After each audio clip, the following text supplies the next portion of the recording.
Welcome, everyone. This is your friend, the DN What If, here with another exciting fanfiction.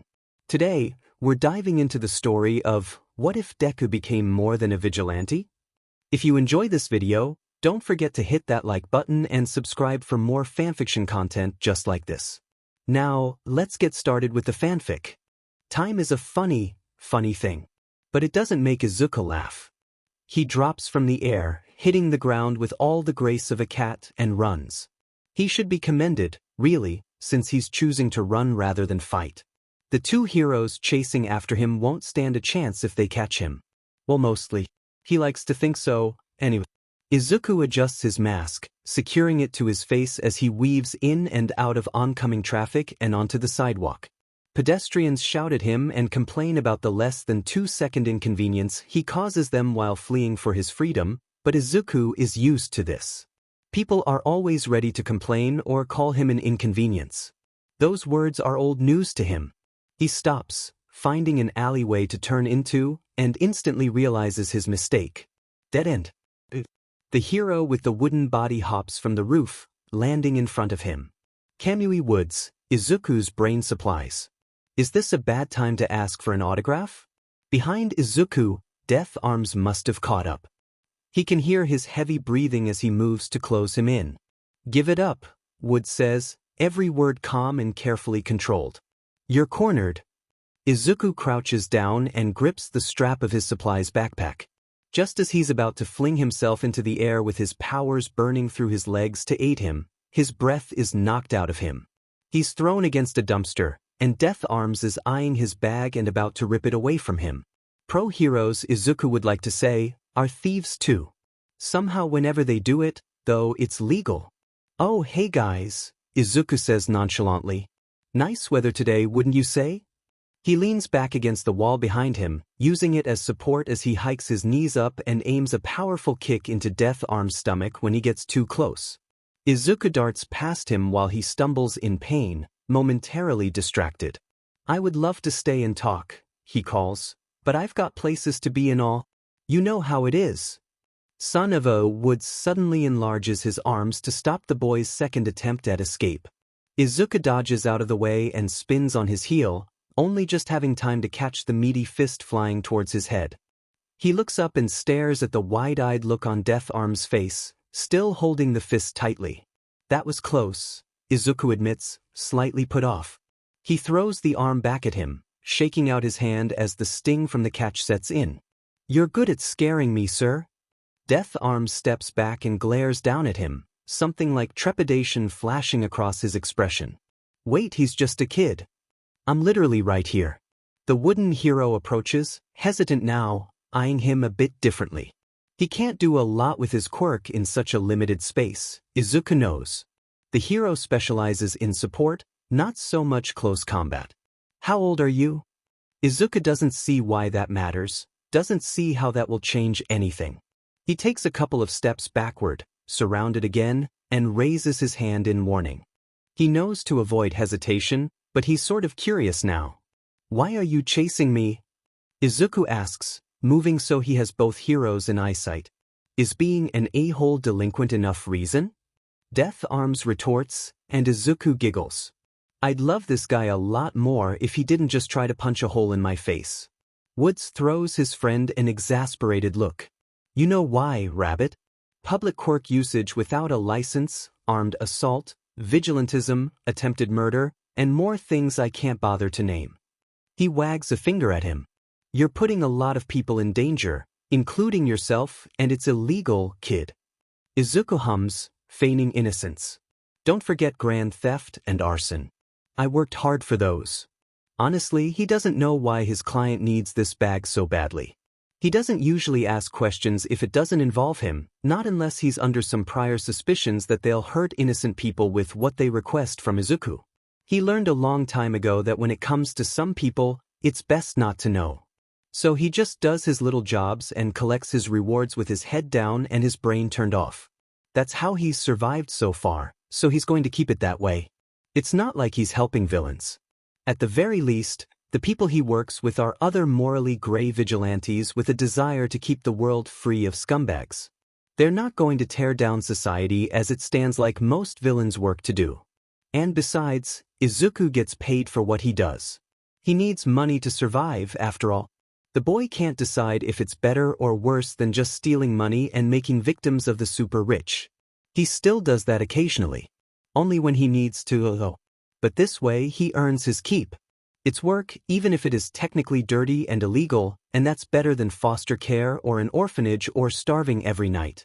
He's already experienced the last one before, but he's not ready to try his luck out with the other two. He's heard stories and even done his own personal missions surrounding the rectification of the fostering system. If you're as young as you sound, Woods starts, a bit softer this time, a compromise. We can help you. Just turn yourself in. Izuku knows it isn't that easy, though. He knows what the government does with people like him, and even if he doesn't get locked away in some high-security prison like Tartarus once they find out who he is, he'll be tossed aside to fend for himself anyway, just with added leashes around his neck to keep him contained. No thanks to either. If Izuku is anything, he's fast. He snags the weapon on his thigh and fires, a thin black cable shooting out of the barrel and sticking to Death Arm's chest. Izuku reels the man toward him and steps to the side as the hero aims a punch in retaliation. Woods has to put up a shield with his quirk as his friend collides into him, sending them both crashing into the side of the building. It's been nice, Izuku says to them. He crouches down, preparing to jump again. This time there's no one to stop him, no interruptions. But I have to get going. See you next time, gentlemen. He flings himself up, his enhancement quirk boost, he calls it, sending energy in waves through his calves. His feet are about to touch the roof when wood bindings encase his ankle and yank him down. Izuku grabs the edge of the building and hisses as pain shoots up his leg. He twists around, pulling a knife from his shoe and throwing it in Wood's direction. The hero deflects it, just as Izuku predicted he would, and the wood slips off his foot just slightly. Not wasting a second, noticing Death Arms moving for the fire escape to head after him, he digs a hand in his back pockets and pulls out a grenade. To be fair, it's not an actual grenade. It just looks like one, with the same well-recognizable pin and grooves making up its features. It's funny. Izuku loves to see the look on every hero's face when they think they're about to be blown to bits. It's exhilarating. Maybe just a bit cruel, but hey, Izuku needs some form of excitement. He throws his homemade grenade, fighting back a sheet-eating grin. The second the bomb makes contact with the ground, there's an explosion of hot pink sludge and glitter. It rocks the earth for a moment, splattering both of the heroes and walls around them and sticking them to the floor, effectively immobilizing them. What the F dash? Death Arms shouts. Get back here, you little. Be quiet and help me find a way out of this. Woods interrupts, obviously the more level-headed of the two. Izuku is crouched on the building now, looking down at the scene. Both heroes are fighting, arguing with each other, and for a few seconds, Izuku wonders what it might be like to give up and let them take him in. Maybe he'd go back with them to the police station. Maybe the heroes wouldn't recognize him for who he is. Maybe they'd give him a chance. But probably not. The chances of that are low. Too low to risk. Izuku doesn't mind the way things are now, anyway. Izuku straightens back out, turns, and doesn't look back as he leaps onto the next building and heads deeper into the city. He's thankful that most pro-heroes go easier on him once they see that he's a little younger than most. It's a bit insulting, sure, but he isn't going to look a gift horse in the mouth. If they're going to willingly hold back and limit themselves in a fight against him, increasing Izuku's own chances at escaping, who is he to stop them? After he drops off some of the stolen goods to his customers and collects their payments, Izuku makes his way into a warehouse on the outskirts of the city, where his newest clients are spread out around workstations, kicking back with sandwiches and quirk-enhanced beers.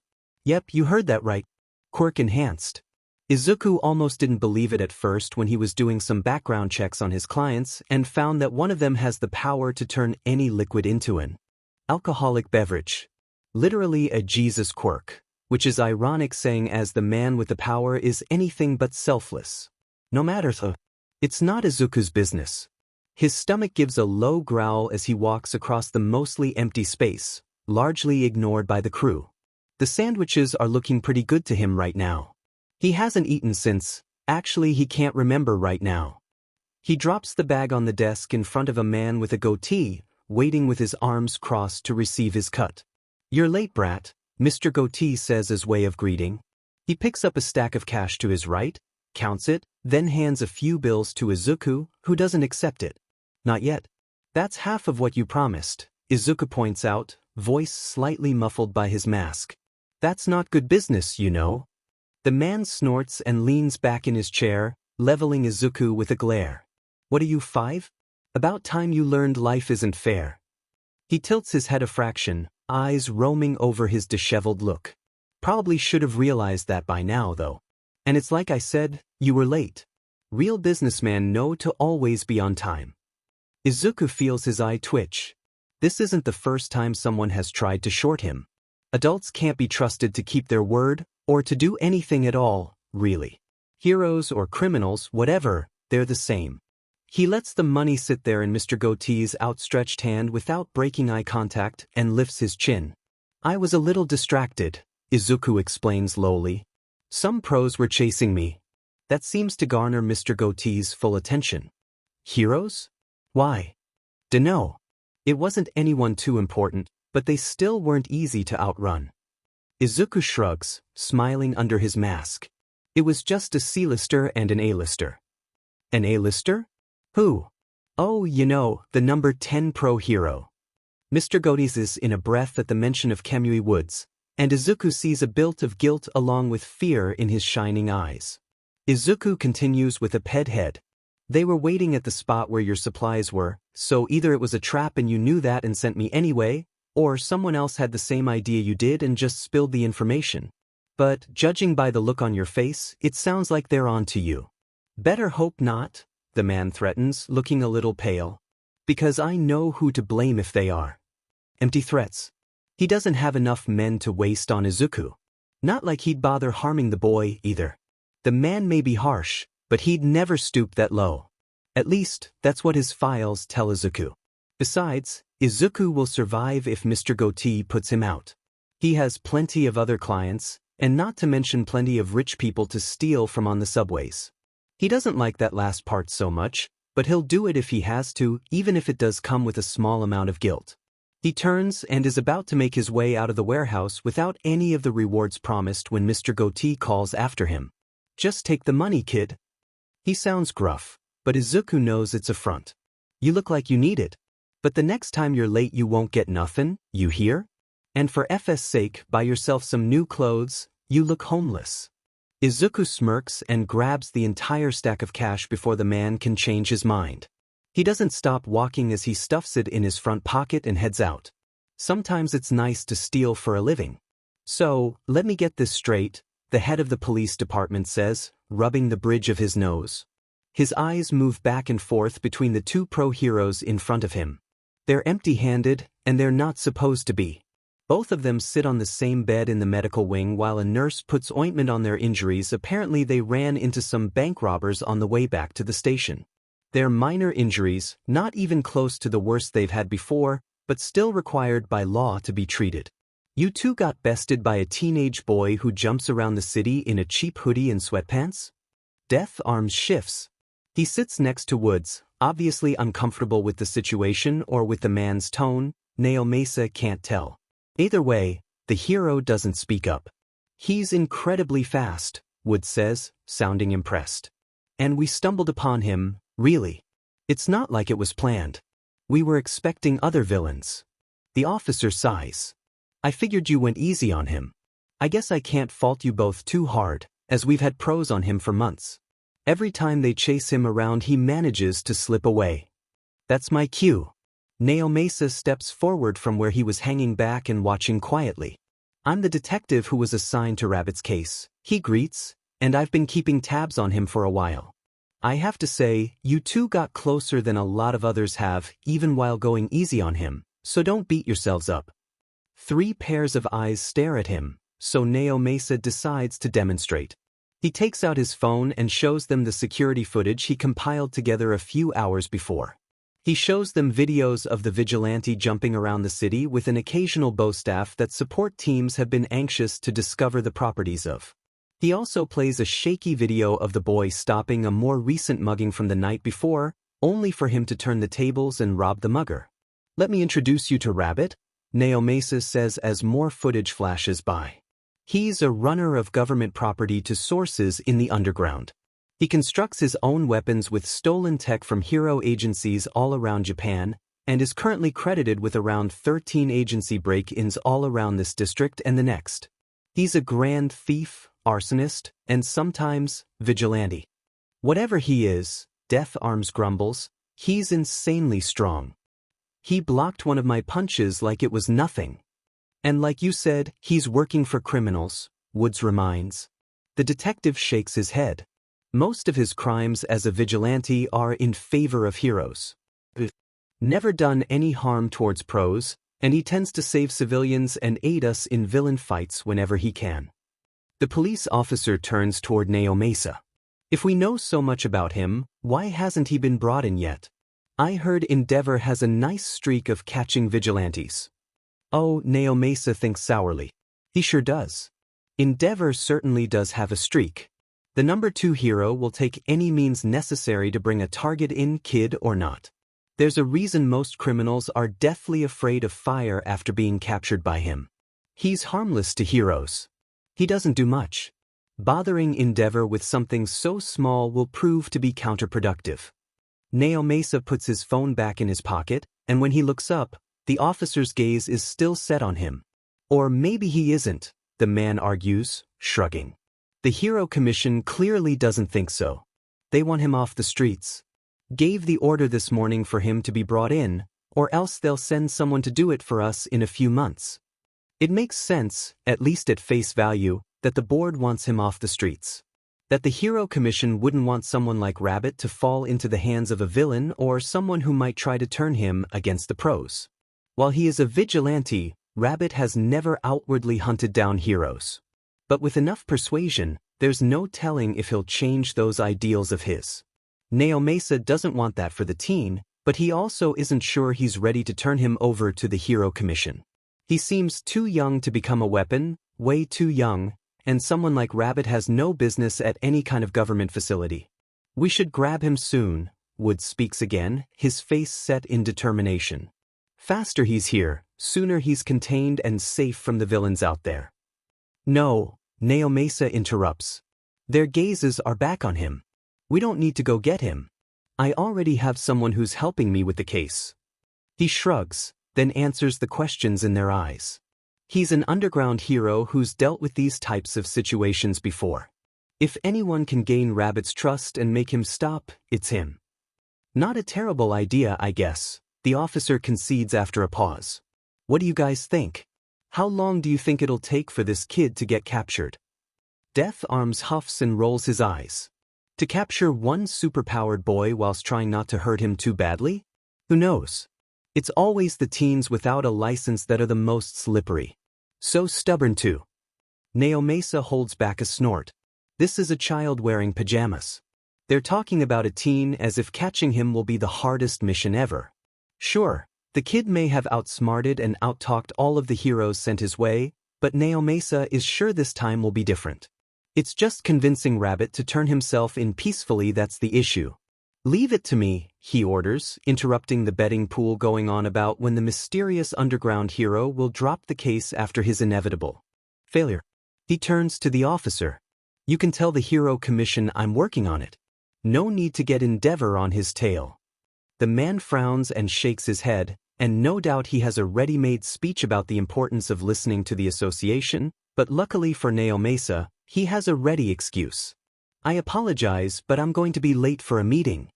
He looks at the 3 men and starts to back away into the hallway. "You guys know how it is. I'll launch the operation as soon as possible, so there's no need to stress."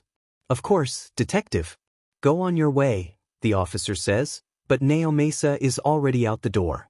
He certainly doesn't need permission. Once he's out of sight, he speeds to his office. His eye catches on the latest poster on the bulletin board on the way. Rabbit's face is plastered on there, his mask and everything colored in, his face set in a knowing stare. Erasing the mask and bunny ears on the hood, Naomasa can just see the makings of a troubled teenage boy. He sighs. Aizawa is going to kill me after all this. Friday nights are free breadstick nights at Tony's. It's a small, family-run pizzeria that Izuku walks an hour and a half to get to from his apartment, but every second is worth it. Izuku loves the time alone when he gets there, and he loves walking into the restaurant where he's treated like extended family instead of a homeless runaway. No one at Tony's tries to accuse him of stealing, and no one hounds him with questions about his home life or if he has anywhere to stay. They don't assault him or treat him any differently, and for that he's thankful. At Tony's it's quiet, and it's just Izuku and a few other people there at all times. That's all he really needs. Sometimes he still feels like he has a couple of missing pieces, however, like he's somehow incomplete. He supposes that's normal though. Izuku can't remember a time when his life felt complete. Even when he was with his mother as a baby and everything was alright for a while, even when he met Kaken and became best friends with him, and even when all of that was taken away and he became a vigilante. Becoming Rabbit made his life fuller, brighter, more worthwhile, but it's still kind of lonely. The 5-year-old girl sitting across from him seems to feel the same way. The family is sitting a few tables away from Izuku, so he gets a clear view of the couple and their child. The girl colors on the back of her menu with a pink crayon while the parents wait for their pizza, and she picks it up, flips it over so her parents can see, and smiles with all of her teeth. "Look, it's us," she says, bubbly and bright. She points to each stick figure on the paper and names them, finally getting to the blob cradled in what Izuku guesses is the dad's arms. "And that's baby sis." "Baby sis?" her dad asks, eyebrows flying to his hairline. She hums. She pushes her menu aside and snatches the one in front of her father, flips it over, and begins drawing another. Masterpiece. That one includes the nameless baby too. Her mother sighs, shaking her head fondly. They were doing an assignment about siblings in class today, and now she's convinced that everyone has to have at least one brother or sister. She's adamant that a sister is on the way. "I wouldn't mind that," the dad says with a cheeky grin, and the mom gives him a look. Izuku hides his snort behind his own menu. After figuring out what he wants, he always gets the same thing. To be fair, he glances back over at the family, not able to help it. The girl's mouth slants upward as she concentrates on her drawing, something Izuku knows people only do when they're completely engrossed in their work. Ms. Hanako, an older lady with soft blue hair and eyes that Izuku's familiar with, brings the family's pizza, along with what looks to be the girl's second glass of chocolate milk. Izuku lets his eyes fall over to the empty spaces at his own table. For a few seconds, he wonders what it might be like if he had a sibling sitting next to him, or maybe even parents of his own. Maybe he'd enjoy it, maybe he'd laugh at their conversations, maybe he'd tell some jokes. But Izuku doesn't dwell on it for too long, opting to enjoy what he has now instead of what he could have had. Or, more appropriately, what he lost. He tunes into the television on the wall, trying to get his mind off of the morning. It's always said on the news, partially because Ms. Hanako lost the remote a long time ago and won't pay for a replacement, and partially because the news is the least problematic thing to show these days. Best Jeanist has stopped yet another fiasco here in the 3rd District this afternoon, and civilians are showing their thanks with. Same news, different day. Izuku is surprised there's no coverage on his chase with Death Arms and Kamui Woods, though he's not complaining. It wasn't exactly the most interesting or harrowing thing that's happened to him. They probably don't want the public to know they let a vigilante go, also. "Hey, sugar," Ms. Hanako greets, setting a water on the table. "Haven't seen you in a while. What have you been up to?" Izuku notes the way her laugh lines crinkle when she smiles. She looks tired. "Nothing much, ma'am. Walked into a wall this morning, but I'm okay." She clicks her tongue and shakes her head at his poor attempt at a joke. "You know, I thought that was a bruise on your face but couldn't quite tell. You've got to stop being so clumsy, boy." Izuku stiffens, hand coming up to palm at his cheek. "I have a bruise? Already?" "Yeah, honey, right below your eye." She leans closer. "Tell you what, I'll bring you some ice after I take your order. How does that sound?" She's too nice. The boy grins sheepishly. "You don't have to do that. The usual, I presume?" She doesn't wait for him to reply. "Extra order of breadsticks with a chocolate shake and 2 slices of pepperoni, coming right up." And then she's gone, leaving Izuku to stare blankly at the space she occupied. The lady really is a blessing. With nothing else to do but wait, he pulls out his phone and turns on the camera, staring at the purple and black bruise on his cheekbone that stops right under his eye. Now that he thinks about it, the skin there hurts when he speaks. It stretches painfully across the bone, itchy and sore. It really is ugly. No wonder he seemed to get more dirty looks than usual on his way here. He pokes at it with a finger, only to immediately hiss in pain. Fing Kemui Woods. If he hadn't grabbed the boy's ankle and caused Izuku to slam his face into the edge of the building, he wouldn't look like this. Whatever. Can't do anything now. It'll go away in the next week or so. For now, though, he'll cover it with his hair. Izuku really does need a haircut. He plays Subway Surfer for the next few minutes, tuning into his surroundings from time to time. The game is fun, sue him. Although it's slightly annoying to play because of how laggy his phone is nowadays. He needs a new one, preferably one he can make himself. The bell rings, signaling someone walking into the restaurant. Okay, but the dog in this game is pretty cute. I wish I could adopt it. Take a seat wherever, hon. Ms. Hanako calls from behind the counter. I'll be with you in a moment. I need more keys. He gets a text from Kaken, and Izuku can almost hear his explosive friend's voice through the screen as he reads the message. Still coming over tomorrow? The hag bought you something. Izuku lets a small smile fall onto his lips as he replies. Yeah. Might be late though. Got another job. Kaken texts back almost immediately. Whatever, nerd. Just don't Fing get hurt again or I'll kill you. Bakugo Katsuki is one of the few people who know about his vigilante counterpart. In fact, he's the one that suggested Izuku become Rabbit in the first place. An ice pack is set in front of him, breaking him out of his thoughts. Ms. Hanako places the milkshake down as well. The pizza and breadsticks are almost done, she tells him, already walking to the newcomer's booth to get his order. When the food finally arrives sometime later, the ice pack is warm and the milkshake almost gone. He thanks the woman and digs in, groaning at how good it tastes. Tony's Pizzeria never disappoints. He finishes in record time and places a stack of bills on the table before Ms. Hanako can protest. She always insists he keeps his money, claiming that he's way too underfed to have to pay for a little bit of food. Izuku's on his way out when suddenly the back of his neck itches, his hair standing on end. He turns his head to see the man who walked in staring at him. Fing creepy much? He has tired, sunken eyes, and his black hair is pulled back in a loose ponytail. He looks homeless, in all honesty. Dressed in dark clothes, the man gives off the vibe of a murderer. And given the fact that he's still staring at Izuku even when the boy starts to glare right back, that little thought seems all the more probable. But that's not the most noticeable thing about him. Pushed to the side of the table is a large scarf, coiled in messy loops. It looks thick, like it's made to keep the person warm, but it's summertime, so why would anyone have that? Shooting one last look at the probably a murderer, Izuku calls out a goodbye to Ms. Hanako and rushes out into the open air. The library should be open still. He's got about an hour before it closes, so he should be able to get some research done on his new targets. Izuku's heard rumors about a drag ring in the city over, and they've apparently got some good stuff. He managed to wean a bit of information from some of his past clients the other day, and that information had included a few names. If he can access police records, he'll have an idea of who exactly he's working with. Or, more appropriately, fenced. It's not the first drag bust he's done, and it surely won't be the last. If he can head straight to the library with no interruptions, he'll have just enough time before closing to get a location. He's just about to turn onto the next street when a noise stops him in his tracks. It's a scream, sounding a little bit off into the distance. It sounds shrill, and Izuku gets a sick feeling in his stomach. Of course this happens when I'm not in costume.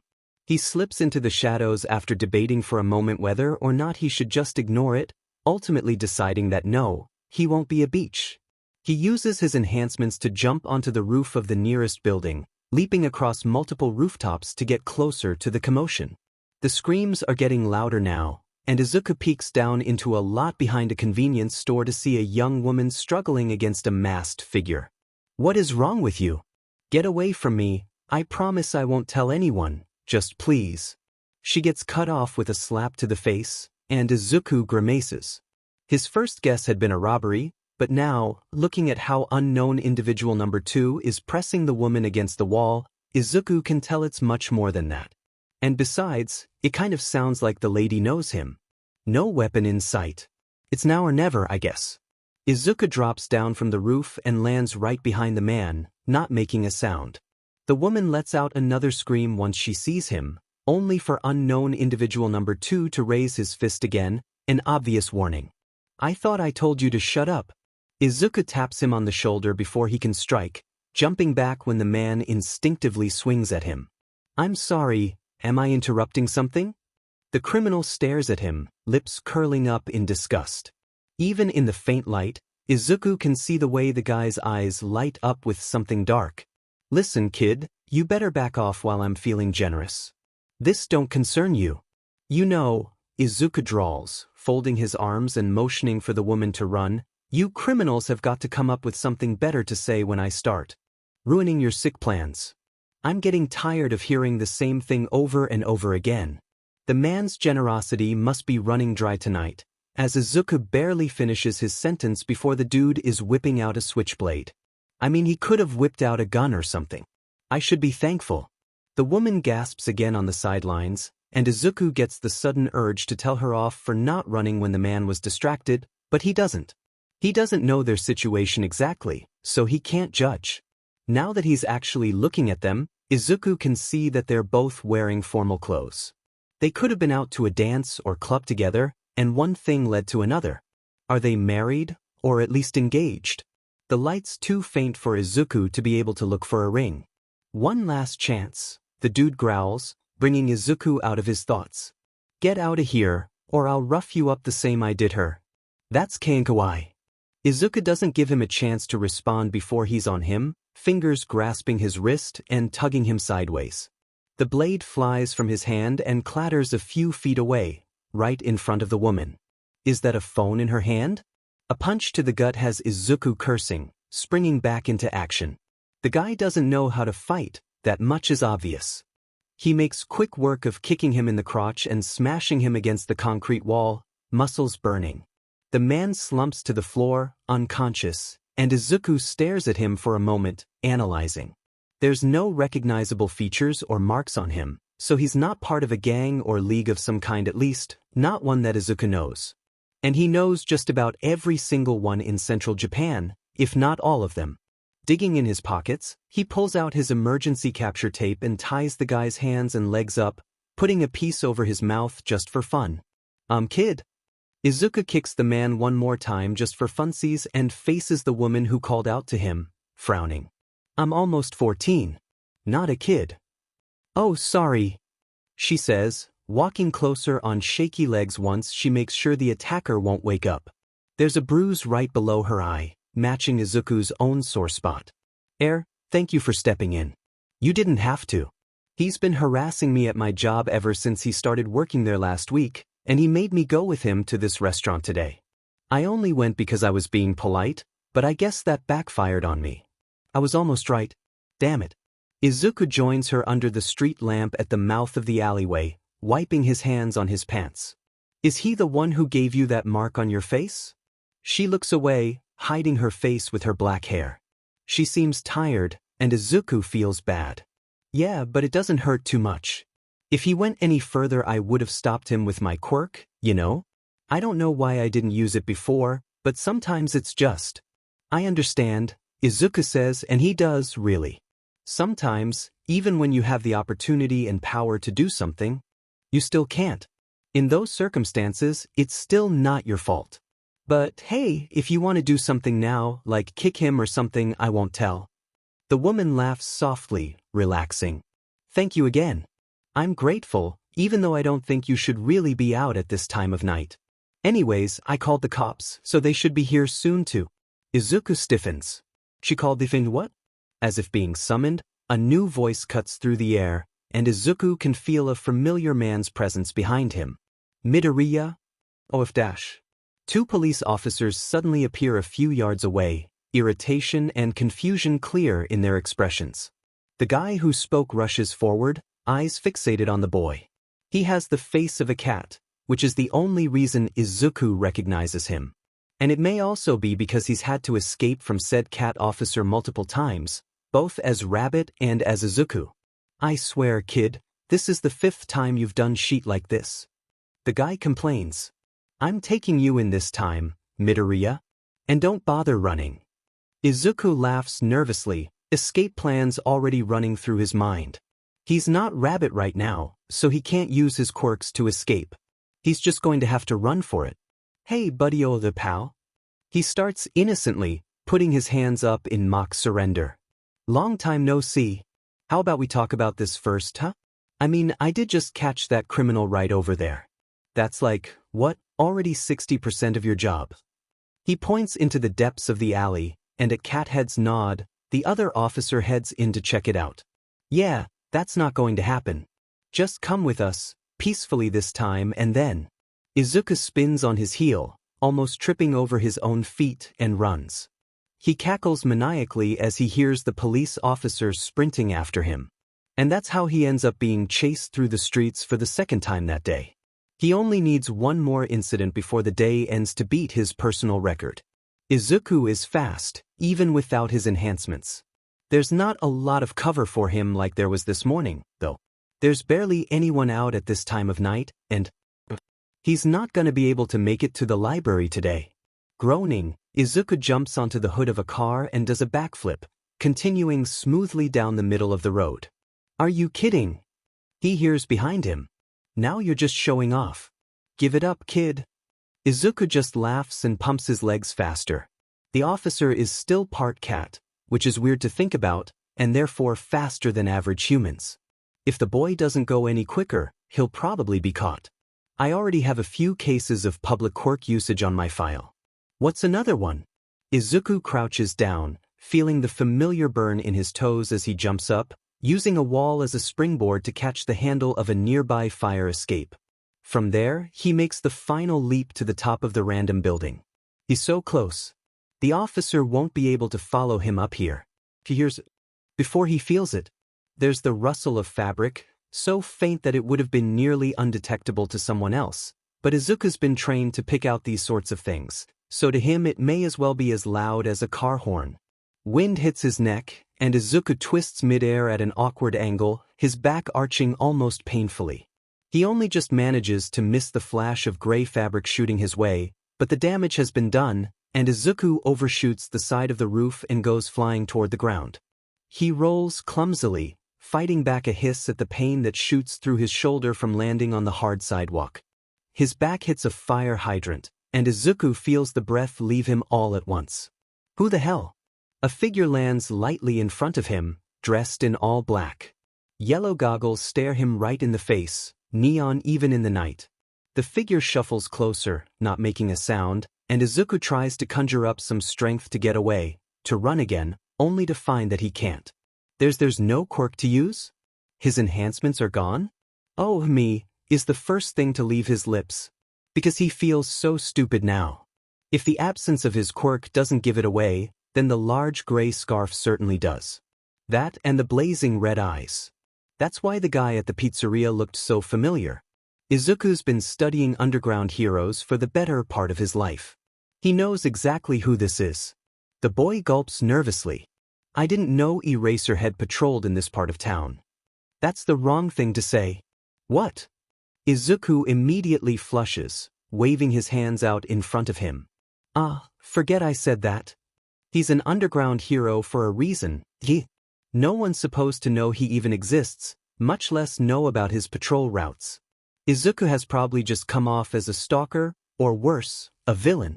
Okay, don't overreact. Chances are he just thinks you're messing around.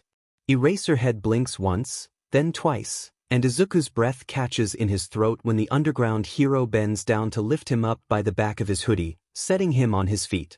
The man looks scruffy and tired. Not so much like the murderer Izuku had assumed he was just a little bit ago at the pizzeria. Pushing his goggles up, the hero scrutinizes the boy. You're faster than you look, Eraserhead grumbles, completely ignoring what Izuku said before. That's your quirk, right? Yeah, I think so. You think so?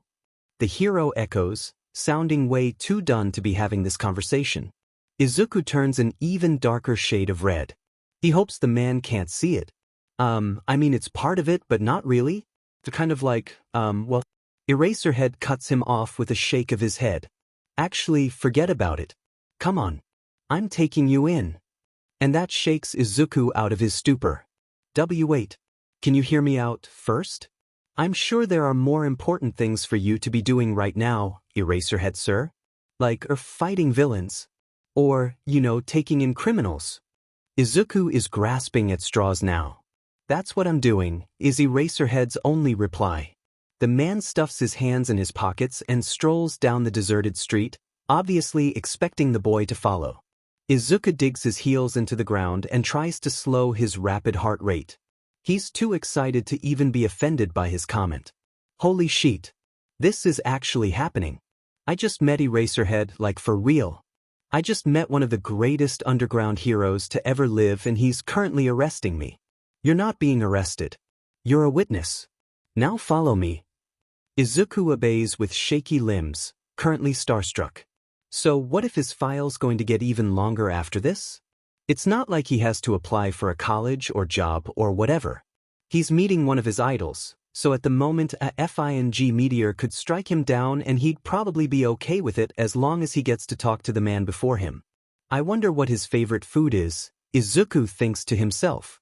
I mean, I just saw him at the pizzeria, but I don't think he ordered anything. He was drinking something. Might have been a black coffee. He seems like that kind of guy. Are you hurt? It takes Izuku a second to realize the hero is speaking to him with his face turned just slightly to stare at him with one eye. The boy flinches on impulse. No, sorry. I'm fine. Eraserhead gives him an indiscernible look before turning away. All right. That's not suspicious in the slightest. Way to go, Izuku. Acting real pathetic. They come upon the cat officer, who Izuku guesses stopped his chase after seeing him get captured. He's currently standing under a streetlight with crossed arms, and he steps forward once they get close enough. Thanks for catching him, Eraser. He's very slippery. The underground hero grunts, pulling a bottle out of his pocket and squeezing liquid into his eyes. Izuku briefly wonders if he smokes. There's no way a guy who looks like that doesn't. What's his plug? Midoriya. Oh, he's spacing out again. Yes. The officer huffs, taking him by the arm. Izuku has to stop himself from kicking him in retaliation. We're going to the station.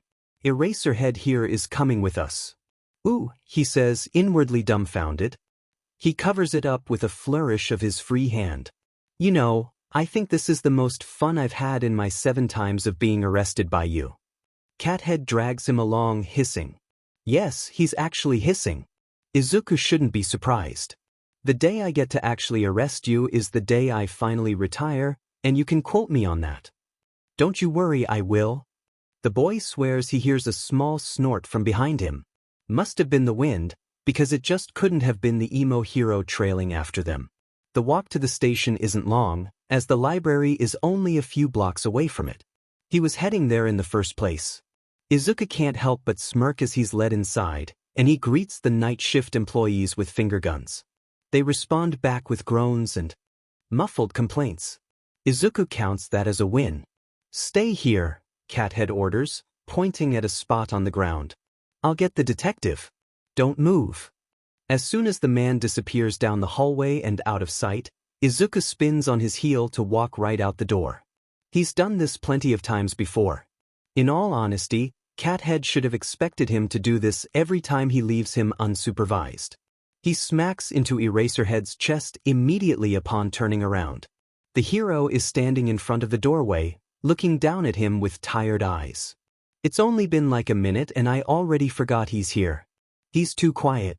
Deciding that he won't in fact square up to one of his idols as he'd surely lose spectacularly, Izuku takes a few steps back and decides to go annoy one of the other cops after quickly apologizing to Eraserhead. If he can't escape, then he has to wait. So, naturally, they're going to suffer the consequences of keeping him here. He needs to water his fake plants. His imaginary fish need to be fed. He has to get at least a few hours of sleep tonight before his next task tomorrow. He has no time. He's about to start bouncing off the walls quite literally since quirk usage is permitted inside the building when approaching footsteps cut off his train of thought. Why am I surprised? Detective Tsukachi sighs, strolling into the room with a cup in his hand. It smells suspiciously like coffee. Izuku wants it. You really shouldn't be anymore, Izuku agrees, eyeing his beverage with malicious intent.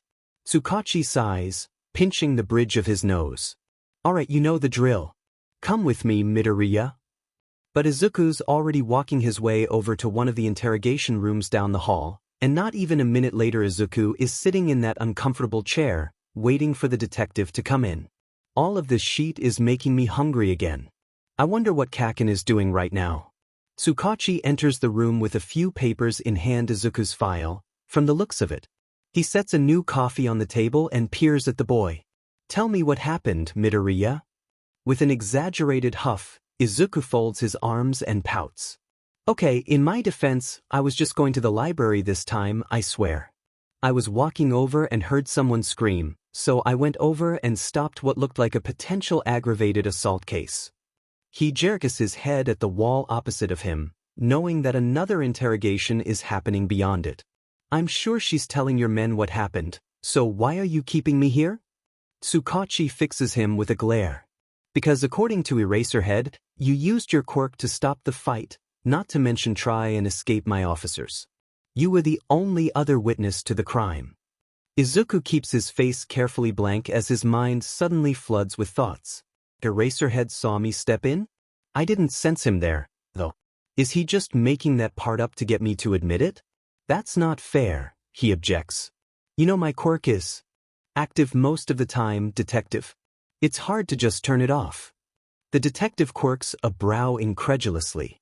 Eraserhead responded to the victim's screams just after you did. He decided to watch what you would do, and he specifically told me that you spent a moment to power yourself up. I don't consider that being accidental, son.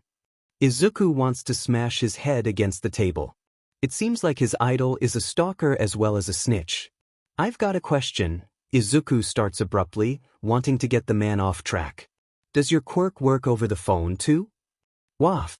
The door slides open, and an unfamiliar head pokes its way in.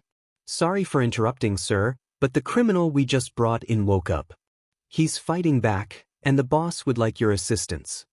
Tsukachi has never looked this tired, Izuku decides. I'll be right there. He stands up and gestures for Izuku to do the same. You can move around, but stay in this building. We'll finish this in a few minutes. And with that, he's gone, leaving Izuku to his own devices. Which is mistake number one. They keep the criminals in the eastern part of the station, and I'm in the western part. The offices are past the interrogation rooms, so I have a wide open shot. Izuku did want to go to the library to get some much-needed info, but since that's not happening, he'll have to settle for something better. Tsukachi's office is the third one down, and it's by the far the biggest. After checking to make sure no one's looking, Izuku darts down the hallway and slips inside, quietly closing the door behind him. It's fairly clean, if not a little bare. The detective seems to be a simple man. Practically skipping over to the rolling chair and plopping down, Izuku shakes the man's mouse.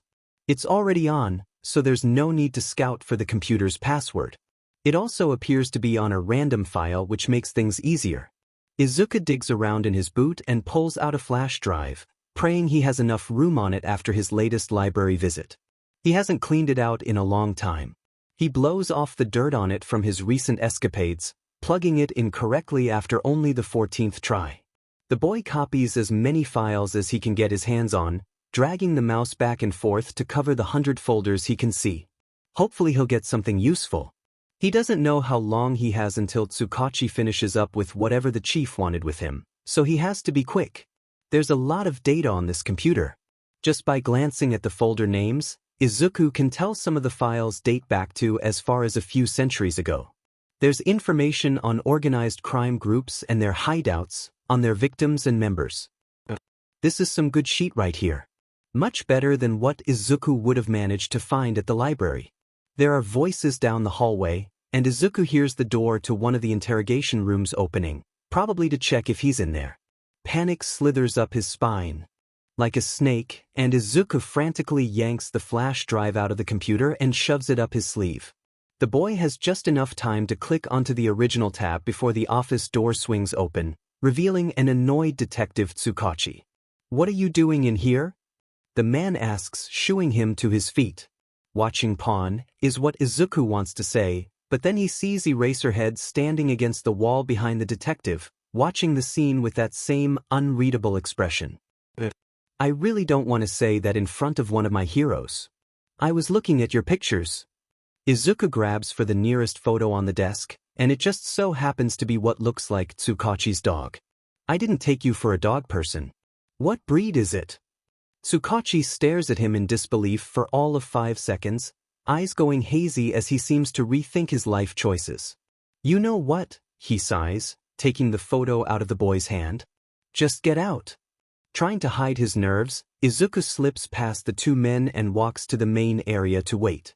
To wrap this up, Tsukachi concludes, emerging from the corner. "I only kept you here to hear your side of the attack.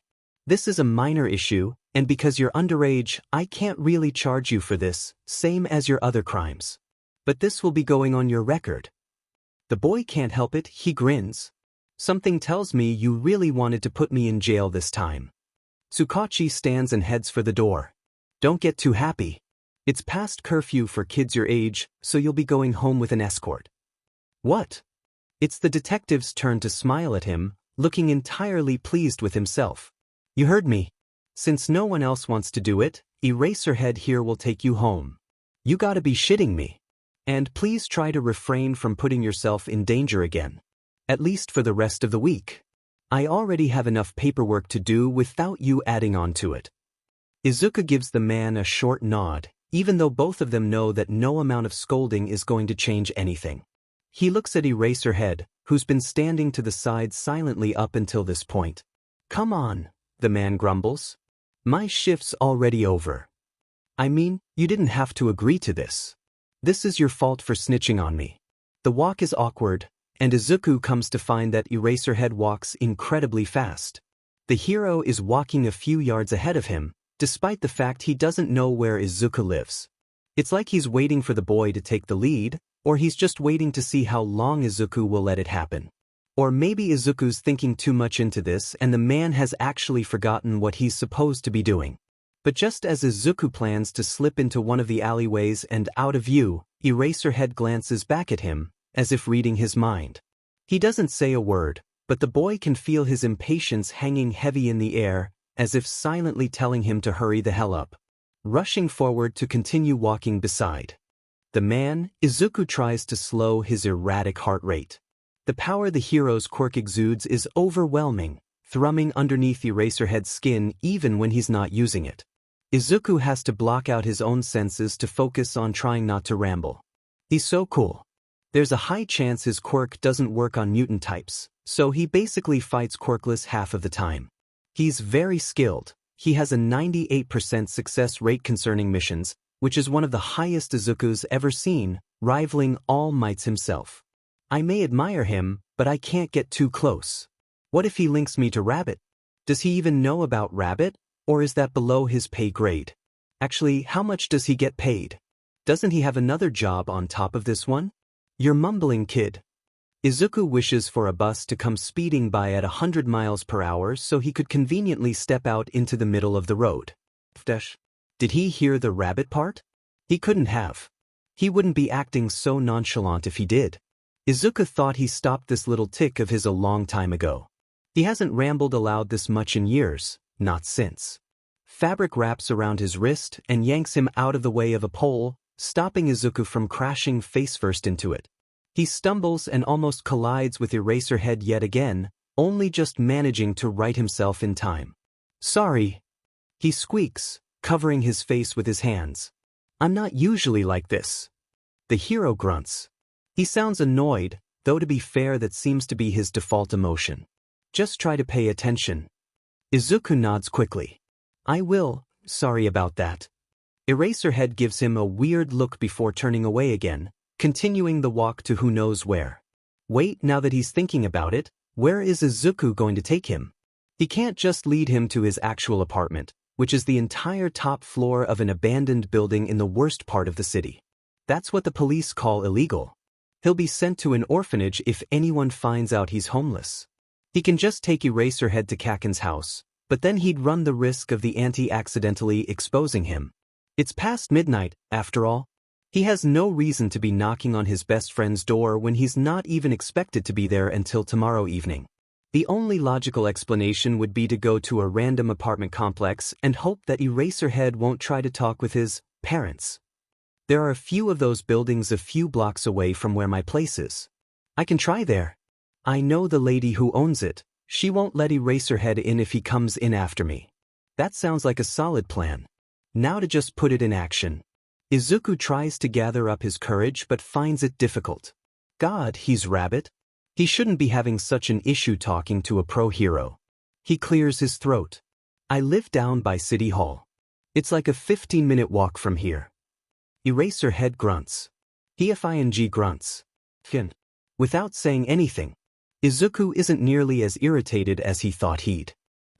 The boy nervously shoves his hands into his pockets, fingering the flash drive. He drops in one of them. There's probably so much stuff on it. He already knows he's not going to get any sleep tonight. Maybe I can get more leads on that drag ring. They're still walking and Eraserhead stays just a step or two ahead of him the entire time. It's not exactly a bad quiet, as Izuku is used to silence. He lives in it, so he's not exactly a stranger to it. He can deal. But there's something about the way the underground hero holds himself that tells Izuku that he's waiting for something. He's thinking. About what? It's not like the boy can outright ask him. Izuku takes a chance and speeds up so he's the one slightly in the lead. So, why are you in this part of town? He immediately cringes, hearing how aggressive he probably just sounded. I mean, not that you can't be here. It's just that you never usually come this far down on your patrols unless you're going to see the detective, and even then you don't stay for long. It's usually only when you're already done with your shift and Eraserhead stops in his tracks and stares at him, nose crinkling. Do you make a habit of yelling out the secrets of all the heroes you first meet, or am I the first case?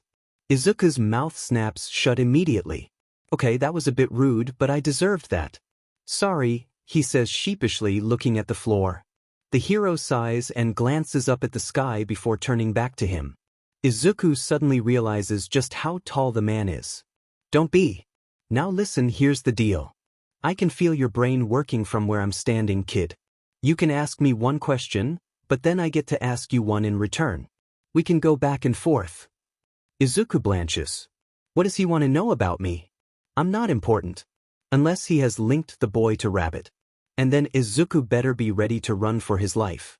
Like ping pong. Izuku asks. The man pauses as if to gauge if he's joking or not. He must not find anything, as it's only a moment later when he huffs out something like a laugh. Sure. Ooh. Can I go first? Izuku doesn't wait for a reply. Can you use erasure on multiple people at once, or just one person? I've never seen you do it to more than one, at least on camera, and I really want to know if...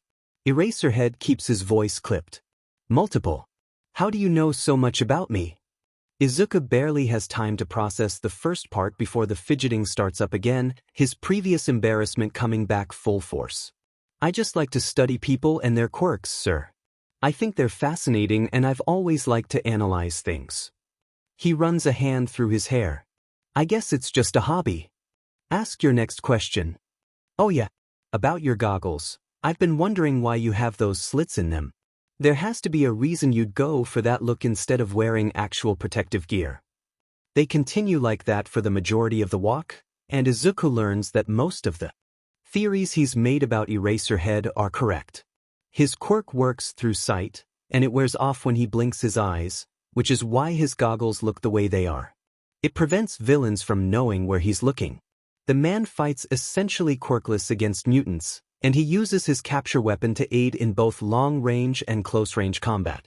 He's trained his entire life to be able to do the things he can. I wonder if I can reach that point someday. Izuku pushes that thought away. Being a hero is just a dream for him. He may have completed all of his education online, making him eligible for a hero school if he wanted to go that route, but he doesn't really have a choice.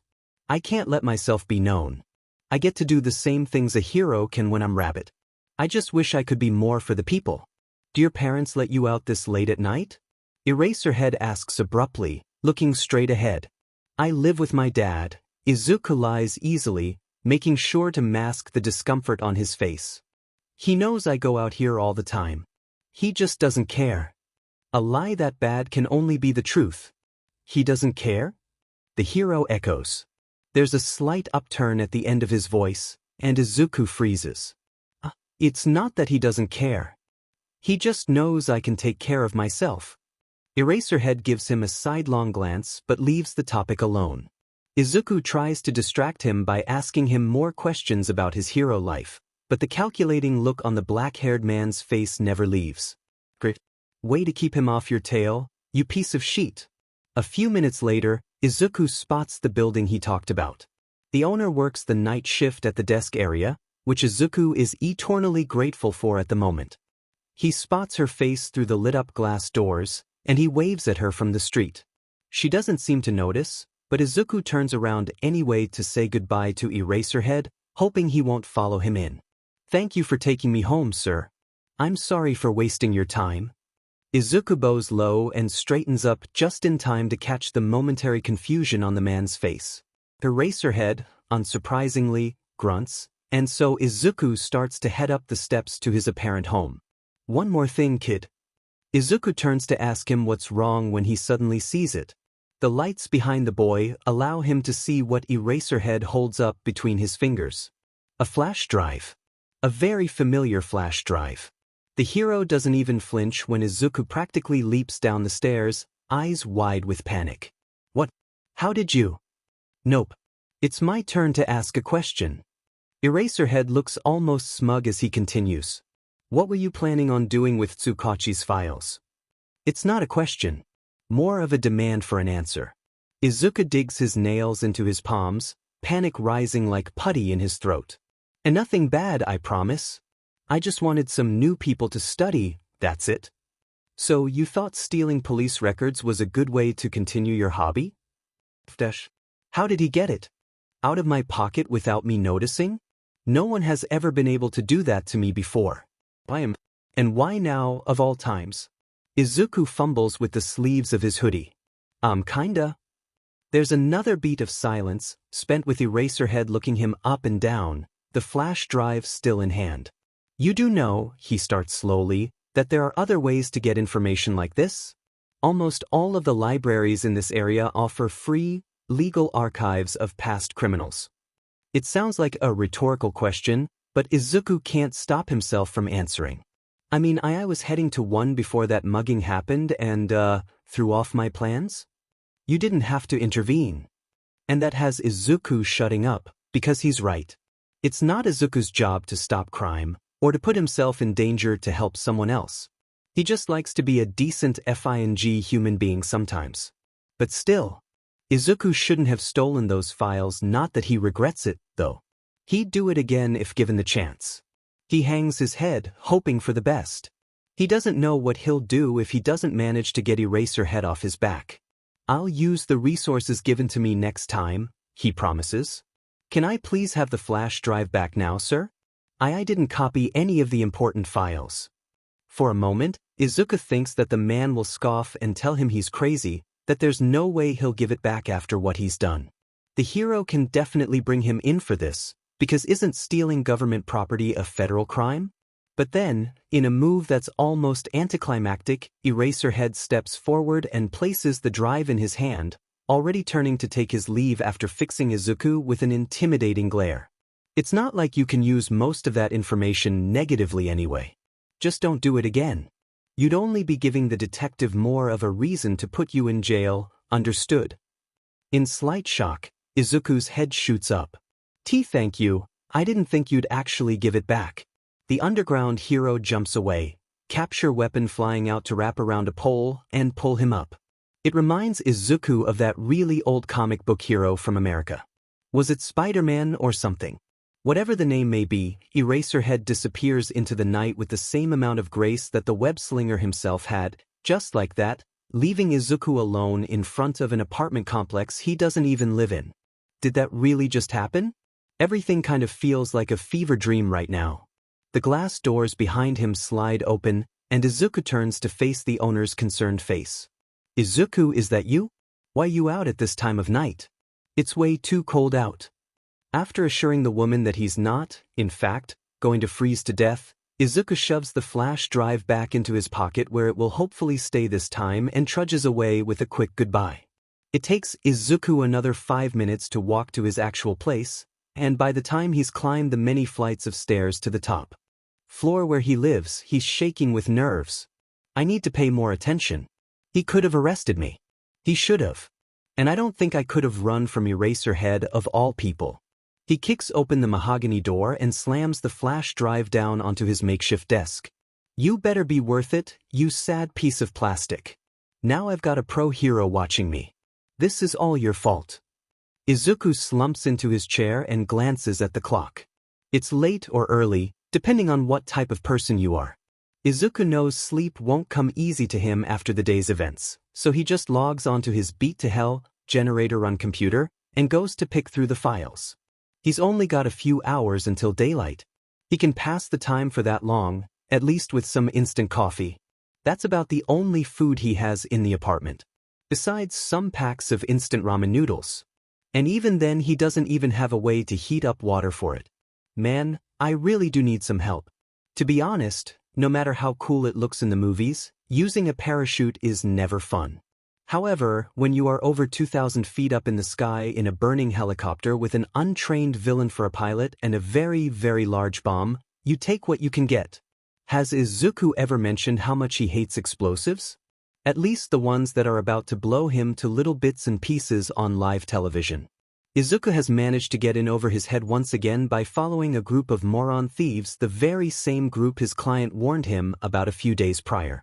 They said it would be easy. He'd go in there, set the place on fire because that's the most efficient way to flush a large group out, collect the drags, and end up saving the day for the third time in as many days. But the world hates Izuku. He can't ever do things the easy way. The so-called moron thieves ended up being major gang leaders that Izuku put in prison a year or so back, so you can imagine his surprise when he caught sight of their faces inside a base with a lot of weapons, a lot of drags, and a FING helicopter. Izuku would have been more excited had one of the henchmen not clocked him in the knees with a crowbar right after his entry. Now he has a limp. Finji superb, you stupid little goon. I didn't even see you coming.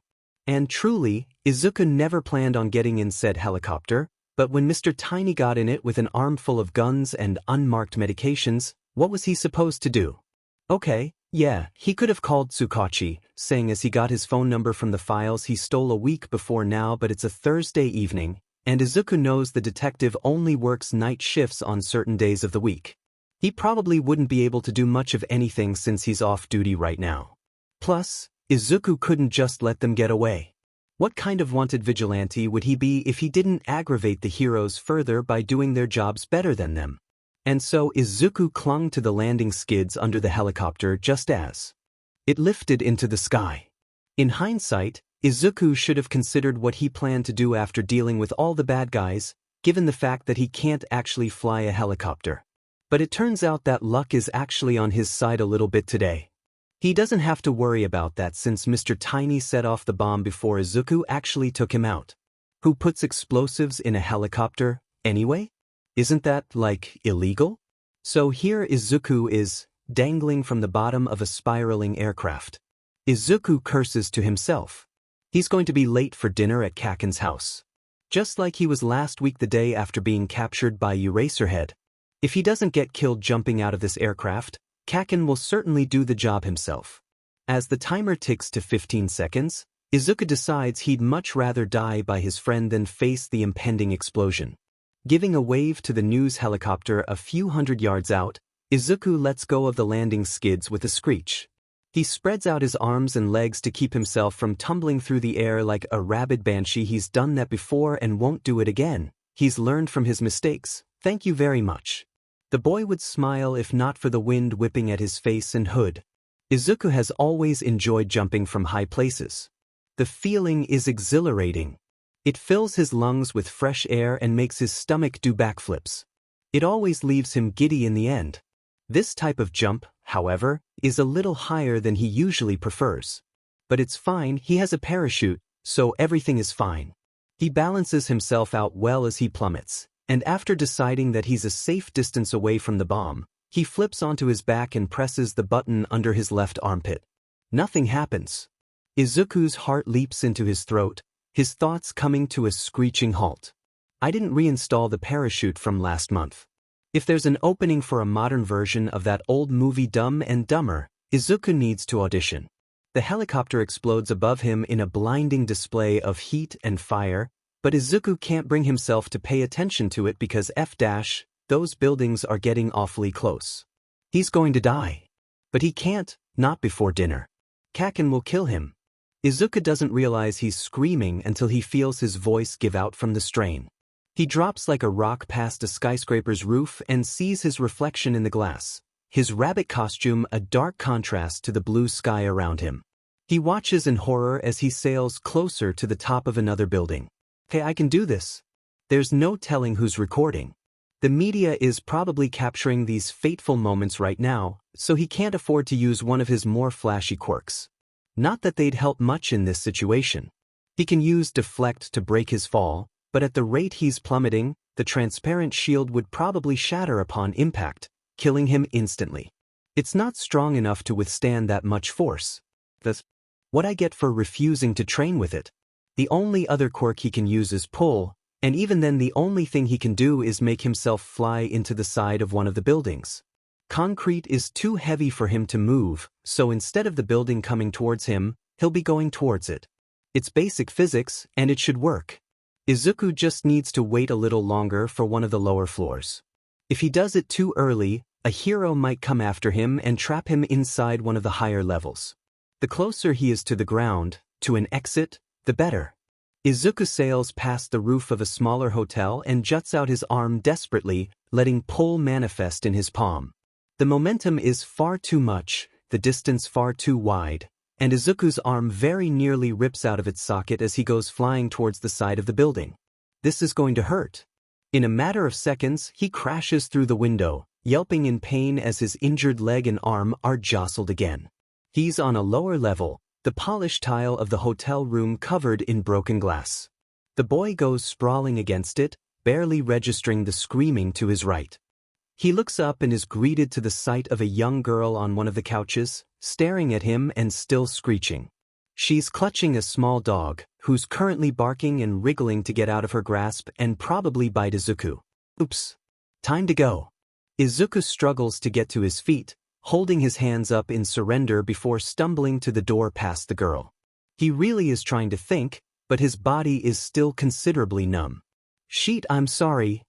He tries, though she most likely doesn't hear him over her own strangled noises. I'm leaving, it's all right. He opens the door with a little too much force, nearly ripping it off its hinges, and proceeds to face plant into the hallway wall. He finds his way to the stairs and runs. That went better than I thought it would. Izuku is, regrettably, a little over an hour late. He had to stabilize his knee and make sure to cover up any bruises and cuts on his face and body from the fight. His rabbit costume is a little torn, but it'll be all right. A little wash is all it needs. All in all, the mission was a success. The heroes have probably searched through the base and tied up any loose ends, and it seems the whole of Japan knows what Rabbit did today. Izuku has earned a bit more cash too, so that's always a plus. He has to buy more fabric for his costume to patch up the tears. But for now, the boy steps up to the door in front of him before he ends up losing his courage. Kaken is very serious about schedules. If Izuku is being honest, though, he doesn't think he deserves the punch to the gut he receives in greeting when Kaken swings open the door before the boy can even get the chance to knock. You nerd! The blonde roars, barreling into him before Izuku can defend himself. You're effing late again. Izuku yelps, falling to the ground with Kaken standing over him. That's not my fault. I told you I might be a little late. Kaken yanks him up by the front of his shirt, dragging him inside and slamming the door shut. That was for last week, UD-. You know that goes for every time, Kaken. I've told you this. The explosive teen chuffs in irritation. Whatever, you shithead. You're not the one who had to listen to the old hag beach about you being in trouble again. You're lucky she didn't call the police to report your FING but missing. Izuku frowns to himself as his friend shoves him onto the couch. I thought you can't report someone missing unless it's been 24 hours. That's a myth, Dumps. The blonde plops down next to him, flicking through channels on the TV faster than Izuku can keep up. Now shut the hell up, dinner's almost ready. Izuku just rolls his eyes, biting back his own retort. He won't admit it to anyone, but the fight as quick as it was wore him out. His knee is getting on his nerves. He now has a newfound reason to hate crowbars. Another voice cuts in then, sounding from the top of the stairs behind them. Hey, what's with all the yelling, brat? I thought I told you to shut up. Bakuga Mitsuki pokes her head around the corner, and her face immediately lights up upon seeing Izuku on the couch. She starts down the stairs with a smile. Oh, Han, you're finally here. I was starting to get worried about you. Where have you been? Izuku jumps to his feet and bows quickly, ignoring the complaints he gets from his friend about standing in front of the TV. Sorry, Auntie. I didn't mean to worry you. I got a little distracted by a villain fight, that's all. But I promise I'm fine. Izuku chooses to ignore Kaken's quiet, that's a shitty lie, because he's technically not lying. It was a villain fight, and he did get distracted. The woman, thankfully, doesn't hear her son, and she wraps Izuku up in a tight hug, picking him up and swinging him from side to side in typical Bakugo fashion. Oh, that's all right, kiddo. You came just in time. The food'll be ready in a few. She drops him and turns to her son with a glare. Your father has a migraine, Katsuki, so be quiet. How is that my problem? Kaken snaps, palms cackling. He's always feeling shitty. Izuku just sighs as the mother and son duo go at it again, loud enough to wake up the entire neighborhood. He's used to this, in a sense. That's just how the dynamic is in this house. He'd be lying if he says he doesn't like it. Izuku instead goes into the kitchen to try and help with dinner. He may not cook a lot nowadays, partially because he doesn't have a lot of money for food and partially because he's too lazy, but he does know his way around the kitchen. He loves to cook. Being alone for the better part of his life, Izuku had to find some way to pass the time without school or family. And cooking, he found quickly, is a sure way to keep himself occupied. Living on your own for years kind of forces you to learn how to take care of yourself. And besides, he likes to cook because it allows him to feel the warmth of something other than fire. It looks like Mitsuki is making katsudon tonight, if the pork and eggs on the counter are anything to go by. Izuku feels his stomach rumble. That's his favorite meal, and the entire Bakugo family knows it. I don't deserve you, Auntie. It looks like the only thing that needs to be done is to finish the rice. That's easy. Izuku hums a tune to himself as he takes out plates and sets the table. He's done this often enough for it to feel like second nature. The Bakugas invite him over once a week, usually every Thursday night, for dinner or breakfast. They are the only people he'd ever consider to be his family. Though that's yet another thing he won't admit to anyone else. If somebody finds out about his relationship with them, if they see how he looks at them whenever they let him come over, everything will be screwed. If father finds out I'm still visiting this often, they'll all end up dead. Izuku spreads the rice over the plates and prepares to divvy up the food. The smell makes his mouth water, and the boy forces himself not to scarf everything down. All that butt-kicking has left him starved, so sue him for literally salivating. A heavy hand lands on his shoulder, and Izuku nearly jumps out of his skin when Kaken teases right beside his ear. You hungry? Izuku flushes, not realizing he was staring so intently at the food on the table. Shut up, it's been a long day. The smirk drops off his friend's face, being replaced with something more suspicious. Izuku tries to push down his sudden nervousness. Kaken crosses his arms. So where were you really? And don't lie to me. You've gotten caught up in fights loads of times, but you've never been this late before. I told you, Kaken.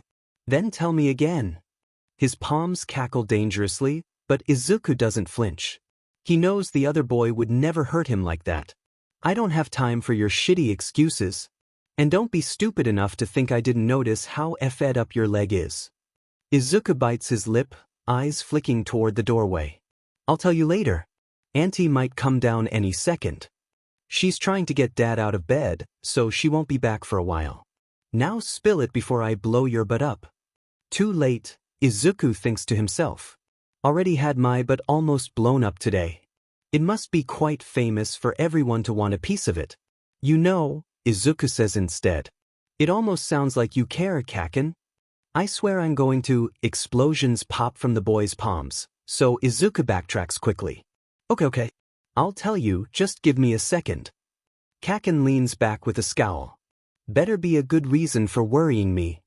Finishing up with setting the table, Izuku leads him back to the living room so he can see when Mitsuki comes down the stairs. He doesn't sit down, too full of nerves to be in one place. You know that client I told you about? The one who told me about this new drag ring in the city over? Kaken huffs. Get to the point. Well, I couldn't find any information on the names I came up with, though they did sound familiar to me.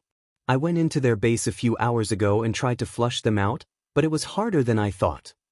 Izuku trails off near the end, causing Kaken to gesture for him to spit it out. And? Well, I set the place on fire like usual, but then I had to. Izuku has a reason for cutting off this time, his mouth going slack as his eyes catch the picture on the television. But Kaken follows his gaze, blinking at the video footage conveniently being shown on the news channel. It's a rerun from the fight, and it's currently showing the spiraling helicopter as it heads toward the ground at a rapid pace. Rabbit is seen clutching the rails of it, only to let go a few moments later, a huge explosion following not long after. Of FANG course they choose to replay the footage right now. There's silence. Izuku risks a glance at his friend, only to see a vein popping out of his skull. Kaken? The teen turns to him, and Izuku is pretty sure he would have become a victim of homicide had Mitsuki's voice not rung out from the top of the stairs. Boys, it's dinner time. Get to the table. Izuku meets Kaken's eyes with a deadpan look. It's not what it looks like, I swear. Kaken just grins, but it's all teeth. Maybe I'm going to die. It turns out that the food is, in fact, as good as it looks. Izuku takes one bite and nearly amazes at just how delicious it is. The pork practically melts in his mouth, and the eggs and rice balance out the salty taste of the tonkatsu sauce perfectly. This is delicious as always. He groans. Thank you for the food.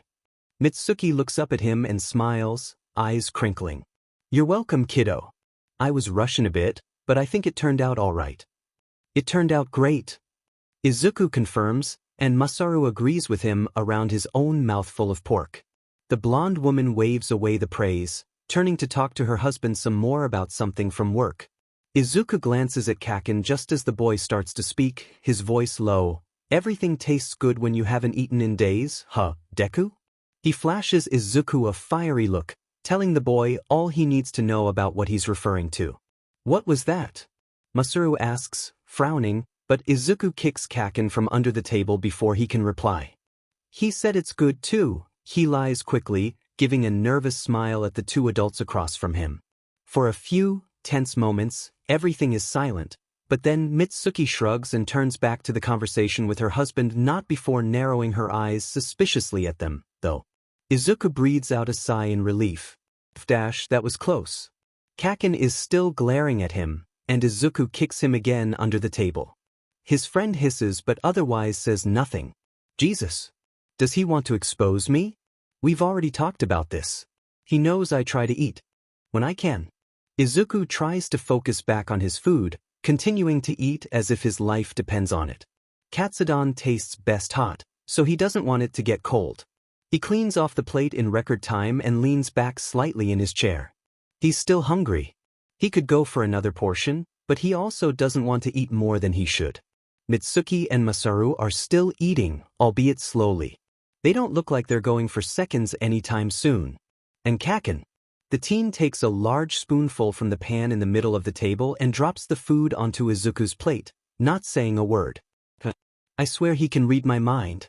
He throws him a quick, grateful look, having not completely forgiven him for the comment a few minutes earlier, and digs in again.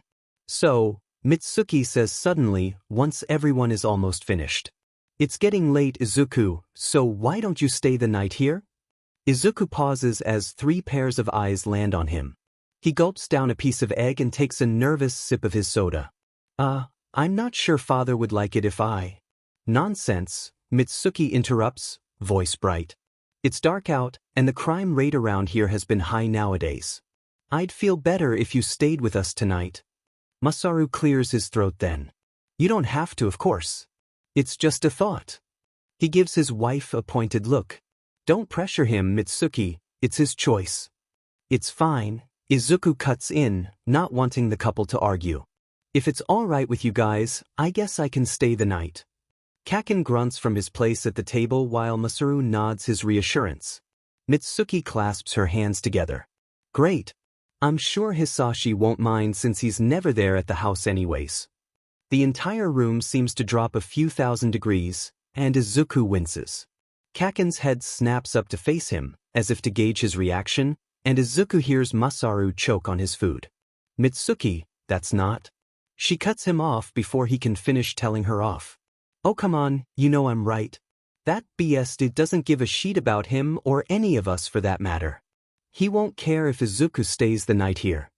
You can't just say that, Masaru says, trying and failing to come up with a good defense. Mitsuki fires back, and Izuku half expects Kaken to join the fight too, but he just watches his friend with narrowed eyes. The green-haired boy winces. He doesn't like being the cause of one of Mitsuki and Masaru's arguments, even though it happens often enough. He knows it's not really his fault, but still. Izuku waves his hands in front of him as if to fan away the metaphorical flames, garnering both of the adults' attention. It's okay, he amends. Father is kind of a JRK sometimes, but I don't think he'll mind this time. Mitsuki brightens up instantly. Oh, that's good. She stands up and starts to collect the plates. Well, dessert is in the oven, so stay here while I get it. She leaves the dining room quickly, and Masaru doesn't waste any time before leaning over the table. Sorry about that, he mutters. You know how she gets. I can still hear you. Masaru sighs at his wife's yell, and Izuku hides his grin behind a hand. It's all right, the boy repeats. And he's right after all. The dessert, it turns out, is a weird sort of pie filled with chocolate and cream. It doesn't taste bad at all, and so Izuku has to stop himself after his second slice. He helps Masaru with washing the dishes and putting away the leftovers, making small talk along the way. Speaking with the older Bakugo is always calming for him. He's the polar opposite of Mitsuki and Kaken, so it was quite a shock to Izuku when he was first introduced to him all those years ago. He still finds it hard to believe that such a quiet man married such a headstrong woman. Masaru is like a river, steady and unbreakable, whilst Mitsuki is like a raging inferno, scalding and disastrous. But after spending so much time with the man, Izuku has come to realize that they both complement each other in their own way. Izuku doesn't mind talking with him. Masaru is nice to be around. The power his gentle quirk exudes is comforting, almost, so the boy tries to soak it up all he can. Once everything's cleaned up, Masaru ruffles Izuku's hair softly before joining Mitsuki in the living room. That was nice. Izuku climbs the stairs to Kaken's bedroom after wishing the couple a good night, a skip in his step now. His happiness, however, depletes as soon as he opens the door. Kaken tackles him, and Izuku instinctively spins around to throw the boy over his hip. Kaken grabs his arm and brings him down with him, shoving his face into the carpeted ground. I'm gonna kill you, nerd. Izuku gasps, a little bit of pain running through him from the movements. Get off me, Kaken. I'm injured. Not a chance. You deserve to get your butt beat for the sheet you pulled. Izuku whines. That's not my fault. Why can't you? A harder press to the ground has him shutting up, and he huffs in frustration. He can hear Kaken's grin as he speaks. Just admit it, Death. I win. I always win. Now say it. Any other time and Izuku probably would have pushed his friend some more. He'd make him angry enough to start another fight out of pure pettiness. But right now, all Izuku wants to do is sleep. Fine. You win. Kaken shakes his head. I don't think I heard you. You always win. Izuku throws the other teen off of him and sits up against the bed. Happy now? Always. Izuku starts to fix the wrappings on his knee, and the boy can feel his friend's piercing gaze on him. He tries to ignore it, putting his hair up into a small bun to try and distract himself, but it doesn't work. When his skin starts to itch in discomfort, he looks up to meet Kaken's sour expression. "What?" Kaken, surprisingly, answers him. "Are you all right?" It's clear that he's not talking about his injuries. Izuku feels himself relax. "Yeah. I don't mind it when she talks about him. I'm not going to PSS and sheet and cry at the mention of his name or something, Kaken. I don't know why you won't just tell them." He frowns. "About what? My father being the most feared villain alive? Yeah, that'd go over real well." Kaken rolls his eyes. "I meant about your homelessness, shithead. It would be easier for you if you just told everyone. And then I'd be sent to an orphanage or worse." Izuku stands up and goes to get the emergency nightclothes Kaken keeps under the bed in case he stays over. "Is that what you want to happen? They take you in. The hag already said she'd adopt you in a heartbeat if given the chance. Why won't you? You know why." Izuku's voice is tight, cutting right over his friend.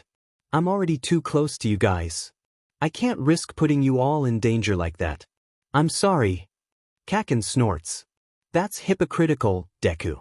You could please just drop it." Maybe it's the look on Izuku's face that does it, or maybe the tone of his voice, but either way Kaken does drop it after only a few moments of hesitance. He always does. He cares about Izuku too much to make him upset, especially when it comes to the topic of his father. The last time he'd argued with him over this, Izuku nearly had a breakdown. That's probably what would have happened now if he kept pushing. "Fine," Kaken says begrudgingly. "But you're telling me about what happened today. In detail, shitface." So Izuku does. He talks to him about the information his client gave him, telling him how the targets were supposed to be just petty thugs. He tells him how that was a FING lie and how he nearly had his kneecaps taken out by a gremlin. He explains how he executed the flawless takedown of the entire base and burnt everything to ash, and how he hitched a ride with the helicopter scene on the news. Kaken cackles and sneers at the right moments, slowly putting Izuku at ease again. Izuku frowns when he gets to one part, though. The helicopter exploded with the bad guys still inside. He was unconscious, and I think I saw him get caught by one of the flying heroes, but still. "That is his but," Kaken says, not a hint of remorse in his voice. "Kaken," Izuku chides. The teen scoffs again. "What? He was a villain. I say good riddance to all those fuckers." "But he was still a person, Kaken." Izuku shakes his head. "I wouldn't care if I didn't already know he had a family waiting for him. He was one of the original group I put away the first time. He was in the wrong place at the wrong time, so I guess I just feel bad." His friend doesn't back down. "You did his family a favor.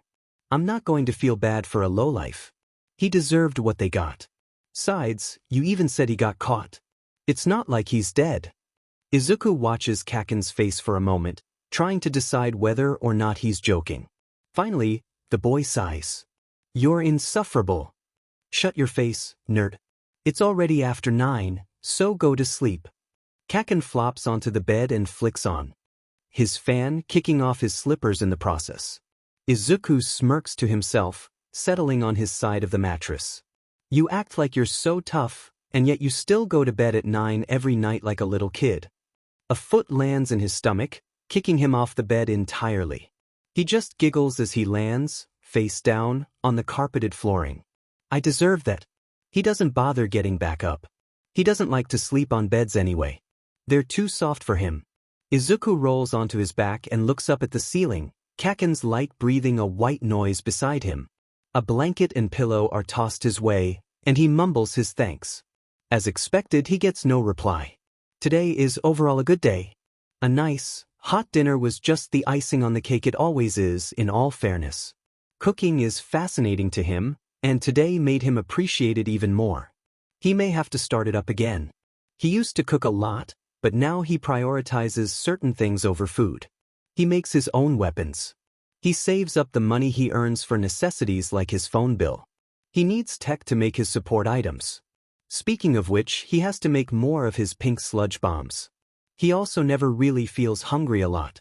So why waste food if he doesn't need it, right? It's best to save his belongings for better things. But that's not the point. He's full, he's content, and he's just completed another one of his missions. It may have been harder than he thought, but it was a success. He pocketed a lot of the money the gang had stashed in their boxes. So, today has been eventful, and all Izuku wants to do is rest. His mind, however, has other ideas. He doesn't actually fall asleep until the moon starts to dip low into the sky and the early lights of the morning start to filter in through the window. Izuku pretends he wasn't awake for the whole night when Kaken gets up to go to school. He didn't mean to stay up. Insomnia just has a way of creeping up on you like that. Shoyuta is done with life right about now. His day started out pretty well. He woke up at a fairly good time, had his favorite coffee, ate breakfast with his obnoxiously loud husband, and then proceeded off to work. He may have expelled his entire homeroom class a few months earlier, but he still has other lessons to teach the rest of the students at UA. Besides, Nizu doesn't allow his teachers to just slack off, even when they technically don't have a class to teach. But back to the point, everything started out okay. He felt relaxed. So content that it made him suspicious, because something has to go wrong. Good days like this one don't come by very often, especially on a weekday when he has to work. It just doesn't happen. It's around lunchtime when he gets the call, and Shoyuta can tell just by looking at the caller ID that his instincts were correct, as always. The underground hero sighs and puts down his chopsticks, wondering balefully if he'll ever get the chance to finish his teriyaki. What is it? Tsukachi? The detective laughs a little over the line. Don't sound too upset, I think you'll enjoy your visit this time. Here we go. Shoyuta picks at his food, aware of Hizashi and Namuri staring at him as he speaks. You want me to come to the station again? If you can. I only need a few minutes, at the very least. I'll see if Nizu will let me leave early after my last lesson. What do you need? I'm sure you saw the news last night. The hero snorts. Of course I did. It's all everyone's talking about right now. Shutting up about Rabbit is something the media doesn't know how to do. The Vigilante has done it yet again, embarrassing all of the pro-heroes in the city yesterday by taking down a drag ring that local authorities hadn't even been able to locate, much less initiate a full takedown on. Shoyuta didn't actually watch the coverage of it live, as he was getting ready for his patrol, but Hizashi recorded it for him. Not that he needed to. Every news station within a 50-mile radius of the attack has been replaying the scene of Rabbit jumping out of the helicopter like some sort of maniac every 5 minutes. It's like they truly have nothing else to report on. It's getting to be kind of annoying. Well, I feel like it's time to start the process, Aizawa. Shoyuta doesn't have to ask what that means. They've been planning it for a while. Shoyuta has been keeping an eye on Rabbit for a few weeks now, nothing too special. Just some tracking to figure out where the Vigilante tends to patrol, and also of the area and perimeter he covers. So far, he hasn't been able to gather much. The kid is slippery. He seems to know that he's being followed, and after only a few minutes of Shoyuta trailing him, Rabbit just disappears into thin air. As if he'd never been there in the first place. Shoyuta hates to admit that he's a little impressed. Now, that's not to say the kid has completely bested him, of course not. He's fast, irritatingly so, but he's still young and jumpy. Twice, Shoyuta has been presented with the chance to jump him, but both times he refrained. Not only because he's not a fan of attacking a person who just got done saving a victim of assault or robbery, but also because he knew, deep down, that it wouldn't have solved the core of the issue. Aizawa? The detective's inquiring voice brings him out of his thoughts. Can you be at the station in, say, a few hours? This is his case after all. Shoyuta makes an affirmative noise. I'll see to it. Give me a little bit. He hangs up, and with a long-suffering sigh, Shoyuta gets up to talk with the principal. He already knows he's going to regret this. Going to the station? Hizashi asks, peering up at him from his place at the table. Shoyuta nods, grabbing his scarf off the hook and wrapping it around his neck. Is it all right if I take the car? You might have to walk home. Sure. Hey, I'm going to get some more ground sausage before lunch is over. We ran out this morning, so I'll be leaving in a few. Yawning, Shoyuta nods in confirmation and picks up his sleeping bag from the corner by the door, feeling the beginnings of another headache coming on. He starts for his office to gather the work for his next class. Nizu will no doubt say yes when he asks. The mammal has never had an issue with him leaving early before if it's for police business. He passes back by the teacher's lounge and chooses to ignore Hizashi's amplified laughter as the voice hero berates Namuri for taking the rest of his teriyaki. I'll get her back tomorrow. Izuku hates bullies. To be fair, most everyone does. You'd have to be a special kind of a-hole to actively support bullying, especially when it's against people who don't deserve it. Which is why it's easy for Izuku to stand up to JRKS. It's the right thing to do. He knows what it's like to be put down, to be hated by everyone around you and be spit on and treated like nothing more than an animal. He knows what it feels like, so Izuku will be dead if he lets someone else go through that. He tries to help as best he can. Most times he does it well. He'll see a group of kids picking on someone that they deem weaker, and he'll step in. Most of the time, the bullies back down. That's the thing. Most bullies aren't used to their victims fighting back. They'll get surprised. They'll insult you a bit, and then make their exit after deciding it's not worth it.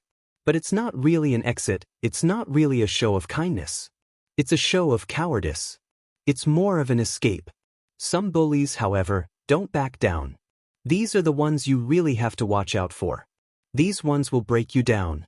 They'll pick out the things you hate most about yourself and bring it out into the light for everyone and their grandma to see. It's harsh and it's wrong. But it happens. And Izuku had thought that after everything he's gone through, after all the shit he's overcome, he'd become immune to it. And in many ways, he has. But the insults hurt worse coming from certain people who you used to trust. After Kaken leaves for school, Izuku takes a quick shower and borrows some of his clothes, thinking that his friend probably won't mind. Probably. When he comes downstairs, Mitsuki is sitting at the counter with a cup of coffee in hand, getting ready for work. Masaru must have already left. It's a Friday after all. Those are the busiest days of the month.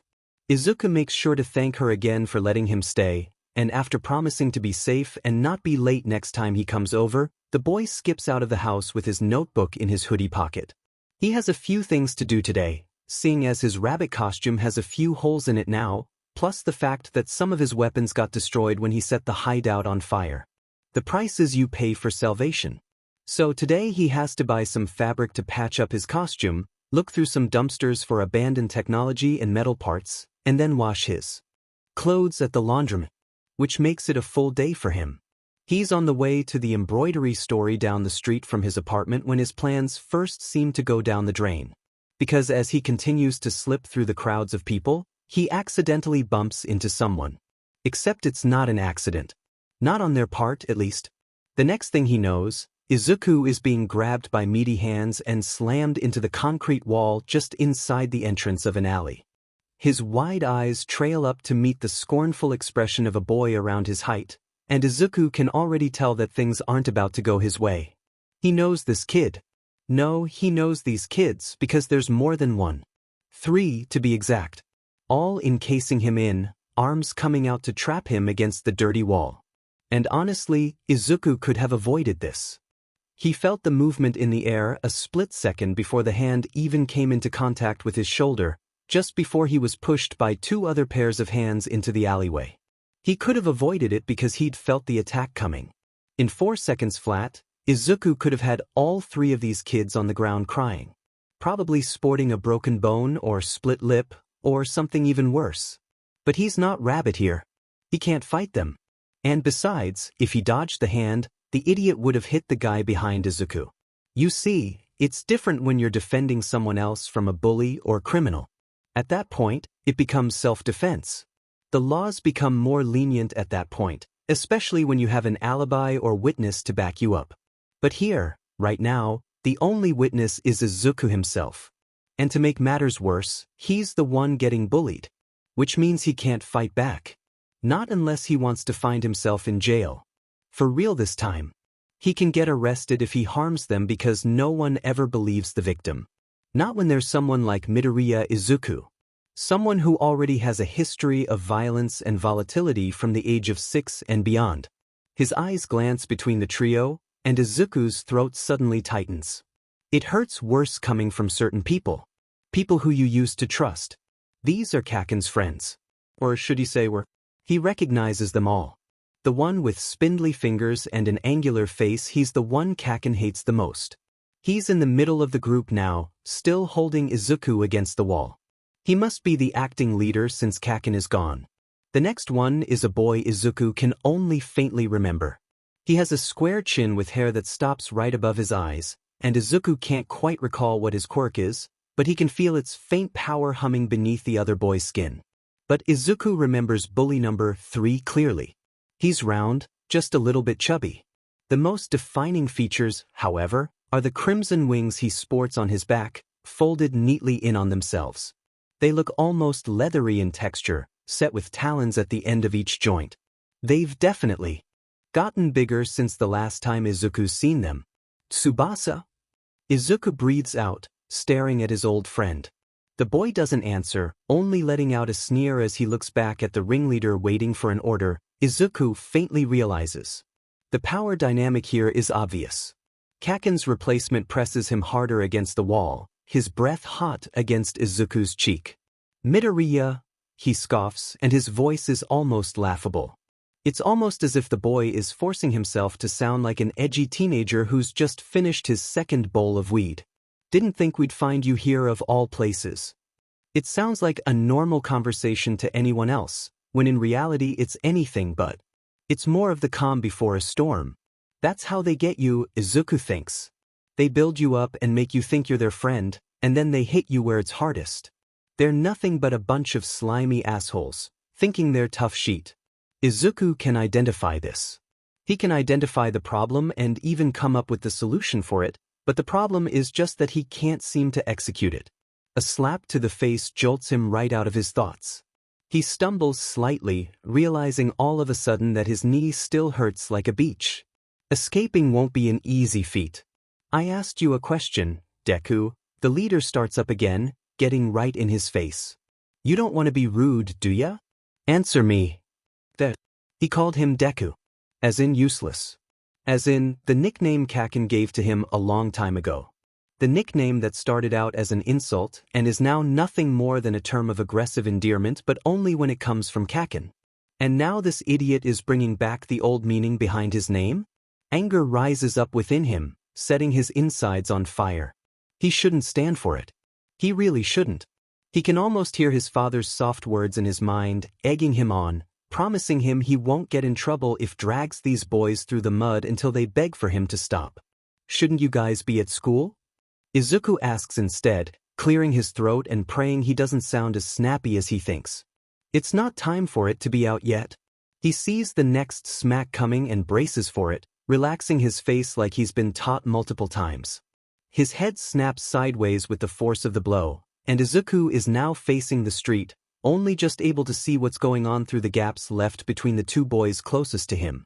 He takes a few deep breaths in through his nose, ignoring their barked laughter all around him. It sounds like nails on a chalkboard. Now, I don't think that's any of your business, is it? That's the forgotten boy, the one Izuku can only faintly remember. His voice is squeaky, almost artificially so. Izuku wishes he'd been patrolling as Rabbit at this moment. He would have roasted the hell out of them all. So they got kicked out, or are they skipping? Probably the first. He receives a kick to the shin, and he nearly buckles as his bad knee is jostled even more. He has to stay up. He's taken a whole lot worse before. He just has to keep up the facade for enough time for them to get bored with him. Or maybe for someone to step in. They tease him, but he's used to these words. They're more of a backdrop to his thoughts than real insults. Worthless. Creep. Bakugu's little witch beach. Finally decided to drop out of school, huh, Deku? Guess he figured out he wouldn't make it after all. Izuku sees a few people glance inside the alleyway when they walk past. But instead of lending a hand, they just turn away. They keep walking. In a way, Izuku isn't surprised, but it doesn't stop the new spark of rage from igniting inside of him. He forces it down with a swallow. This is not the best area to lose his cool in. They're just kids. That's probably what everyone's thinking. The onlookers. Just boys being boys, roughhousing and all that. Must be good friends. But there's no way. No way those people can't see what's going on. And what's even worse, Izuku spots a cop on the other side of the street, watching the crowds for any suspicious movements or interesting events. He catches his eye, and for a few long moments, Izuku waits. He waits for the cop to come over and stop them, to break up the literal assault going on. But he doesn't. He gives Izuku one last look before glancing away as if he never noticed him there in the first place. Somewhere in the midst of the spite-fueled rants being thrown his way, Izuku ends up falling to the asphalt. That's when Tsubasa lands his first hit on him, a weak kick to his stomach. They keep going, but it doesn't hurt much. Having a high pain tolerance really helps in these circumstances. Besides, they're not hurting him too badly. And if they're doing it to him, chances are they do it to someone else if given the moment. Better Izuku than someone else. He wants to fight back, but another part of himself knows he can't. Because for one, they don't know any better. They've never been taught how to deal with their emotions correctly, which is still not an excuse, but it is a reason. Kaken would have ended up like them. He probably would have ended up worse had Auntie not forced him into therapy. Secondly, Izuku can't bring any attention to himself in this alleyway. If he becomes the punching bag for once, or maybe even a few times, they might decide not to hurt anyone else. He can be that sacrifice. Izuku would love to beat their buttes and hand them over to the police. To Tsukachi. The detective loves straightening out bullies. But chances are he'd be put in jail even with the detective's quirk to help him out. There's no proof that any of this happened, and lie detectors, even human ones, are still subjective in most courts. Even if they do believe him, his past record is enough to lock him up anyway. If he attempts to beat them badly and run, they might snitch, and then he'll be hunted by Tsukachi and the others. The only thing Izuku can do is fight back just a little bit. Just enough to keep them interested and off of someone else's case. He can humor them a little. Besides, this is good practice for him. He sees a steel-toed boot heading for his nose and instinctively grabs it, twisting the leg and ankle simultaneously so the person trips over their own body. The ringleader lands next to him and starts yelling more obscenities at him, becoming progressively louder, which is what Izuku wants. Even after these years, the trio is still utterly predictable. They'll no doubt take any bait he lays out for them. It's not until elongated fingers reach into his hoodie pocket does he actually startle. His notebook, his analysis notebook, filled with all of his notes and theories on all the recent villains and heroes, is snatched out of his grasp and thrown right into a large puddle next to a dumpster. Are you effing serious? Hey, what are you? Izuku is cut off by Tsubasa's meaty fist flying towards him, and quicker than lightning, Izuku grabs his wrist between his fingers and yanks him forward. Tsubasa smashes face first into the wall with a loud crack and cries out in pain, slumping to the side. So much for not doing too much damage. The boy Izuku had forgotten about gasps, taking a few steps back from his previous place beside Tsubasa. He's obviously the weakest link. Izuku had a feeling he would crumble as soon as one of his friends went down. Izuku jumps to his feet and heads for his notebook, only for Ringleader to grab the back of his hoodie and swing him around. Don't hit him. You might hurt him. He merely ducks under Ringleader's fist, kneeing the other boy in the stomach, so he stumbles away. Tsubasa must have recovered already, as when Izuku turns back, the mutant is now holding the notebook in his hand with a furious look on his face. Tsubasa, Izuku tries, holding his hands out placatingly. Please. Give me my. There's a rush of wind to his side, and Izuku forces himself not to move as the third boy even slaps him with the back of his palm. And what kind of hit is that? What a beach move. Izuku tastes iron in his mouth and grits his teeth, dazed for only a moment. Ringleader is on his other side now, blocking him in. Tsubasa stands triumphantly in front of him with his wings outstretched. I need my notebook, and they're going to make me fight to get it. They want him to fight. They want him to get arrested, most likely. At this point, whatever. He needs his notebook back, no matter the cost. He spent a lot of time on it, and his own analysis of his quirks are in there. Izuku crouches down a little lower, fists clenching. Memories of his father are in it. He can't afford to lose it. He prepares for a fight, and he sees the trio tense in anticipation. They'll go for the first hit, at least Ringleader will. Tsubasa will likely follow, and the third one will have no choice but to. Ringleader is rushing forward, fingers outstretched to do who knows what, when a loud voice comes from the entrance to the alleyway and freezes them in their tracks. What's going on here, boys? Izuku stares at the intruder because that's what he is at the moment. He could be a cop looking to arrest him, or maybe even a random civilian looking to get in on the action. It sounds sick, but Izuku has seen it happen before. The man is tall and lanky, and his hair, a nice, light shade of yellow that almost looks white, is pulled back to presumably keep it from getting in his eyes. It looks like he has it in a half bun. But that's not the most interesting thing about the mystery man. He has red, rectangular glasses sitting on the bridge of his nose, framing a set of piercing green eyes.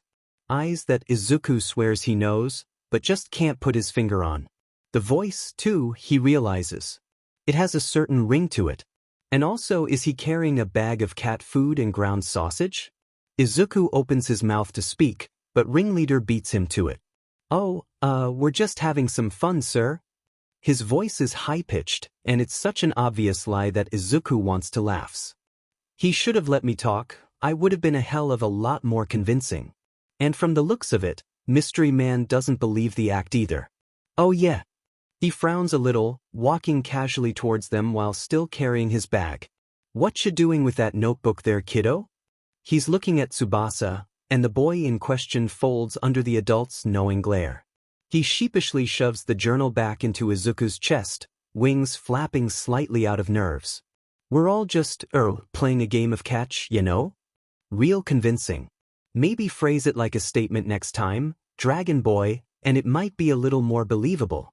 Izuku holds his notebook tightly, not wanting to risk it getting tossed into another puddle. Mystery Man stops a few feet away from him, frown deepening. Is that right? Well, I think maybe you three should pick another game. This one doesn't look like too much fun, yeah? It sounds more like an order, and Izuku is hit again with the same feeling that he knows this man. The intruder's savior, more like points back to the mouth of the alley with a thumb, giving the boys all the incentive they need to start scrambling. They keep a safe distance away from Mystery Man as they flee towards the exit, and the one closest to Izuku, the forgotten boy, shoots him a scathing look and says, voice low, "You should have done everyone a favor and jumped off a building once you quit school, Deku." Izuku had been waiting for a comment like that, had been waiting for a taunt, a finishing blow, but now that he's actually hearing those familiar words, he feels himself get sick. Do you like making a fool out of me? You think I'll believe you weren't just lying to me all that time? Go take it and dive off a roof if you think for one dim second I'll forgive you. The memory tastes foul on his tongue, and Izuku shakes it away quickly. Forgotten Boy is gone with shrill laughter, leaving Izuku and the mystery man alone together in the alley. Izuku flips through the pages of his notebook, quietly seething. All of his notes are ruined. The pages are soaked, he can barely read the words written in them. His drawings, theories, all of his hard work destroyed. He can probably salvage some of it, sure, but it's the fact that he has to do it at all that makes him angry. A hand lands on his shoulder. You all right, son? Izuku snaps the notebook shut and shoves it back into his hoodie pocket, glancing up at the taller man. Oh yeah, I'm fine, sir, thanks. You didn't have to do that. Nonsense, the blonde says happily, retracting his hand. I'm glad to help. Do they do that often? He sounds used to this. Is he a cop? Not really. They just like to play rough sometimes. That sounds believable, Izuku thinks. The man probably would have believed it had he not just witnessed Izuku almost get the sheet beat out of him. He says, brows scrunching suddenly. Hey, you're bleeding above your eye there, listener. Here. The man digs in his back pocket for a moment before handing Izuku a band-aid, and looking closer, the boy can see a small print of a cat on the top. Who the hell just carries a band-aid on them? Maybe he's more of a doctor? Izuku wipes the trickle of blood off his forehead with his sleeve, thanking the man once more as he applies the bandage. He stands there for a moment after, the silence awkward as he realizes the stranger is studying him, before blurting out, I have to get going, sir. I'm going to be late. He doesn't wait for a reply as he runs out of the alleyway and disappears into the throng of people. The man's quirk had given off a strange, calming aura. It felt nice, in a way. Almost, dare Izuku say, comforting. Again, he can't shake the pressing feeling that he knows him from somewhere. There's a strong possibility that he could be a cop, or maybe even a hero. In all fairness, his brain is too muddled from the bully's insults to think too much on anything else. He ignores everyone's stares and judgmental gazes, opting to instead continue on his way to the embroidery store. It closes pretty early, so he has to hurry. After that, he'll finish his other plans. It'll take a few hours, but if he does it right he should have enough time to go to Tony's for free breadsticks again. At least the day had started out shitty, he thinks. Now it can't get worse, it can only get better from here. Right? You have his phone number. It's not a question. Shoyuta hopes the disappointment is evident on his face as he stares at the text Tsukachi apparently received from Rabbit himself.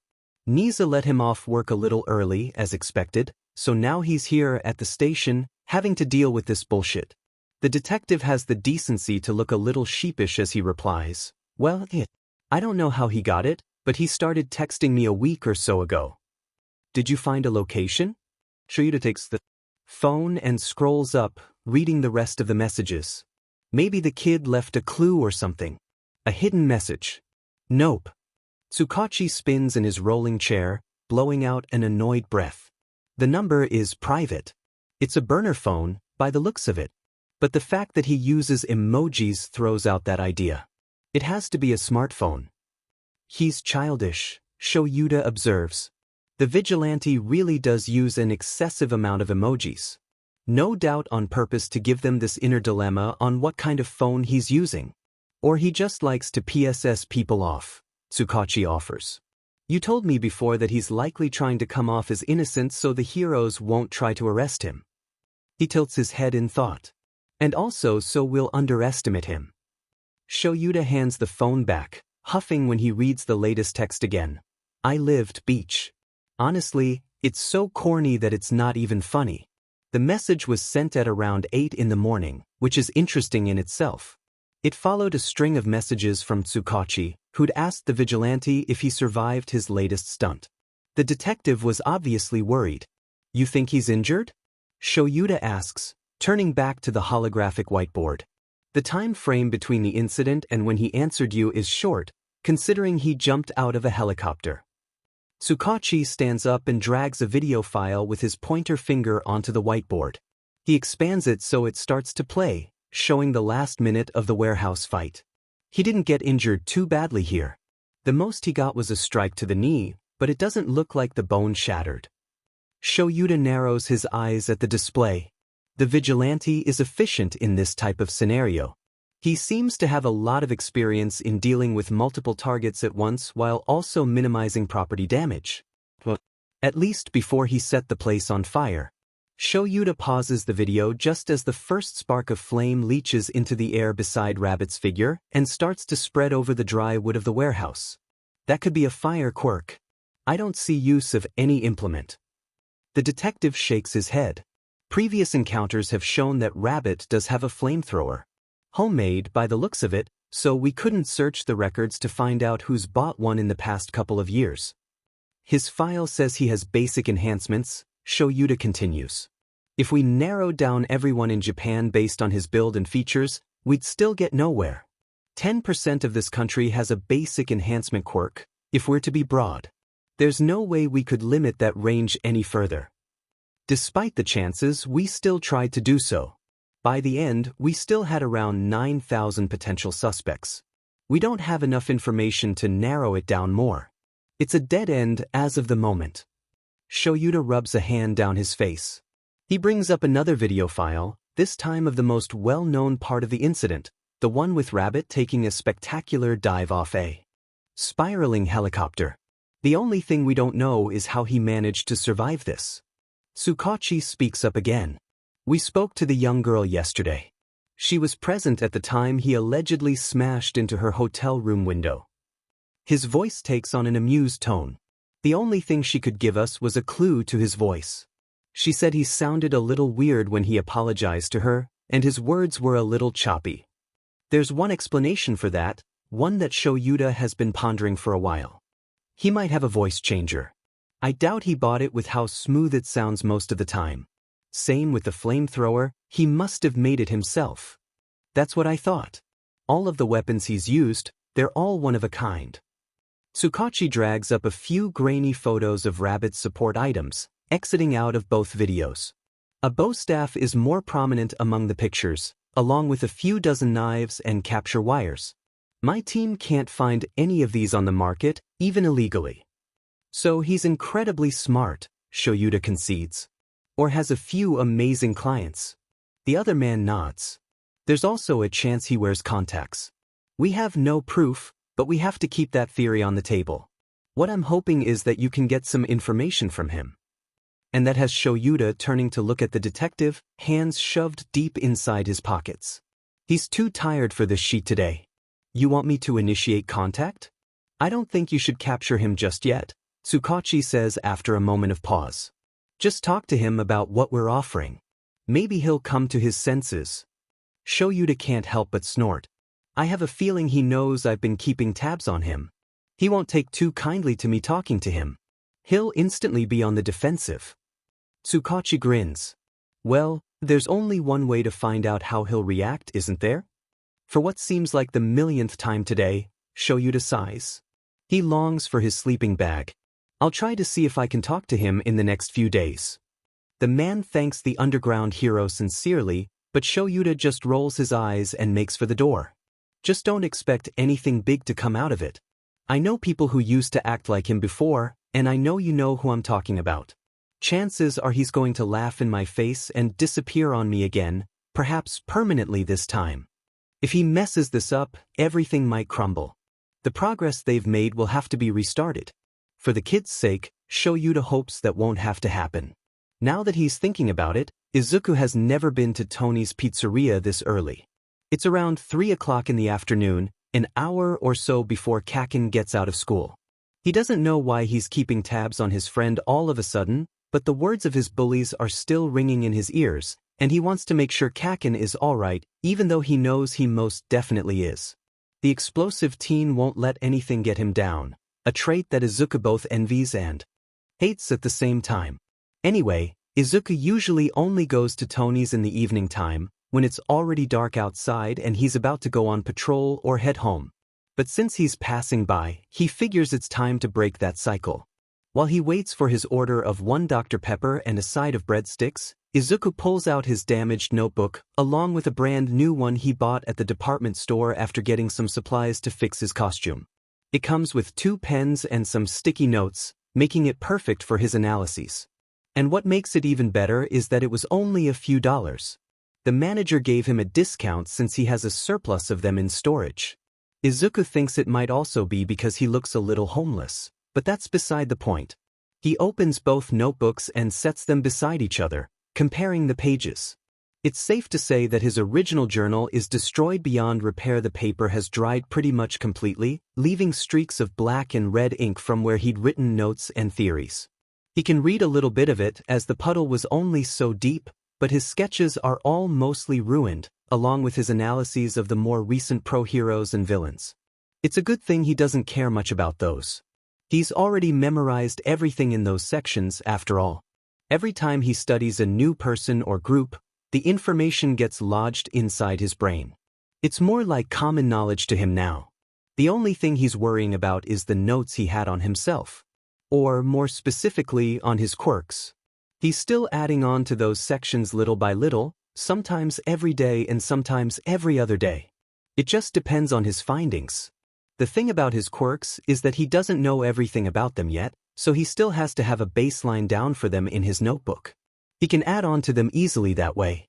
That's why he's prioritizing copying those sections over from his old journal to his new one rather than his other, less important stuff.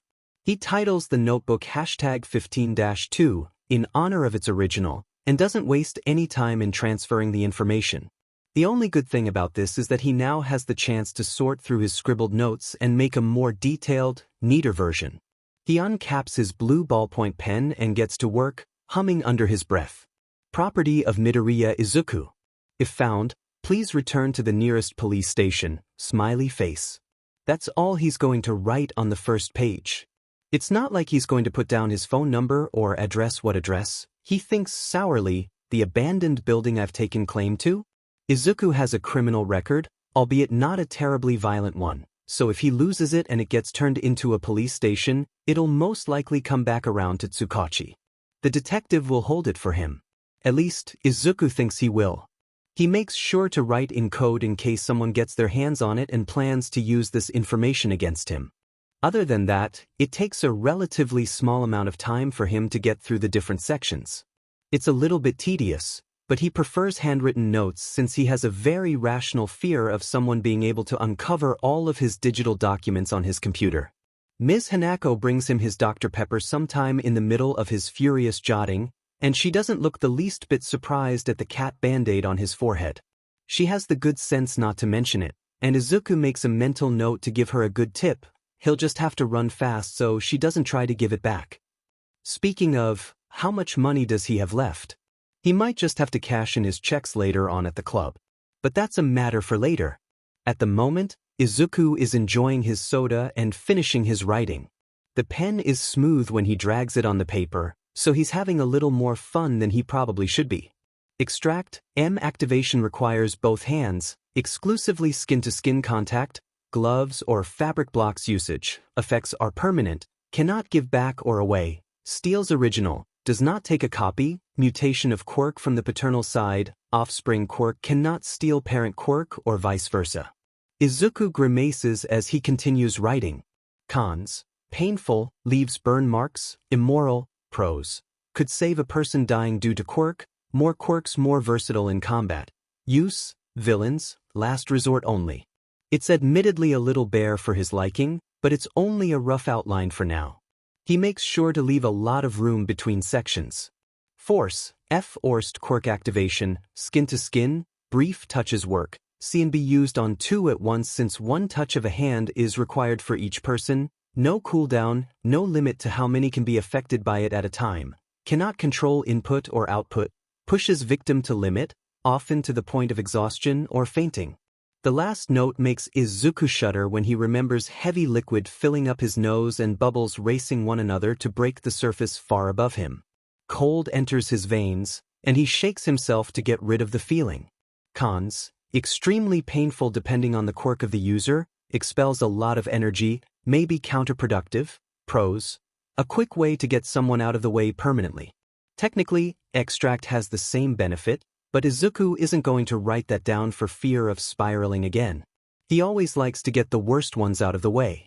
Deflect: similar to transparent shield, could be better described as invisible glass, shatters at around 350 pounds of force or pressure, activated when arms are crossed in an X shape, must be held there for the entire duration, can successfully block bullets, knives, other variations of sharp weapons, blunt force trauma, gases, and more to add. Unsuccessfully blocks attacks that are above 350 pounds of sheer force and repeated hits that bypass the regenerative aspects.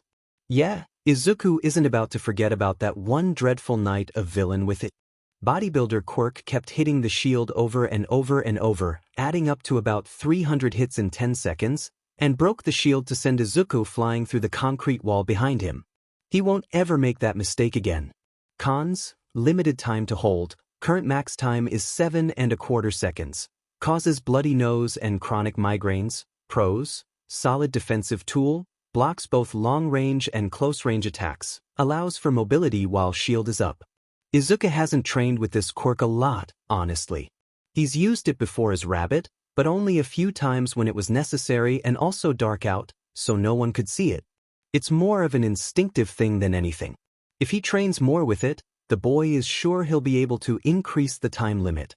Boost: basic enhancements, provides an incredible supply of energy, increased strength, stamina, speed, hearing, and sight. Will need to conduct more tests. Used daily, almost always active.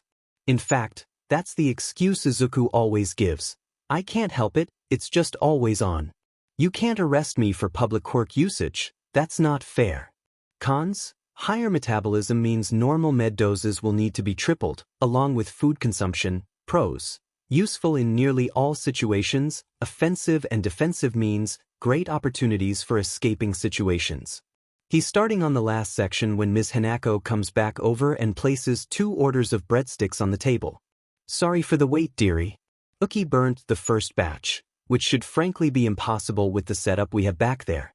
He managed to do it, though, so here's an extra bag. Izuku dips his head at her in thanks, suddenly struck with that same uncomfortably warm feeling he gets in his chest when people are being kind to him. I appreciate it. Today's been rough. The older lady nods, putting her hands on her hips. Got a new journal, huh? I kinda ruined the first one, but I don't mind. She looks like she doesn't believe him, but instead of calling him out on it, she pats him twice on the head and walks away. If you need me, just holler. He munches on the breadsticks, sprinkling them with an ungodly amount of Parmesan cheese and dipping them in marinara as he continues his work.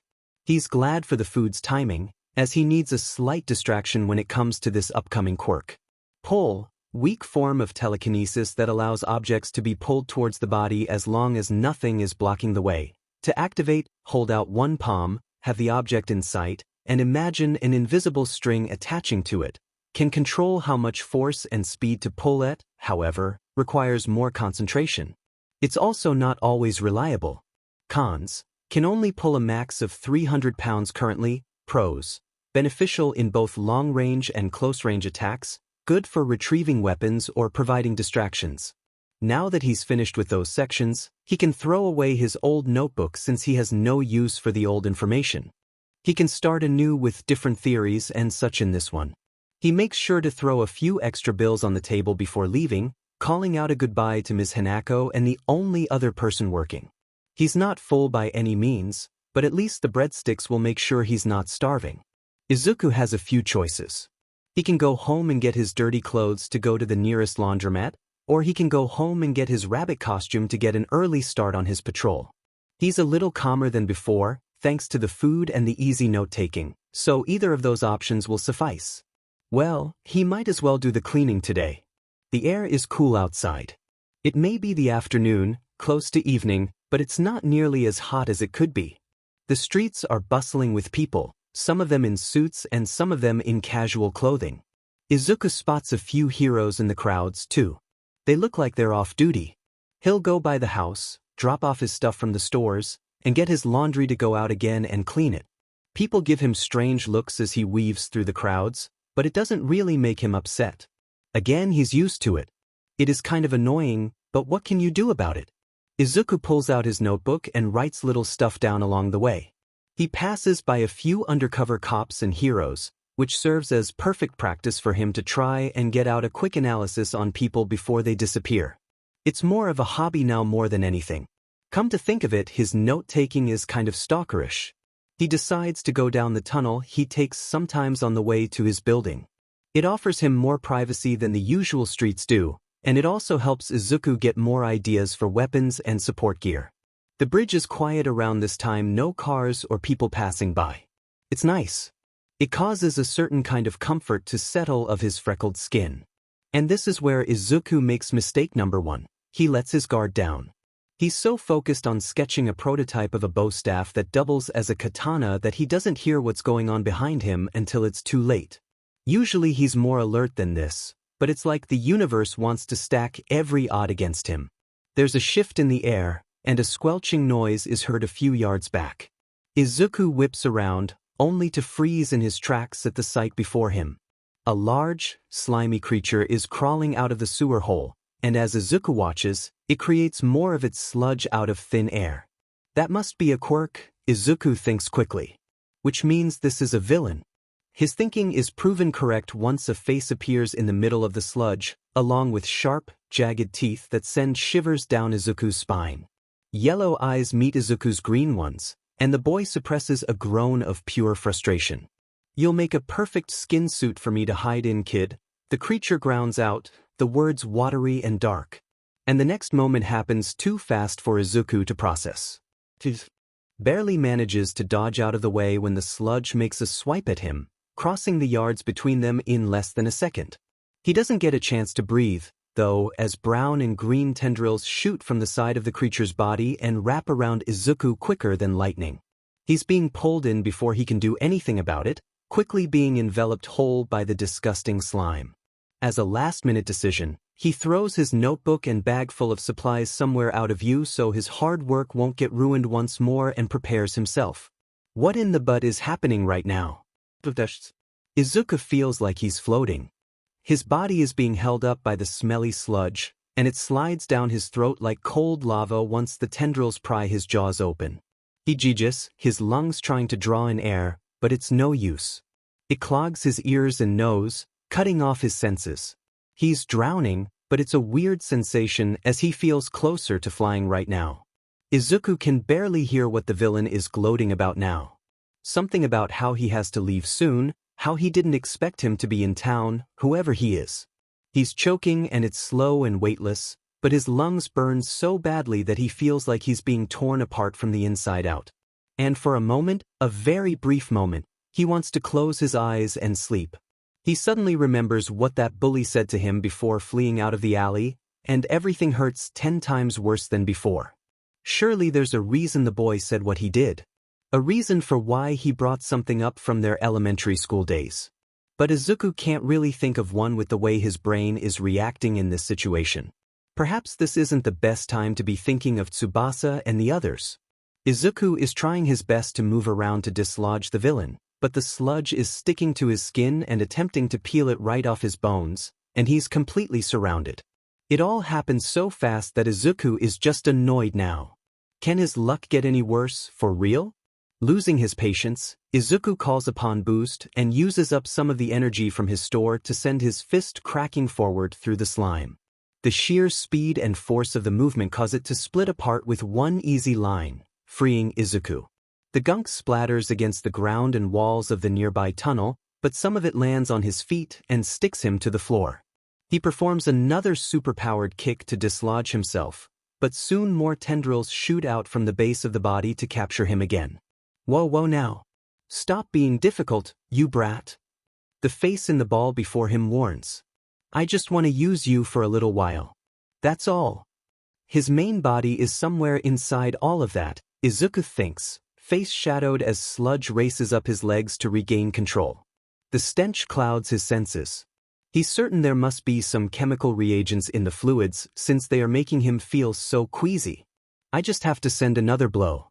Directly through the middle without him dodging, and it'll split him in half. His thinking cost him too much time. In a split second, a tendril erupts from the creature's abdomen and wraps around Izuku's throat, dragging him in once more and tightening around him like a noose. This time, Izuku is suffocating for real. His vision blurs and no sound comes out of his mouth when he tries to speak. This stuff is not warm and comforting and safe like one might think slime to be. It's cold and scary, and it burns. He's even more certain there are some kinds of acidic substances making the man up. He feels like the words the bullies spewed at him, funnily enough. He musters up the last bit of his strength as black dots begin to corner his vision, because damn it, this villain wants to end things quickly, doesn't he? And Izuku does not want to die at the hands of this sewer rat, of all things. He uses Boost one last time to reach for the knife in his boot, hoping he can send the sharp sides sailing through the sludge like it's butter for it to slice the physical body of the man and get the quirk to deactivate. He calls on all of his quirks to do something, anything against the goo suffocating him. He ignores the man's jeering words, and right now it feels like his lungs are about to shred themselves. Izuku feels the first patch of skin begin to rip from his flesh to be replaced by thick sludge, and he swallows down a scream in favor of yanking his knife out of his shoe and taking blind aim. He can't see the main body, but he can vaguely sense it using extract, so he can do it. The moment Boost invades his body and sends the knife flying forward, headed towards its mark, the cold suddenly vanishes, and Izuku is dropped unceremoniously to the ground. The sky swims, and he swears he sees stars behind his eyelids as he lies on the grass, as still as death. He doesn't bother getting up, his body is already trying to restore its reserves of energy, so he can't delay that. He should probably take a nap. Or would it be weird, seeing as he's literally in the middle of a pathway? To be fair, he's in front of a tunnel nobody really uses. He's slept in worse places before. He may as well. A hand starts lightly slapping his cheek sometime after he comes to this conclusion, rapidly and in quick succession. A hushed voice reaches his ears, and it sounds a little rough around the edges, or maybe Izuku is losing it. Hey, wake up. Hey.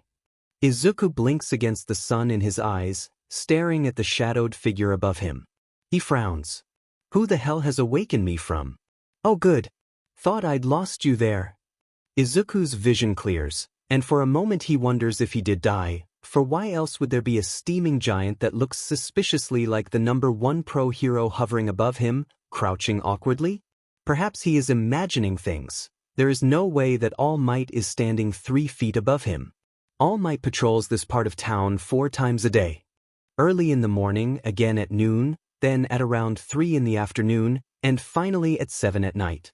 It is not any of those times, so why would All Might be here? Granted, certain villain fights may have led him astray, a little outside of his normal routes, but what are the odds he was searching for the very villain Izuku was fighting?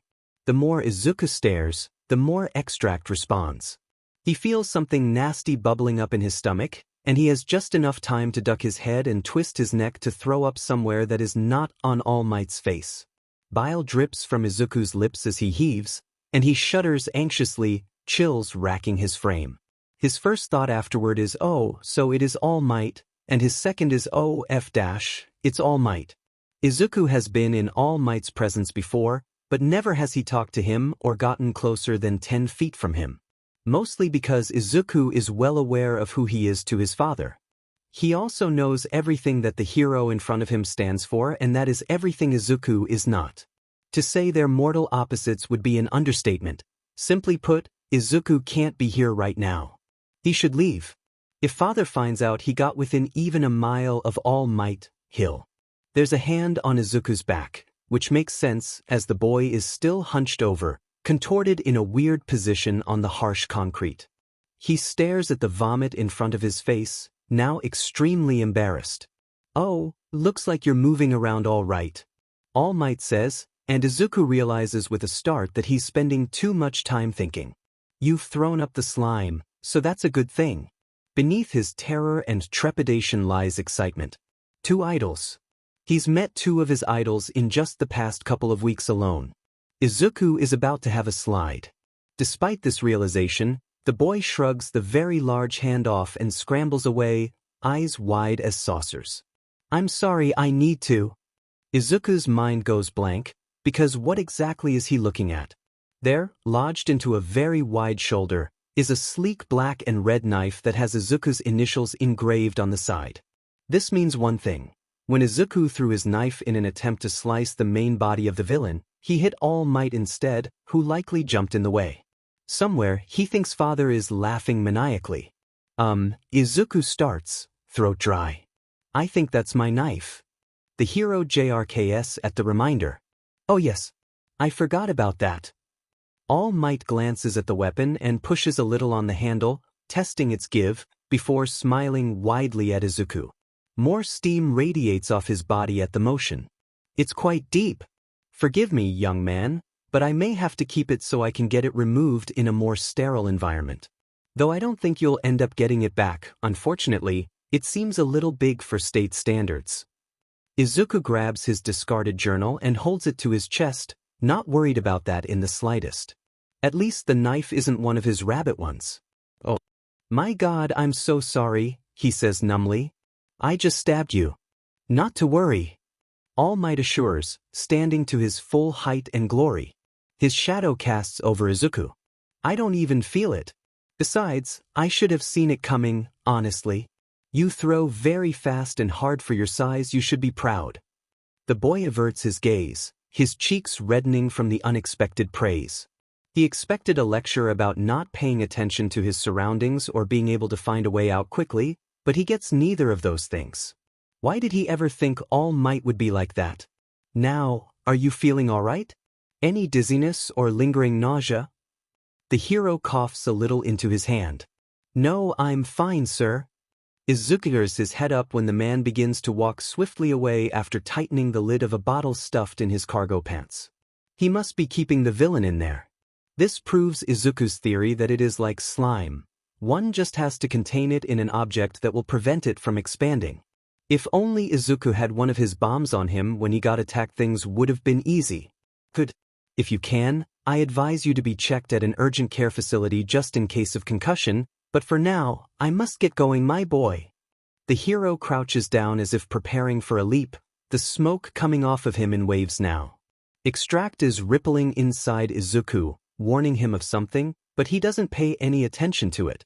Izuku, who was momentarily stunned by my boy, jerks forward. No, wait please. His hand shoots up without really thinking about the consequences of doing so, palm facing outwards, and this is mistake number 2. Pull activates on its own accord, tingling at his fingertips, and Izuku is yanked forward a few feet, as the sheer force of All Might's jump was much greater than the maximum he can counter. To Pull's credit, the man glitches mid-air, freezing in place for a fraction of a section before losing the momentum he needed. And then the behemoth of a hero is falling back down to the earth several yards away from Izuku, landing sloppily in front of the tunnel's entrance.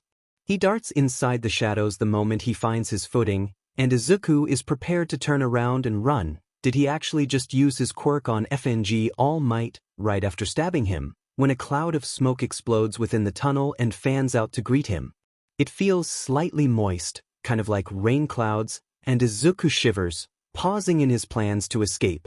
The mist clears then, revealing a tall, lanky man with blonde hair and piercing blue eyes. And that's not All Might. What is? It's just the man in his deflated form. Kind of like a balloon if you think about it. That's how Father explained it to him, anyhow. Izuku always called him Small Might, as it was easier to remember. All Might never really had a time limit for how long he could stay in his muscle form until he fought Izuku's father, and this reminder lodges a lump in Izuku's throat. It seems the hero's time limit is getting shorter with each passing day. Izuku doesn't think the hero would let everyone know this secret of his willingly, so this must have been an unhappy accident. Oh, that explains all the smoke. That's my fault. Not freaking out. Small Might's astonished voice brings him out of his thoughts. Are you sure you don't have a concussion? Why are you not surprised? That's right. Izuku shouldn't know about this. No one should. He needs to at least act like he's shocked.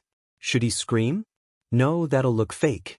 Honestly, Izuku can just lie through his teeth like all the other times.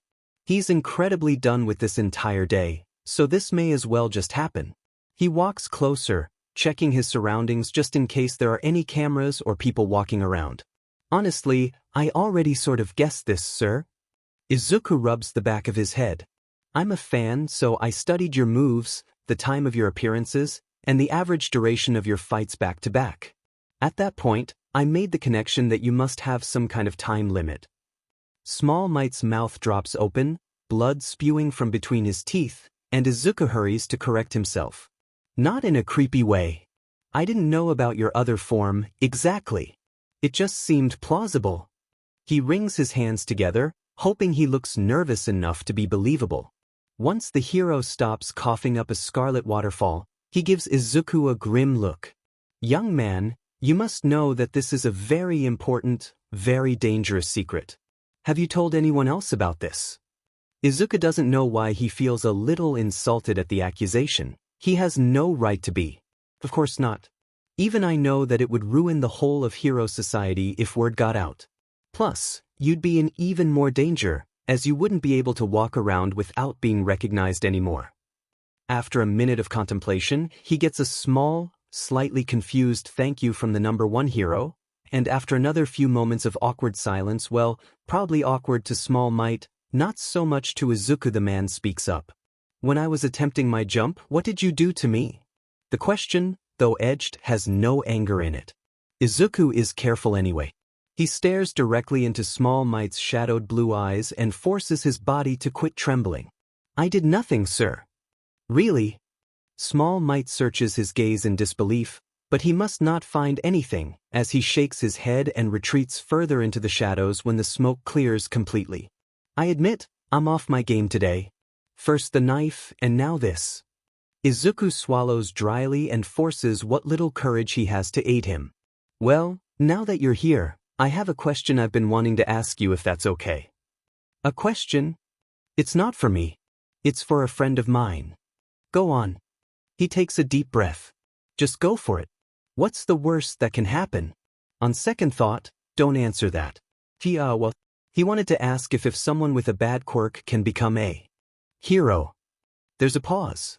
The universe's eyes are on the pair of them. A bad quirk? Small Might repeats. As in, one that may not be very useful in heroics?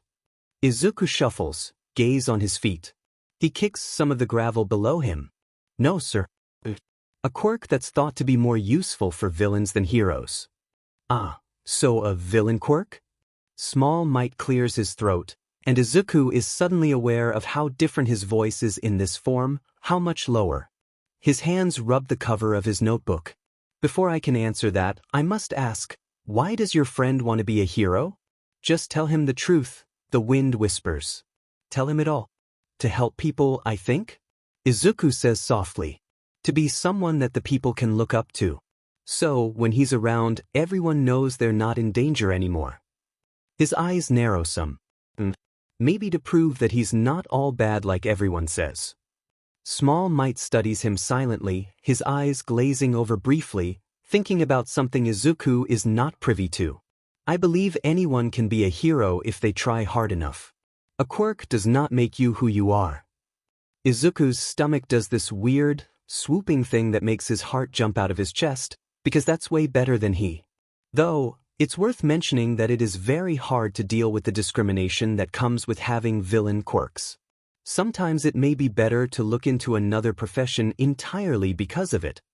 He tips his head in thought. Police work or even a doctor would do. Those are very important jobs, and you'd still be connected to heroics. There are hundreds of other ways to be a hero, young man. What you're telling me is to go for something easier. But how can I do that with who I am? To answer your question, yes, I do think it's possible. However, I don't think it should be your friend's goal, as oftentimes these aspiring heroes face terrible struggles from those around them, even from other pros, unfortunately. With that in mind, it may be better if they went for something else, for everyone involved. It's the way the man says they that has Izuku's mouth running dry. Oh, he says quietly. That, makes sense. Thanks. Why is Izuku surprised? He doesn't know how long he stands there for, eyes focused on nothing really, but when he comes to, All Might is gone, just like that, leaving Izuku alone at the mouth of a dark tunnel. Izuku doesn't know what to think. He didn't expect any sort of real answer when he first asked the number one hero the question. But he also never thought he'd get this sort of reaction. He's right, though, isn't he? You've known it yourself all this time. You just never wanted to admit it. There's a reason suicide rates for those with villain quirks are higher than any other. Something heavy settles in his stomach, making the boy regret eating those breadsticks. He wants to throw up again. Hearing those words from his favorite hero? It's just strengthened the walls around his mind and heart. Shouldn't care so much. Why is he so upset? And why is he so sad? So angry? Izuku asked. All Might answered. So who's really at fault? He started out having a shitty day and had breadsticks to try and make it better, only to have those efforts ruined just a few minutes later. That's just his luck, right? The walk home is short. It takes him only a few minutes to get there from where All Might left him. He retrieves the bag of supplies he left by the bridge and trudges up the various flights of stairs. It's broad daylight. He can't climb up it this time. When he opens his notebook, he is surprised to find All Might's signature scrawled across 2 whole pages in black ink. It's something that Izuku never thought he would ever get the chance to have, and if it were any other time, he'd be delighted, but now he only feels subdued. He feels too upset to do laundry now, so he puts on his rabbit costume and turns right back out the door. Going on patrol makes everything better. He can forget everything for a few hours, at least. That last part was a lie. Izuku's fantastic luck strikes again only 20 minutes into his patrol. By this point, he's already stopped 2 muggings and helped an older man cross the street, so that's cool. Now, however, he's gliding across rooftops and relishing in the feeling of cool air hitting his face, unaware of what's to come. There's commotion a little ways away. He extends his senses and finds various quirks grouped together near an open alleyway, making him frown. A villain fight, huh? It takes him less than a minute to have a bird's-eye view of the scene. The first thing he notices is, well, the star of the show, the villain. The villain that All Might should have brought to the FING police station. The one that Izuku nearly suffocated in not even an hour before. That green and brown sludge is unmistakable. It's definitely the same guy. Oh, shit, Izuku thinks with horror, making an home out of his skin. Did he drop it when I yanked him out of the air? Did he not see it? How didn't I see it? The more Izuku thinks about it, the faster he comes to the conclusion. The jar probably dropped and rolled right back into the storm drain that the villain first came out of, which would have broken the bottle if it hadn't been already, freeing the monster. Arrogant and stupid. That's what Izuku is. He should have seen it. He should have known that the villain wouldn't give up so easily. He's been trained for this kind of stuff, and yet he still somehow missed it. If he had only checked for the villain's quirk signature and not let himself be distracted by All Might, it wouldn't have escaped. The second thing Izuku notices is that quite a few heroes are already on the scene. Except they're not exactly doing much of anything. The heroes are standing there. Does the villain have a hostage or something? Why are the heroes trying to keep back the press and civilians instead of trying to take down the fool and minimize property damage? He is, as a matter of fact, standing between two apartment buildings where families reside. This is a high-risk situation. Aren't they going to help? The idea of a hostage becomes a little more realistic once he catches sight of a figure near the front of the goo. Izuku hops onto the corner of the roof to get a better look. And that's when he sees it, a tuft of spiky blonde hair peeking out from the sludge, along with a familiar school-issued uniform. Kaken? School's been out for half an hour. They're a few blocks away from the Bakuga household, which is around 30 minutes from Aldra Middle School. The time stamps match up. It could very well be him. And the heroes still aren't doing anything. Izuku is moving before he can stop himself, his muscles burning from the sudden use of his enhancements. Suspended in midair for a fraction of a second after his jump, Izuku hikes up his knee and digs a knife out of his boot, this one with his rabbit initials on the side. His precision is deadly, and light reflects off polished metal as the blade soars through the air and hits the villain's exposed eye. The sludge recedes briefly, just enough for Izuku to see more of Kaken's body and skin. He's suffocating. When he flies close enough, the Vigilante brings his leg down on an outer piece of the sludge, tearing a large chunk off of it and sending it far away from the villain's grasp. He hits the ground running, hand already reaching for his friend's exposed forearm. Wide, panicked crimson eyes meet his, and Izuku yanks. Kaken is almost fully out of the sludge now. His leg and torso are the only things still stuck. Izuku rears back with a grunt and aims another kick at the floating face, shoving the knife further into its eye. Juice sprays out, splattering both Izuku and Kaken. The screech he gets in reply grates on his ears, but he feels a tiny bit of satisfaction at the noise.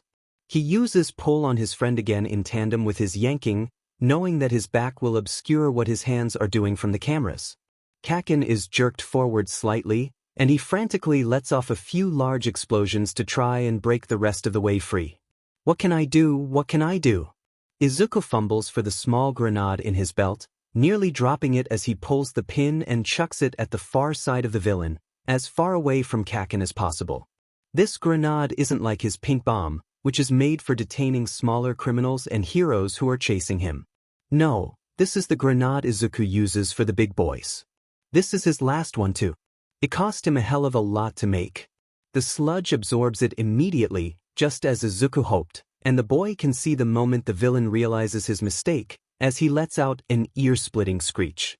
It's too late, though, as the sludge explodes from the inside, effectively destroying the base and causing some of the slime to dissipate. Thank you for physics. Kaken slips free, stumbling to the ground and coughing up. Black liquid.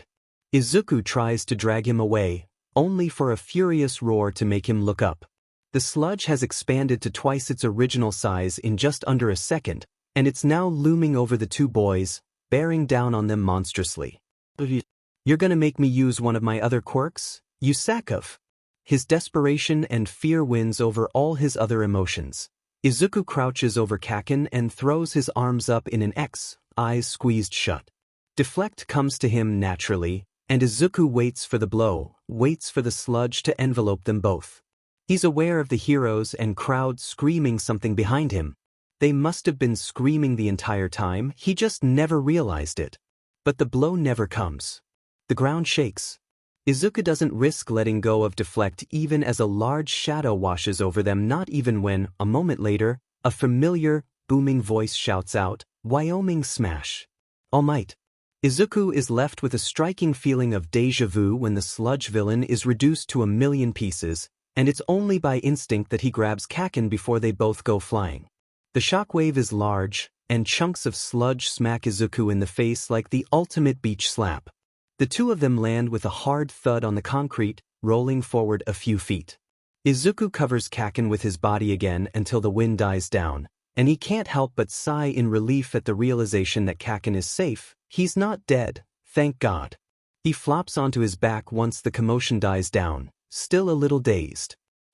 All Might. I knew I needed you, but holy shit. I love you, sir. All HMO. His euphoria is interrupted by Kaken socking him in the shoulder. Why the hell did you do that? The blonde barks, eyes flaming. We would have both been dead, dumbass. Izuku sits up and chuckles, making sure his mask and hood are still in place. The last thing I need is an impromptu face reveal. Glad you're still alive, he says quietly, making sure no one else can hear them. Shitty nerd, I'll kill you. Kaken reaches for him again, but Izuku dodges out of the way, already on his feet. The explosive teen would have chased after him had a hero not run forward and grabbed the boy's arm, directing him to the nearest medic. Everyone starts to crowd around him, some asking if he's alright and others just telling him how brave he was, staying calm under the circumstances he was in. But at least they're doing something now. After the fact, Izuku glances around and notices that All Might has already given the villain to the police, and he's answering questions from the press with an awkward hand rubbing at the nape of his neck. There is a slight sheen of steam coming off of his back, but it's much less than it was before. Now it's time for me to leave. He picks up his discarded knife from the ground and wipes the remaining sludge on his costume, figuring that he might as well seeing as he's going to wash it later. He's about to leave when a hero calls to him from beside a police officer, stepping forward pointedly. He's obviously hesitant to capture the boy after what he just did but also isn't willing to let him go. Izuku holds his knife threateningly and turns on him, his voice icy as that righteous anger comes back to him in full force. Are you effing blind or something? Everything comes to a standstill. The chatter from the heroes and press stops at once when everyone snaps around to stare at the vigilante. He was suffocating. Izuku gestures in the air with his blade, pointing at the man now restrained in the police car. That BSRD over there was going to kill him, and you all just sat there and did jack shit. He's breathing heavily now, and he vaguely notices all of the cameras being turned on him and the reporters holding out their microphones. All Might has disappeared from view, though Izuku can still feel his quirk nearby. A woman to the far right of him shifts on her feet, jutting her chin out defiantly. None of our quirks were suited for the job. We would have made the situation much worse. Worse?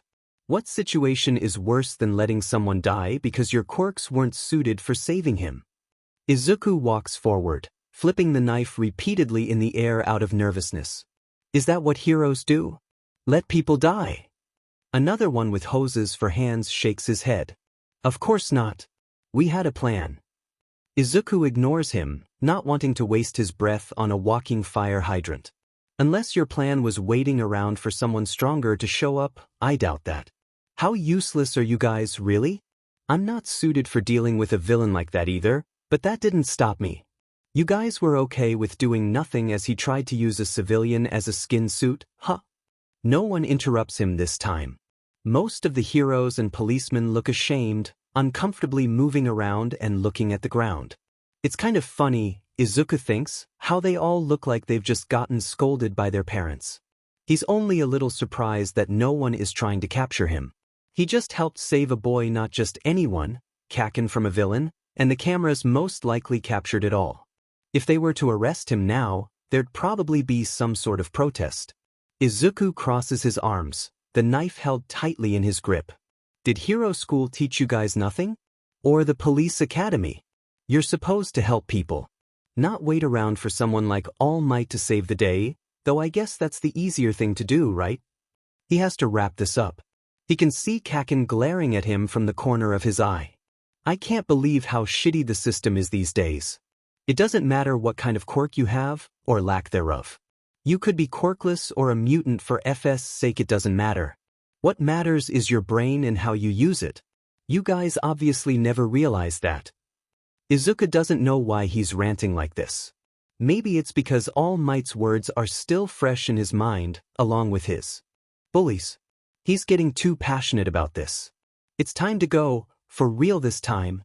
He lets the silence after hang in the air for a few moments, as if to let what he said sink in, before blowing out an annoyed breath. Pussies, he spits, ignoring the surprised murmur from the crowd. Shakily, Izuku lets some extra energy flow to his legs and jumps onto the nearby cafe, running along the rooftops until he's out of sight, not answer the calls of his vigilante name behind him. He said too much. Stupid. His phone is buzzing nonstop as he runs, but Izuku is too angry to answer the texts. It's probably Kaken. He heard the blonde's voice among the others calling after him. He probably wants to yell at him again. Or maybe it's Tsukachi, as Izuku might have just been on the news again. This time was purely accidental, though. Well, sort of. Doesn't matter. He can't do anything about it now. All he knows is that it's time to hurt some bad guys. Whenever Izuku is upset, he sleeps on the floor.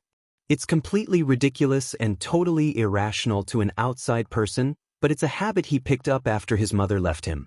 The first night with his supposed father, Izuku laid on that hard mattress and stared up at the clean ceiling with tired eyes. And it was at that moment that everything changed. Nothing felt certain after that. Even these days, nothing ever feels right. Izuku just needs something concrete to hang on to every now and then, so he curls up on the floor and sleeps. He used to do it all the time under the care of his father, used to require the comfort of a hard floor beneath himself, something sure to cling onto in the midst of his spiraling thoughts and splintering words, as he'd surely never be given that comfort by anyone else. It doesn't make sense, but these things never really do. They just are. And so Izuku paces the rundown kitchen on the top floor of his building, his head pounding. This building hasn't had anyone live in it, legally at least, in 2 decades, so the boy doesn't know why he's stressing so much. It's not like anyone is going to waltz in here and demand he leaves. Maybe because he's just put himself under All Might's radar, both as Midoriya Izuku and as Rabbit. Why can't I just keep my mouth shut? Everything would be so much easier. But no. Izuku just had to start ranting about a flawed system of heroes and police. How having a certain quirk defines your worth and your duty. He was only able to patrol until midnight before his thoughts took over. He could barely concentrate the entire night, earning him a few more bruises than he honestly should have earned, skillfully speaking. Kaken could have died. But every time Izuku thinks about it, he starts to shake a little more. His only friend, the person who has stayed by his side for far longer than his own mother and father had. He could have died. Would have, if not for Izuku's small distraction and All Might's quick save. Izuku should have been faster. Should have realized the sludge villain still posed a threat to civilians even when he thought the symbol of peace was holding it. If he'd been even a minute late, Kaken would have suffocated. And those heroes just stood by and did nothing. They watched. They kept back the reporters and tried to calm everyone down, which would have made Izuku a little less angry had Kaken not been in immediate danger with no one willing to help. It'd be foolish to blame those heroes personally, though. Rather, Izuku points the blame at the system that allowed this to happen. And he said as much in front of everyone in the cameras. He spewed out his distaste, aware that if he didn't leave soon, the heroes would try to capture him. He was stupid. He should have left when All Might took care of the situation. He should have disappeared as soon as he made sure Kaken was okay. But he didn't, and there's nothing he can do about it now. His alter ego is trending on 4 different social media platforms. He's in the public eye. Izuku can't tell if that's good or bad. The only reason he's kept his identity a secret so far is because he's avoided cameras. The more he talks and acts out in front of people, the more chance there is of someone connecting Rabbit to Midoriya Izuku. The chance is slim, but it's still there. And it's enough to make Izuku panic even more. So many things have happened today. He ran into some of his old bullies, met All Might, then the same man in his deflated form, and then helped save Kaken from the same sludge villain that tried to wear his skin as a suit. It makes Izuku's head spin, and that's how he finds himself lying on the cold ground next to his couch. He doesn't have a bed right now since he sold his previous one for extra cash, and he'd rather not pick one out of the garbage just yet. The couch is where he usually sleeps, but sometimes it gets too soft for him. Like now. It's one of those days where he needs to have something hard beneath him. Something concrete. He probably won't be able to fall asleep, though, but that's the least of his worries. There's a slight, gnawing pain in his stomach all of a sudden. Now that he's thinking about it, he's felt it ever since the sludge villain attacked him, just not this bad. That's right. I haven't eaten since those breadsticks. And they barely filled me up. He should probably make himself some of that instant ramen. It'd just be cold. He could put iced coffee into the ramen to give it more flavor. Maybe to distract him from the fact that it's cold and not cooked. Maybe when I'm more awake. He stares at the dusty ceiling and thinks about how this day could have been better. The only highlight was the food. This Essex, he says aloud, to no one in particular. The silence he gets in return drapes over him like a blanket, and Izuku closes his eyes to continue pretending to sleep until the next morning, hoping tomorrow will prove to be a little better. Izuku feels like an oxymoron. Steals. He stops people from stealing. He breaks into places. He stops muggings and robberies. He hurts people. He stops people from hurting others. Granted, the criminals he hurts aren't good people in the slightest, but Izuku knows it doesn't make it okay. He can't find it in himself to care, though, because he has this need to just do what's right. He also needs food and money, which his clients provide him with when he gets his jobs done. Sometimes the only way to survive is to break the law and get on Detective Tsukachi's last nerve. Which is an added bonus, in Izuku's humble opinion. Forgive him, but he will do anything, commit any nonviolent crime no matter the size if it means he can survive for another day. Because if he lives, he can help others. That's just how being homeless works. Sometimes, Izuku gets lucky. Sometimes, people are so grateful to him as Rabbit that they offer him money or food if they can spare it. It used to make him uncomfortable. He started being a vigilante because he wanted to help people. He never meant to get anything in return, except maybe a slightly clearer conscience to help him pretend to sleep at night. But then the heroes started taking interest in him, and the game changed a little. No, a lot. He then couldn't stay in the same spot for more than a couple days for fear of one of the pros catching him. He could no longer take his time patrolling the city. He's almost been caught by police more than once. He has the scars from his trip-ups to prove it. Now he has to speed run through his routes and go over them multiple times to make up for his haste. At least Izuku can be a vigilante. If he can't be a hero, he can at least be that. There are less restrictions that way anyway. So now Izuku gets to feel like a hypocrite. Because he takes and he takes and he takes, and being a vigilante is the only way he knows how to give back. The rage he feels towards villains and people in general sometimes threatens to consume him, so he slides his mask on and does what he does best. He runs towards the danger and prepares for a fight. Tonight is no different. He got a tip from one of his clients that there's going to be a large human trafficking auction happening downtown. There's supposedly going to be around 30 kids there, all ranging from ages 11 to 19. It sounds normal. Familiar. So of course, he should have known that life hates his guts. As if he couldn't catch a break between having to jump out of a helicopter so he wouldn't be blown up and then having to save Kaken from a freaky sludge villain, now he's stuck having to take down a trafficking ring with an undesirable amount of guards around it. Fan-tastic. If Izuku is anything, he's quiet. He presses himself to the wall and blends in with the shadows, happy that the dark green of his suit allows him that advantage. He barely breathes, instead becoming one with his surroundings. People are talking right below him. Harsh, barked voices. overlapping each other as they communicate. They're speaking in English, that much is obvious. Izuku thanks the skies above that his shitty father had at least taught him that. Between 6 different languages, English was the hardest to grasp. Where the hell is he? He said he's running late, don't get your panties in a twist. Izuku inches alongside the edge of the wall to hear them better. There's 4 of them directly below him in a tight circle, dressed in suits. Looks cheap, Izuku notes. So they must not be too important. Or they're gun for hires. Which makes this a little bit harder. But also a bit more fun. So far, no sign of the hostages. There are apparently a lot, so they won't be too hard to miss. They're likely in a room off to the side, waiting for the rest of the participants to arrive. Likely guarded too. He can see the guns slung over the men's backs, so he knows they mean business.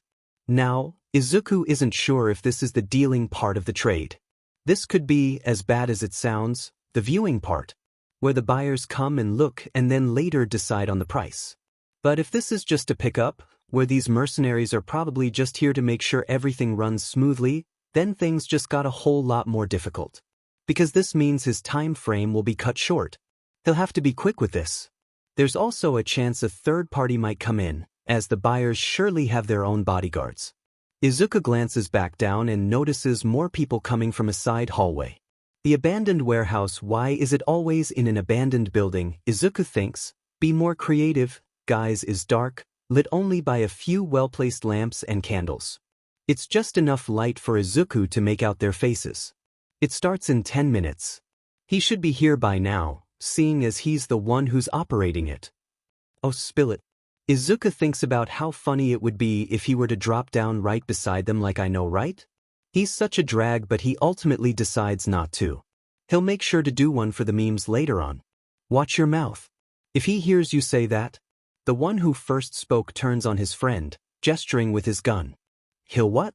Sell me? That's all he's good for. Okay, Izuku would love to hear more of the roast fest going on, but he has kids to locate. Dumb and Dumber number 1 told him that it apparently starts in 10 minutes. Meaning he has just short of that to secure the victims and start to get them out. 10 minutes. He's done it in less time before, but not nearly with this many people to evacuate. Can't wait to tell Kaken about this sheet. He's gonna flip. Izuku balances on the beam he's crouching on and shuffles forwardly quietly, making his way into the ventilators. It's just big enough for him to squeeze through, and it's not too hot. He's not very good with enclosed spaces in areas he isn't familiar with, but as long as he's got a way out, he'll be okay. Besides, he's doing this to help the kids stuck in this shithole. He can deal. His watch tells him it's 5 minutes before 10, so he's gotta hurry if he wants to finish this before 11. He promised Kaken he'd go with him to the mall tomorrow, so he has to leave enough time to finish up his other work before then as well. Izuku stops by a hatch and peers down the slits into an empty hallway. There's no noise, so he keeps going, ingraining the location in his mind. It's been a few days since the sludge villain attacked him, and thus a few days since he saved his friend and ranted to the press about how dumb heroes are. Not his best moment, for sure, but definitely one of his ballsiest. His patrols have been relatively quiet, granting Izuku a little bit of a reprieve from the chaos and exposure he's received lately. He can still feel those eyes on him. They get closer with each passing day. It's only a matter of time before whoever is following him decides to pay him a visit. Izuku has a good idea on who it is. Static crackles below him, and he pauses once more, peeking through the nearest vent hatch in interest. Everything okay over there? They're speaking in Japanese this time. A tall, bulky man is pacing back and forth in the middle of the walkway, dressed in the same attire as the previous guys. He, however, has a thick bulletproof vest on, obviously being more of a fighter. He looks like he could crush Izuku's skull in between his biceps. The boy shudders at the thought. It's the radio sitting on Crusher's hip that made the noise. Someone is checking in on his position. All clear. How much longer? Crusher has a Russian accent, is speaking Japanese, and carries himself like he's German. All while being involved in a trafficking ring with a bunch of American English speakers. The flavor here is immaculate. Izuku carefully lifts up the vent, grateful that he's small enough to fit through, and waits for an opening. He'll have to be extra careful, as he has no clue what this guy's quirk is. He isn't very keen on finding out, either. That can come later, once the people responsible for this have been interrogated by the police and their names have been filed. Makes for good analysis practice. Boss is late. Stand by. Crusher turns his back towards Izuku, walking another few feet before stopping. Clear. That looks like an opening, don't you think? The voices in Izuku's head, for once, don't answer, and the boy drops down silently, slinking forward until he's right behind the man. Boo! It's almost comical how quickly Crusher whips around with wide eyes, hand reaching for his gun on instinct. Boo! Izuku doesn't give him a chance to finish, his fist pulling back and smashing into his face with what's probably excessive force. The punch is so strong that the man drops like a rock, knocked unconscious. Blood leaks like a steady faucet from his nose, and Izuku frowns. Excessive? Necessary? Absolutely. He bends down and takes the gun from the man's grip, eyes already running over it to figure out what kind it is. It's heavy, but not as heavy as Izuku expected. He's only a little surprised when he recognizes the tranq darts sitting inside. So he must be one of the keepers. He's in charge of making sure the kids are behaving, meaning they've got to be close by. Izuku slings the gun over his shoulder and kicks Crusher off to the side, hoping no one will stumble across him and sound an alarm. He speed walks down the dark hallway, peeking around corners and opening all of the doors he passes. 5 minutes left. He just about crashes into a woman running by, and it's only by instinct that he drops to the ground and slides forward, knocking her feet out from under her. She shoots a tranq dart, and it barely misses him when it bounces off the floor and shatters. Izuku is behind the kneeling agent now, and he simply PPS his own gun and aims 2 darts at her, not willing to have a full-on fight with her. He's already running to continue his search when her radio cackles. Nova, what was that sound? Nova. That's an interesting nickname. She must have a force quirk or something, or maybe a fire quirk. Which reminds him that he's going into this whole thing blind. It's not usually like this. Any other time, Izuku would have already known the participants and their powers, and he'd have developed a plan that best suited his mission. But now, Izuku thinks faintly that he might need some backup. Nova. The radio crackles again. Time to go. The boy digs into his pockets for his phone, shooting off a quick text to a certain detective with the address of the warehouse. After a moment's hesitation, he adds the number 30 after the words. Hopefully the man will get what he means. He only adds one emoji this time, a clown face. Izuku clenches his teeth and takes off, extending his senses as far as they will allow. Come on, search, search. Feel for their energies, rabbit. Extract doesn't just allow him to take quirks and their properties, it gives him an acute sense of the quirks themselves and of where they are. On some occasions, Izuku can pick out who the person is just on the energy or power their quirk, or lack thereof, exudes. But the splitting headache that nearly has him crumpling in pain usually stops him from using it to this extent. While he can feel the energies of the people closest to him on the daily, since that part of Extract seems to always be active, he can never really feel them when they're a long ways away. Not unless he's really searching. Like now. On the left. There's a bunch of people in that storage room up ahead. Izuku rounds the corner, shooting the 2 guards closest to him with ease while dodging the FING bullet that grazes his ear. The boy eyes the culprit, who's standing protectively in front of the double doors housing the kids. He's smaller than his fellow counterparts, but he seems to stand much taller. Get out of here, brat, if you know what's good for you. Cocky fucker. He's also speaking English. The drawl tells Izuku he's from the southern United States. Izuku jumps onto the wall and bounces off of it, leaping at the guard like a feral cat. No, like a rabbit with rabies. He tries to draw in a breath before his attack, only to feel nothing coming into his throat. In fact, air is suddenly being pulled out of his lungs, scratching against his insides painfully. This man either has a breathtaking quirk, pun fully intended, or an air manipulation quirk. Either way, it's gotta end fast, or Izuku's not gonna be able to finish this quickly, if at all. The boy falters midair, twisting away from the bullet aimed at his head, and kicks the guard with so much force that they're both sent crashing through the doors. That works. There's screaming, and it's only when he sees the large group of teens and young adults around him that he realizes how bad this must look. He scrambles to his feet and makes himself small, hands lifting placatingly. Hey, I'm here to help, it's okay. I'm going to. A hand grabs his leg, and Izuku casually kicks the guard beneath him sharply, hoping no one saw it in the faint light. There's thundering footsteps down the hallway, and Izuku's eye twitches in frustration. You guys stay here for a little longer, I have to deal with those assholes out there, okay? Just a sec. He doesn't wait for a reply before backing out of the darkness and throwing himself into the fray. This is not good. His time is up. It's probably been 10 minutes by now, and they most likely know he's here. The alarm will sound any second. There it is. Right on time. The dusty walls are painted in red lighting as the alarms sound off, and Izuku feels his hopes start to diminish. Come on, Tsukachi. I'd prefer it if the backup came today. A hit to the face has him crashing into another guard, who immediately covers the boy's face in what looks like plastic. And okay, that's a pretty funny quirk, having plastic wrap come out of your wrist like some sort of discount Spider-Man. Funny, but also deadly. Izuku struggles against the tight hold on him, gasping when the man holding him from behind presses himself against the wall with a harsh thud. Slowly, he begins to suffocate. Give it up. The English sounds rough in Izuku's ear. Just let us do this to you. It'll be painless if you stop struggling. But Izuku knows these people are pedophiles, but demon. With a renewed vigor, he kicks the chin of the guy advancing before him and throws his head back against the one smothering him. The crack of bone fills the air, only partially drowned out by the alarms and the approaching sirens, and Izuku quickly rips the plastic off of him. He turns on them, grin sharp behind his mask. He wishes they could see it. He picks up his discarded tranq gun and gets back to shooting.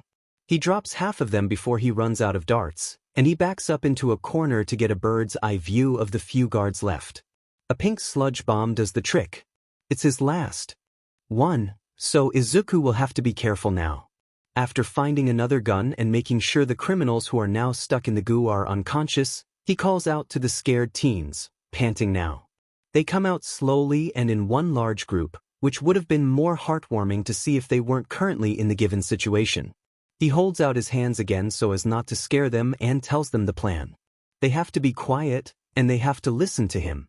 He mentally mapped out all of the hallways and rooms he passed on the way here, so going back to the exit will prove easy. He just has to get them there. Izuku leads them like a pack of wolves, darting ahead around 10 yards at a time to deal with the incoming flock of fighters. Not too many guards stand in their way, though, not after seeing how bloodthirsty the group looks. And if the boy sees some of the other kids kicking and spitting on the unconscious guards as they pass, he doesn't mention it. They have a right to be angry. He can give them this. It takes mere minutes to get to the fateful door leading to the outside, and Izuku ushers them out 2 at a time, directing them to the approaching sirens and police cars skidding to a halt out front. Izuku is constantly keeping a close eye on his surroundings, so he's ready for it when 4 more hitmen appear out of a side hallway, guns blazing. They don't shoot him, obviously not willing to risk shooting their prized possessions, but they do aim a few shots at the ceiling, which causes 3 of the kids near the back to start running away from the exit. Izuku, who is just finishing up taking down the guards, watches them go with a muted huff. Oh, come on. He goes after them once he's ordered the rest of the children to keep going towards the heroes. He's certain they'll be well cared for there. And Izuku doesn't know what is it with stairs and people thinking that that's where they should run during a raid, but the kids are heading up the floors, and the gremlins are fast. Izuku is tired. He can barely keep up. It's only the sinking feeling in his gut that tells him something bad is going to happen that spurs him forward. They're already on the top floor heading for the rooms on the far side of the building when he reaches them. Hey, wait a second. We've got to get you 3 out. They face him, terrified, and Izuku makes sure he sounds as soft as possible as he continues, putting a hand on one of the little boy's head. Trust me, it's much safer back down there. You don't want to go this way. A girl, looking the oldest of the 3, takes charge. She can't be any older than Izuku himself. Are the heroes here? Izuku nods, and he would have responded verbally had he not just heard the heavy footsteps coming from the side. The boy instantly shoves the group behind him, facing the very large figure in front of him. He looks just short of 400 pounds, and he wears a crisp suit with a fully shaved head. The suit is much nicer than the ones some of the guards were wearing. He must be the boss. Or one of them. "It's you," he says, as if equal parts amused and irritated. The Japanese is smooth, meaning he's obviously been here in Japan for a while. "I knew you'd have something to do with this, Bunny." Bunny. Normally, Izuku would just be offended that his vigilante name was messed up, but the way the man said it just sent shivers down his spine. His heart beats fast.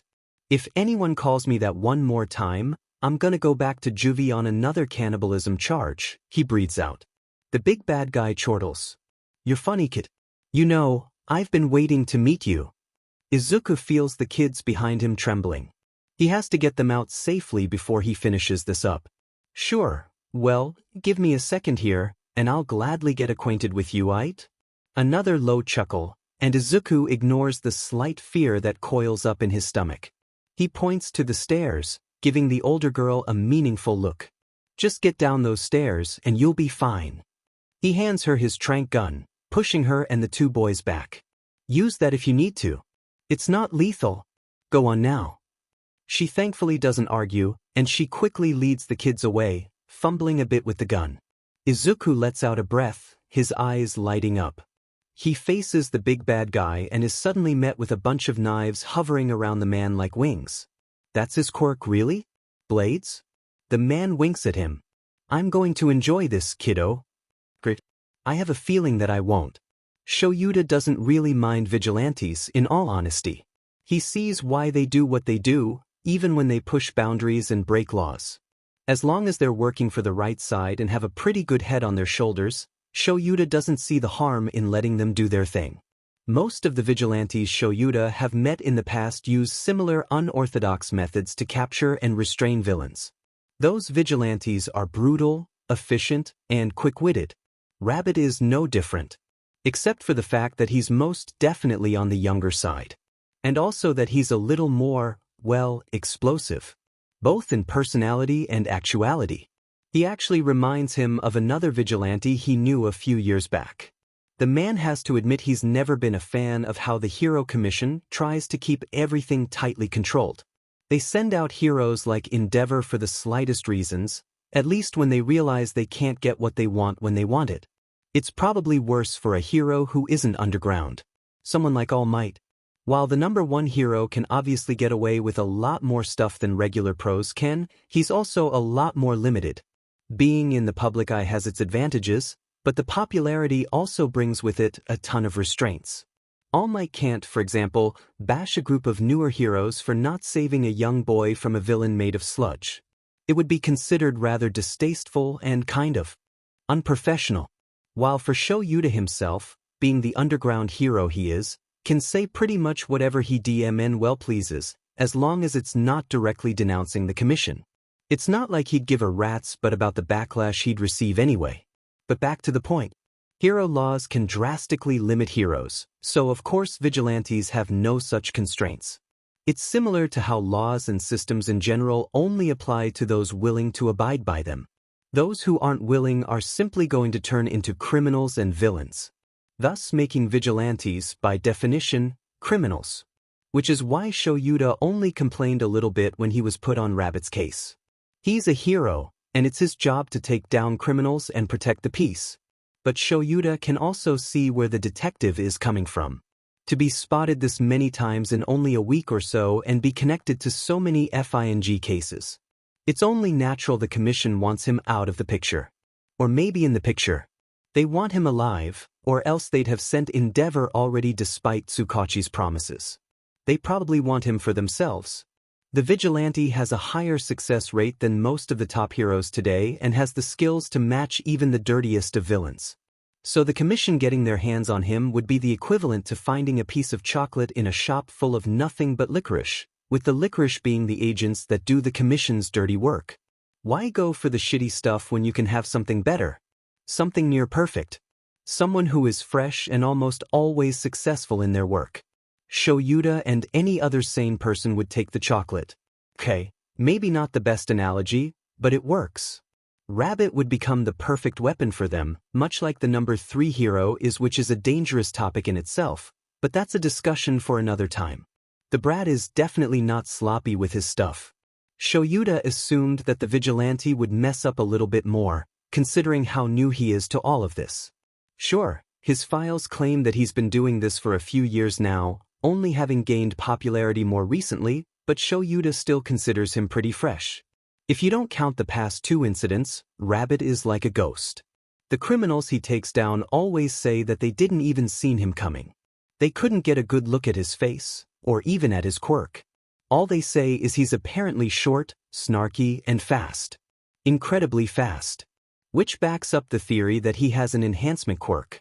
That would explain how he seemed to evade heroes well enough up to this point. Even Shoyuta himself has a little trouble keeping up with him. Strong, fast, and obviously intelligent, Shoyuta sort of respects Rabbit's drive. At least until he opens his mouth. The expletives that come out of him sometimes are enough to make even Shoyuta wince. It's even more obvious that he's young. Shoyuta doesn't know how to feel about that. He's never really had any strong opinions on teenagers or kids in general. He teaches them, sure, but he's also expelled so many of them in just the past couple years alone. And while it looks like he doesn't care, he can't bear to see his students not take their lives seriously by doing dumb, crazy stunts. It's costly, a word Rabbit probably doesn't even have in his mental dictionary. He doesn't want the kid to end up dead in a ditch somewhere due to his own recklessness, a feeling that the detective shares with him. I'm gonna kill him. I'm actually gonna kill him. The little sheet is making me go insane. Shoyuta takes a long sip of his coffee before replying to the detective. I don't see what's so bad about this. He called those pros out as he should have. You don't see what's so bad? Tsukachi throws him a glare, though there's no real heat behind it.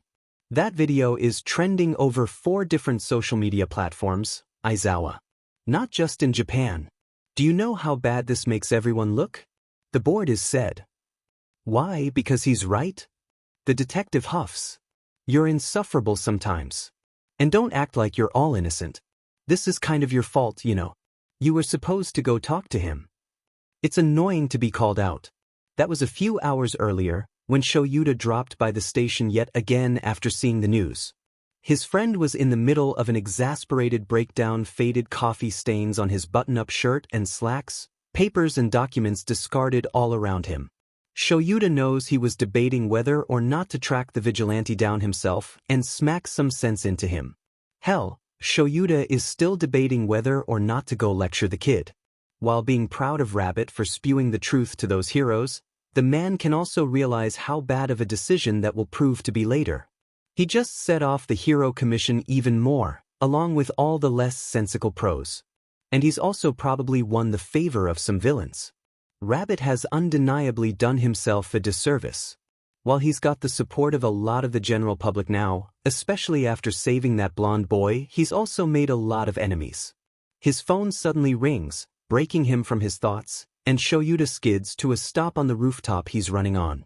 Well, speak of the devil and he shall appear. I was at the station not even 3 hours ago. Tsukachi, what is it? You know I'm on patrol. The man answers with a hurried tone, and Shoyuta instantly goes rigid. Rabbit just texted me an address. He's busting a trafficking ring. Are you available as backup? Where? What's the situation looking like? I sent my closest officers. They have most of the kids, I think, but they're still hearing shots in the building. I'll forward you the text. He hangs up abruptly, and not a moment later the man hears a ding on his phone. And then Shoyuta is sprinting. He's only 5 miles away, so he can get there quickly if he pushes it. He glances at the text again, frowning at the number written after the address. 30. 30 what? Guards? Minutes? Victims? Victims. It sounds like the best guess. Which means he needs to make sure the police and other heroes know the count so they can tell if they're missing anyone. The sounds of gunshots get closer. A couple heroes are already spread out throughout the neighborhood, evacuating them because of their proximity to the raid. Shoyuta uses his capture weapon to spring himself forward even faster, and he approaches the police officers camped out front. Quite a few ambulances are parked on the side, tending to what looks like the victims. The children, Shoyuta thinks, upset. Some even younger than my past students. There's supposed to be around 30 of them, he announces, garnering their attention. How many have you counted? The hero closest to him straightens up. 27, Eraserhead. We haven't checked the upper floor yet, so there might be a few more there. I'll check, but in the meantime, get some water heroes on the scene. We'll need strong firefighters in a minute. Shoyuta ignores the confused look the hero gives him. He has a feeling fire is going to get involved simply because of Rabbit's presence. The first thing he notices when he goes in is the bodies on the ground. A few paramedics rush past Shoyuta to check the unconscious criminals. None of them look dead, so that's a plus. There are gunshots high above, however, faint due to the distance, and Shoyuta narrows his eyes to try to adjust to the darkness. The alarms are still going, and it's making his dry eye worse. Giving a nod to the paramedics, he heads for the stairs on the far side of the room. The building is big for a warehouse, and Shoyuta has to take large steps so as not to trip on the criminals lying on the ground. Now that he's looking, Shoyuta can see the darts stuck to their skin. That explains a lot. He takes the steps 2 at a time, only to run into a small group of kids halfway up, having just rounded a sharp corner. They immediately stumble back with fearful eyes, and a girl steps forward, ushering the 2 boys behind her. They must have been trying to go down, and Shoyuta got in the way. The group seems unhurt, though a little shaken up, and the older girl holds up a gun with trembling hands. Shoyuta instantly puts up his arms, still on the steps. I'm a pro hero, he explains, looking her in the eye to make sure she listens. I'm not here to hurt you. I just need to know, is there anyone else up there? The girl hesitantly nods. Only the hero and the boss is up there. Hero? Shoyuta nods in acknowledgement. You 3 follow me and be careful. He reaches for the gun with wide movements, carefully taking it away from the girl before casting it to the side. Are any of you? An explosion suddenly rocks the building, and Shoyuta instinctively pulls the 3 kids to him and jumps over the side of the stairs just as fire engulfs the entire top level. He uses his capture weapon to make sure the kids are secure against him before booking it to the exit, the sudden heat acting as encouragement. Rabbit is definitely here. They had 27 out there. These must be the last 3. He has full intention of helping Rabbit after depositing the kids to the police and paramedics. The girl gives him a shaky thank you, and he just gives her a curt nod before turning back to the fiery building. There doesn't seem to be any criminals left on the bottom floor, so it's uphill from here. The heroes are almost finished with dragging the guards out so they won't get burned. He stops to ask if they need help, and after being waved off, he heads back to the top. Gunshots ring out again, this time closer to him. Heat washes over him, and shouted voices reach his ear.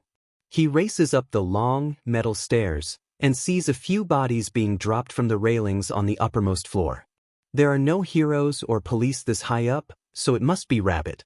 It seems like the Vigilante is doing good without him. But he still has to help.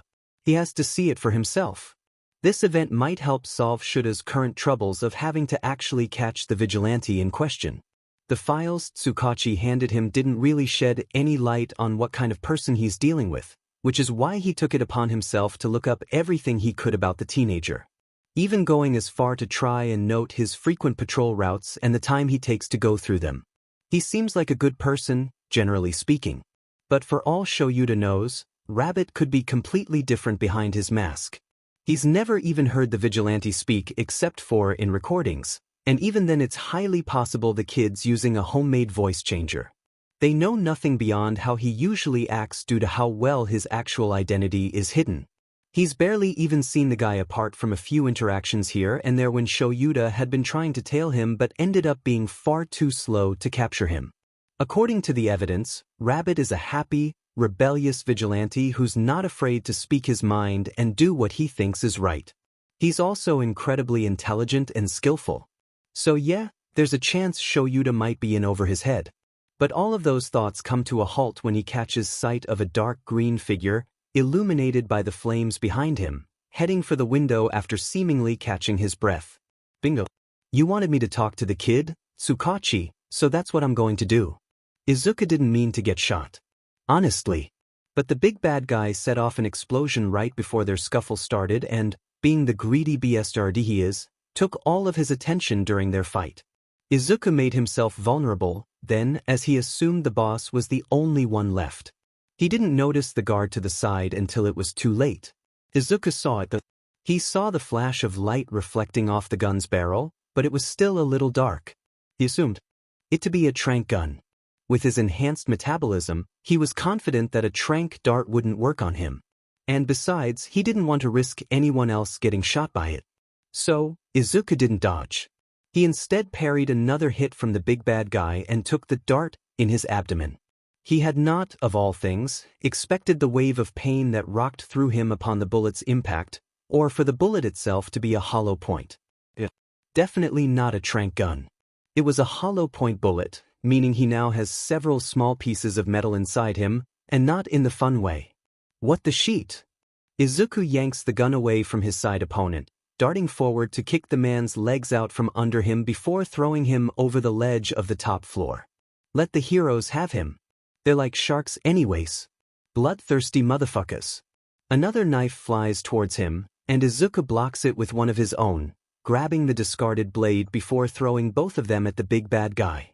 He ducks down at the nick of time, but it gives Izuku the distraction he hoped for. He sails forward, foot outstretched, only for his ankle to be caught and his body thrown to the ground. His breath leaves him all at once, and then the big bad guy is towering over him, another knife being drawn out of thin air with his quirk. Izuku is to the side, dodging the blade as it drives itself into the wood beneath him like it's nothing but wet paper. That could have been my head. He pushes off on his palms and hikes his legs up to wrap around the man's throat, trying to rapidly draw in all the air he can before making his move. This is where you're supposed to Izuku chokes out, lurching forward and driving his fist into the man's temple. The big bad guy sways, and Izuku doesn't wait to see if he's still conscious before unclenching his legs and rolling away, watching as the man faceplants into the floor. Is he out? Izuku hopes so. But yet, I'm amazing. I'm a effing god. He turns away, already eyeing the broken window. He's gotta go. There are a bunch of heroes here. They'll take care of everything else. He barely has any energy left to use. He's gotta save it for escaping. And the bullet in his abdomen would very much like to be treated, thank you, and soon. But then there's an angry roar behind him, which foils his plans. Izuku moves, but evidently not fast enough as he's body slammed to the ground, being thrown straight into the flames. It appears the big bad guy wasn't as unconscious as he thought. I'll kill you, rabbit. He tries to jump out of the fire, not wanting to get fried like a chicken wing, but the man seems dead set on wrestling him in the flames, and he tries to tackle him again. Izuku is ready this time around, and he meets him head-on with a shattering kick to the stomach, sending the criminal stumbling to the side. He grabs his shoulder with one hand and his head with the other, using the very last bit of his strength to twist the man around and slam him into the wall. The crackling of flames drowns out the guy's yells, and Izuku sees a knife appear shakily beside him. The boy just slams the guy into the wall even harder, again and again, not stopping until the mental hold on the blade is released and it clatters to the ground. Now he must be unconscious for real now. Izuku steps back, letting the big bad guy slump to the floor in a bloodied heap with a loud thump. A little messier than I intended, but it's his fault. His quirk is hella strong. Heat suddenly licks up Izuku's pant legs, and the boy only then remembers that fire is FNG hot. Grabbing the criminal by the back of his vest, the boy drags him away from the flames using boost before heaving him over the railings, dropping him to the base level like he's an anchor to a ship. There's shouts from below, and it sounds like the pro heroes are giving instructions and body counts. No one's been recovered dead, apparently, which is a win in Izuku's book. Something moves out of the corner of his vision, and the boy turns to get a glimpse of red eyes staring straight at him, almost gleaming in the firelight. It sends shivers down Izuku's spine, because he suddenly knows. It's him. the guy who's been following him for the past few weeks. He can feel the prickling sensation start up at the back of his neck, and Izuku is certain that he's right. Which reminds him, he should probably be escaping right about now. Izuku turns tail and runs.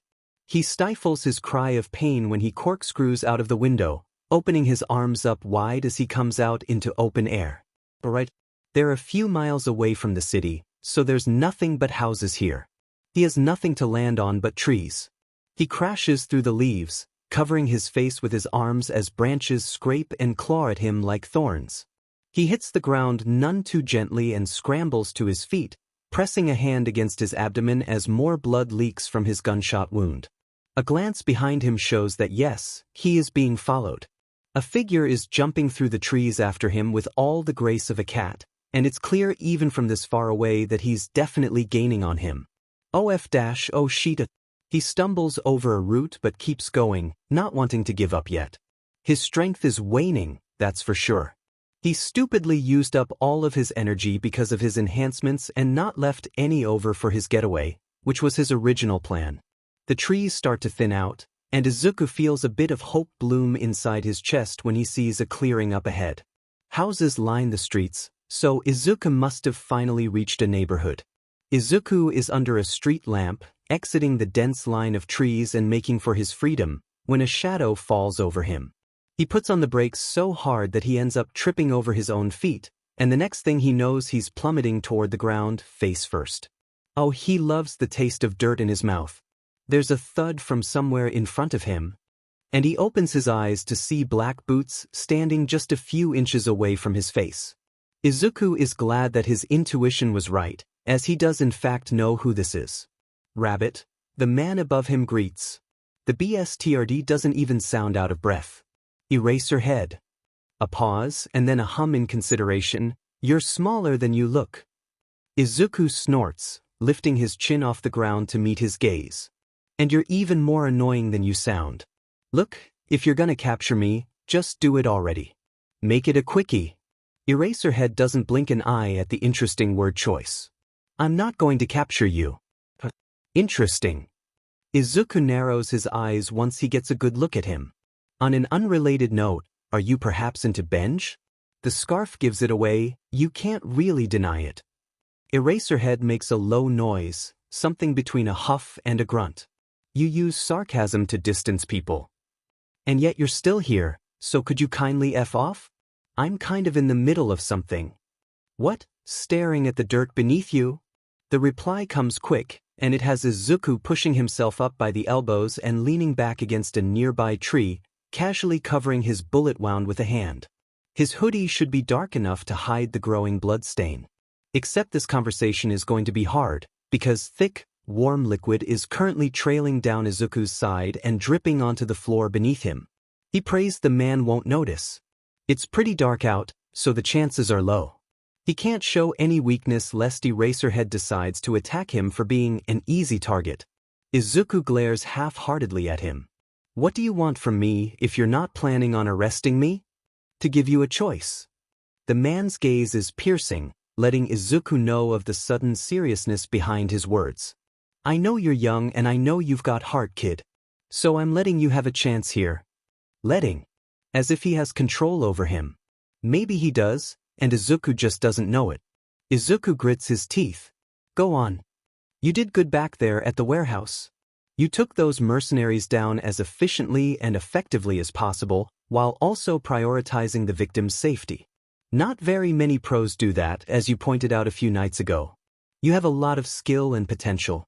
Unfortunately, not all people agree. And, luckily for you, you managed to PSS off nearly every single one. I'm stuck between feeling giddy over your praise and being offended over that last part. Izuku rolls his eyes. I know they're jealous of me. What are you getting at? You can turn yourself in. And before you argue, hear me out. This'll give you a few advantages in court, and you'll get off easier and with less charges than you would have any other way. He tilts his head, but not in a curious way, more of in an I'm going to figure you out sort of way. You'll be given some time to tie up any loose ends as rabbit, and then you'll hang up the costume for good. You're still a kid, so giving. Up now while you've still got that as an excuse is in your best interest, trust me. I'm finding it hard to trust anyone right now, so that's a hard no. You trust Tsukachi and he trusts me. He looks slightly annoyed when he says this, and Izuku files that detail away for later. If you don't believe what I'm saying now, believe him. You have his phone number, right? Ask him yourself. Izuku swipes a hand over his sweaty face, fatigue beginning to take over. I only read half of what he sends me. I don't speak his language. The boy relishes in the brief look of utter confusion on Eraserhead's face, only for it to be replaced by irritation. My advice to you is to turn yourself in. You do a lot of good, but you can't deny that you get in the way of others. But we can work things out for you in the long run, legally speaking. It'll be easier for you and for everyone else. I don't think it's that easy. You don't seem to have any better plans. Izuku balks at being called out. Harassing me when I haven't even done anything is a misdemeanor crime, punishable with a fine and up to 2 days in jail. You should be ashamed, sir. I have literally done nothing wrong, ever, in my entire life. The underground hero ignores him, getting right back to business. 1 week. You have 1 week to make a decision. Or what? DMN him, Izuku is curious. What are you going to do if I decide not to turn myself over? I won't be the one doing anything. The Public Safety Commission will. Believe me, you'll wish you listened to me the first time. Consider this a warning. That's effing ominous. And kind of infuriating, since it's not really an answer to his question. Eraserhead is walking away, hands in his pockets, heading back towards the warehouse. Don't screw yourself over, kid. I know you're smart, so don't disappoint me. We can help you get out of this. The boy frowns at the tired tone, at the kind of sad way the man says it. He doesn't know what it means. He doesn't know what any of this means. His mouth opens before he can stop it. Hey, you think I can get an autograph? But the hero is already gone, disappearing into the forest, and Izuku sighs to himself. The BSTRD probably wouldn't have given him one anyway, being underground and all that. Tilting his head up, he glances at the stars above one last time and forces himself up. He can't wait around when it comes to dealing with a gunshot wound. He does not want to bleed out the night before he has to go to the mall with Kaken, thank you very much. Infections aren't very festive to have either. His head is reeling. He's happy that the mission was successful so he can collect his money when he gets the chance at the club, but he's also very much wounded, and now he has to worry about what Eraserhead said to him. His ultimatum. Izuku doesn't know what to think at the moment. He doesn't know if he even can think with the bullet lodged in his abdomen. The worst part, though, is that Izuku can't tell if the underground hero was lying when he said he'd help him. Kaken, this one looks new. It's not. It came out last year. Bullshit. How come I haven't seen it then? Because you're too busy getting shot every DMN day of the week to pay attention to the newest hero merch coming out. Izuku gives his friend an irritated look, mildly annoyed. So you are mad at me? I'm not. Kaken snaps in a rather mad way, shoving his hands into his pockets and heading towards the shirt Izuku pointed to. This makes Izuku sigh. Kaken, I'm fine. And it's not like I wanted to get shot. It just kinda happened, you know? Can't leave you alone for a goddamn second without you almost dying. He drags Izuku into the store by the front of his hoodie. I don't even know how you're still alive after all the dumb shit you pull. Death is tired of me. She threatened to file a restraining order if I showed up on her doorstep one more time. Kaken raises a hand to hit him, and Izuku dodges it easily with a bright smile. They're on the top level of the largest mall in Mizudafu, browsing through the stores and buying little things here and there. The mall is pretty active during this time of day. The crowds are huge, and Izuku is sure that business must be booming since summer is almost near. The breeze is just chilly enough to give people an excuse to wear long pants and sleeves. Izuku himself is wearing one of Kaken's hoodies. He showed up to his friend's house wearing jeans and a ripped black shirt with the words "I'm dead," but actually, printed on it in flowery font. A shittily drawn human skeleton with neon sparkly crossbones coming out of its eyes was the centerpiece to it all, and Izuku is still pretty proud of it. It only cost him a couple dollars at the thrift shop down the street to his building. Kakin, however, did not share his friend's sentiment on the masterpiece, as the second he opened the door, ready to leave for the mall, the light seemed to leave his eyes. He made Izuku cover it up, claiming that he wouldn't be caught dead with someone wearing such a disgusting shirt. Which is also unfair, in Izuku's opinion, as Kakin owns skull shirts himself. It's likely Kakin just wants to be the only weird kid out of the two of them. So here they are. Izuku is still pouting, even though Kakin's red hoodie complements his jeans and is actually really soft. Yeah, he is definitely not getting it back. Kakin grunts, gesturing with a hand at the shirt Izuku pointed at. See, IFNG told you. Came out a few months ago. That's right. The tag has the original date on it. Whatever. It still looks nice. Izuku peers closer at it, deciding that he likes the Ingenium logo on the front. A little outdated since the hero came out with a new one recently, but at least it's on major sale. Izuku thinks he might get it. He's only got a few bills left, so he can't get a lot, but he's going to cash in his checks from his recent gigs later on in the day, so it won't be a problem. After all, he isn't sporting a bullet wound on his abdomen for nothing. He helped those kids get out of that hellhole, so the money doesn't really matter, it's just an added bonus at this point. You already have 2 Ingenium shirts, Kakin complains. Pick something else, or I swear I'll leave your stupid butt here. Izuku rolls his eyes. I'm surprised you remember those shirts. I got those years ago. My memory's better than yours, shitty nerd. Name one thing I've ever forgotten. You forgot me in the parking lot last month when we snuck into that amusement park. Kakin's face contorts into a smug grin. I did that on purpose. It's Izuku's turn to hit him. The rest of their time at the mall passes by in a blur.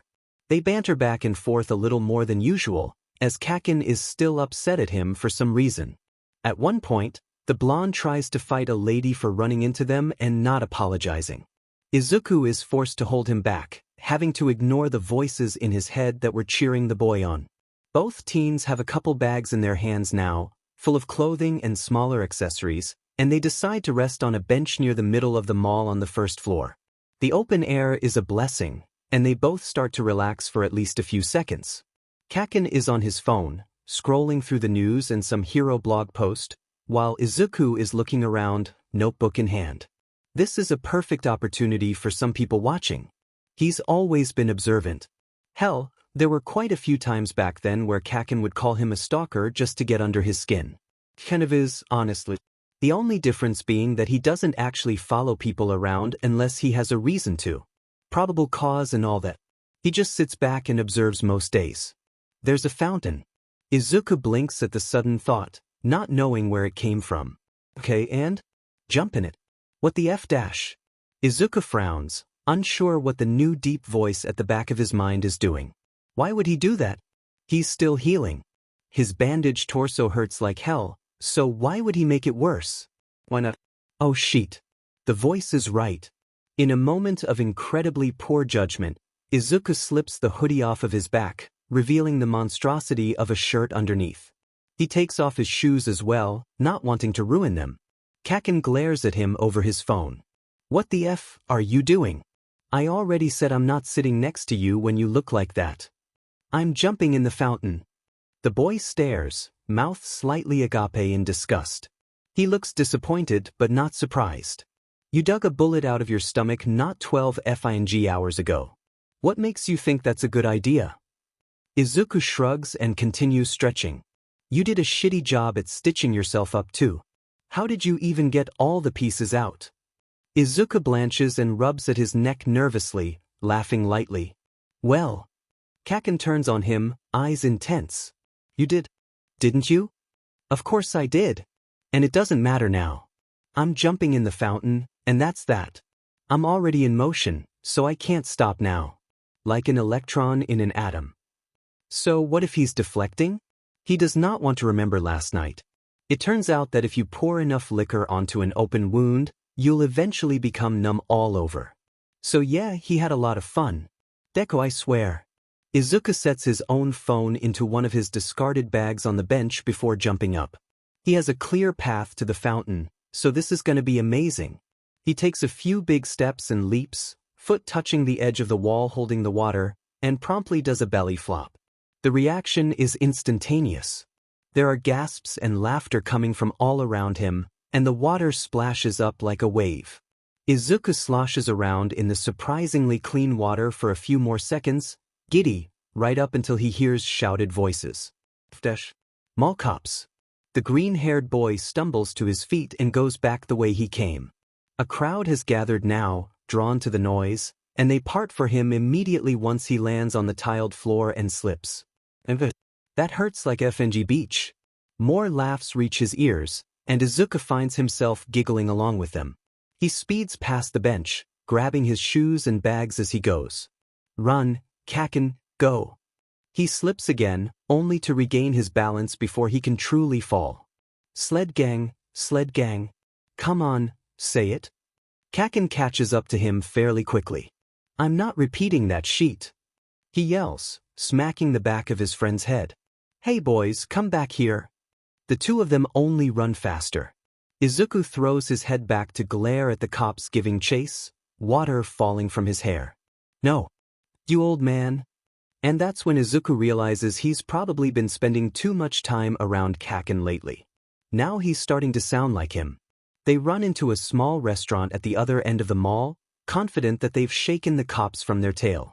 Kaken still makes him put back on the hoodie, though, and not just to look different to the cops. I'm gonna kill you, Kaken promises, sitting across from him at the table. I take it back. You deserved that bullet. And they say friendship is dead. Kaken's eye twitches. That's not how that phrase goes. Yeah, but it still managed to PSS you off, so.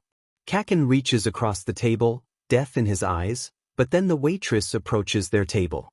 She has a bright smile on her face, and without her presence, Izuku would have most definitely been strangled. Izuku owes her his life. Welcome in, she says. What can I get for you boys today?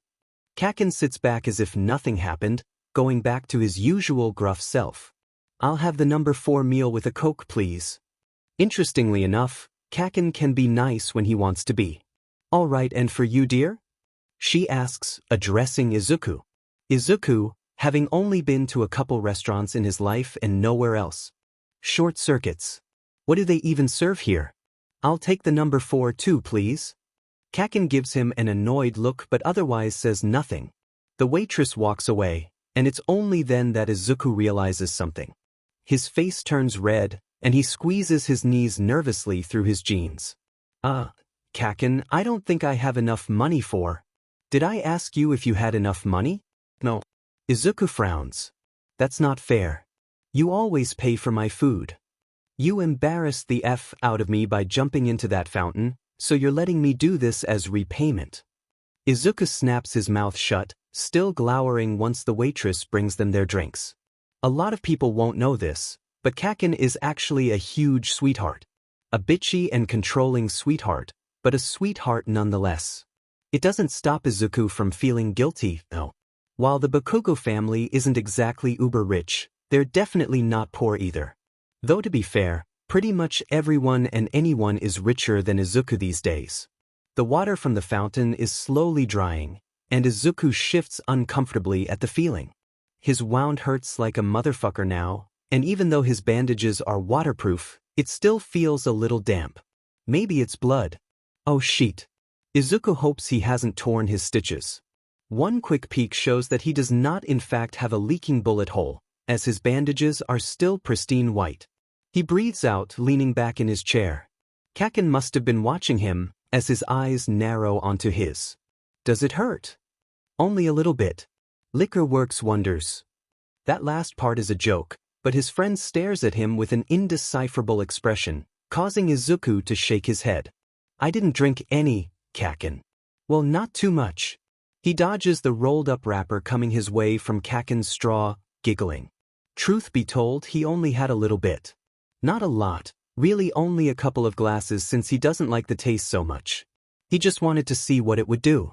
Nothing it turns out. It did absolutely jack shit. He knows that one glass can't get someone with his enhanced metabolism drunk, so he assumed that a few would be enough to do it. It turns out he was wrong. It would take, according to Izuku's calculations, 8 glasses of straight liquor. Regardless, The liquor didn't help with any of the pain permanently. He's still sore, and jumping into the fountain has done nothing but reignite the dull burn in his lower torso. You're not going out at night until it's healed, right? Kaken says once the waitress brings out their meals, barely sparing Izuku a glance as he digs in. Course not. I may be dumb, but I'm not stupid. Kaken doesn't grace him with a reply to that, so Izuku starts on his food. It's a pretty large portion. Cheap food tastes the best at places such as this one. Cheap restaurants hidden away in the corners of malls. They usually have the best customer service too. With his metabolism, having larger servings is a blessing. Especially now since he used up most of his energy yesterday. Maybe a week to recuperate isn't such a bad idea. Kaken eats slower than Izuku as always. The teen likes to take some time and look at the food, mentally critiquing it and giving praise. Which is kind of ironic. Izuku analyzes people, and Kaken analyzes food. It's an interesting dynamic. That hobo ninja sounds like an butt. Izuku frowns, pulling away from his drink. Who? Hobo ninja, Kaken says impatiently, gesturing aggressively with his chopsticks. You know, the guy named after the thing I bite off at the top of my pencils? You mean Eraserhead? That's him. What a lame FNG name, anyway. I don't think he was being an a-hole, Kaken. He was just doing his job. Why do you think that? Why wouldn't I? From the texts you sent me about that talk with him, he seems like a pretentious butt. And doesn't that sound familiar? Izuku finds a sudden burst of courage. Like you? Yeah. Kaken looks smug as he takes another bite of his food. But at least you still follow me around. You probably don't want nothing to do with him now. And isn't that a dilemma? Izuku doesn't know anymore. While the man was sort of a prick, he was just doing his job. He was probably forced onto the case against Rabbit anyway. He could have just taken Izuku in right then and there and not given him a chance to, as he put it, tie up any loose ends. He was pretty generous, if Izuku is being honest. A part of him wants to defend the hero, to put those thoughts into words, because despite his mixed feelings right now, he still likes Eraserhead. He's still really cool and one of his favorite heroes. He wants to defend him, to chastise Kaken about being so judgmental, but another part of him, the part that withers at not being in control and craves any excuse to commit a crime to save himself, is saying yeah, stick it to all of them. And he's bound to listen to that part of himself. Kaken is scowling at him now. Well, what are you gonna do to tell him your decision? Seek him out and tell him yourself? Because that would be a dumb idea. Who said I made a choice already? Kaken just blinks at him, and Izuku looks away sheepishly. Alright, fine. What do you have in mind? The blonde grins, and it's all teeth. I have spray paint. Izuku has never loved him more than he does in that moment. 2 hours later, they're both running away from a poor officer in training who looks far too tired to be in the current situation. He's barely even trying, just weakly calling out to them as they sprint through the crowds, cans of spray paint still in hand. They're covered in different colors, so they're obviously suspicious, though no one tries to stop them as they escape. Sled gang, sled gang. Kaken repeats it too, only once, but it's enough to make Izuku descend into a fit of laughter. He made sure to find a spot where there'd be no cameras to catch their faces as they sprayed the paint. And the gas masks on their faces should hopefully help more with their identities. They decided to wear them to protect against the fumes. The cop must have stopped by now, as neither boy can hear yelling anymore. They slow to a stop, and Izuku tells himself he's only panting because of his wound. I'm going back home, Kaken says, throwing a multicolored hand up in a rough dismissal. Try not to get shot again, nerd. I expect you at the house on Thursday. That's a given. But Izuku nods anyway, giving the boy the gas mask he borrowed. He pants out a goodbye and starts the walk to the edge of the city. He dropped his bags off at his building before they even started defacing the billboard, so he doesn't have to carry anything there. Pulling out his phone, he searches for his newest contact. He was a little hesitant about doing this at first, but after working through all of his nerves by spray painting with Kaken, he's not so uncertain anymore. He sends a quick address to the man in question, just as he did to the detective the night before. He's trying to be as ominous as possible. He wants this guy to be freaked out. Do you like the gift I made you? Smiley face. Izuku likes to think that the non-suspicious emoticon makes it even better. He won't text anything else. He'll just have to wait for a response. He's not very good at waiting, so he finds something else to do to pass the time. The beach is quiet around this time of day, just before evening time. Everyone is busy either leaving work and heading home or doing last-minute shopping to make dinner. To be fair, Dagoba Beach hasn't had many visitors lately, given the fact that it's covered in heaps of trash. The beach was spotless once upon a time, like all things, until it started accumulating junk from the ocean over the course of a few years. Now nobody comes here. Ms. Hanako told him all about it a year or so ago.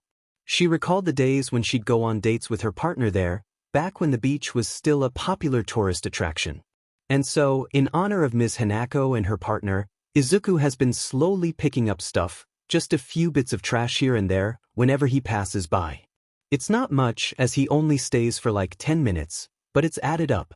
He can put in the work if it means he can see it spotless one day, especially now that he's not going out as Rabbit for a little while. He has more time today, which helps maintain his emotional state.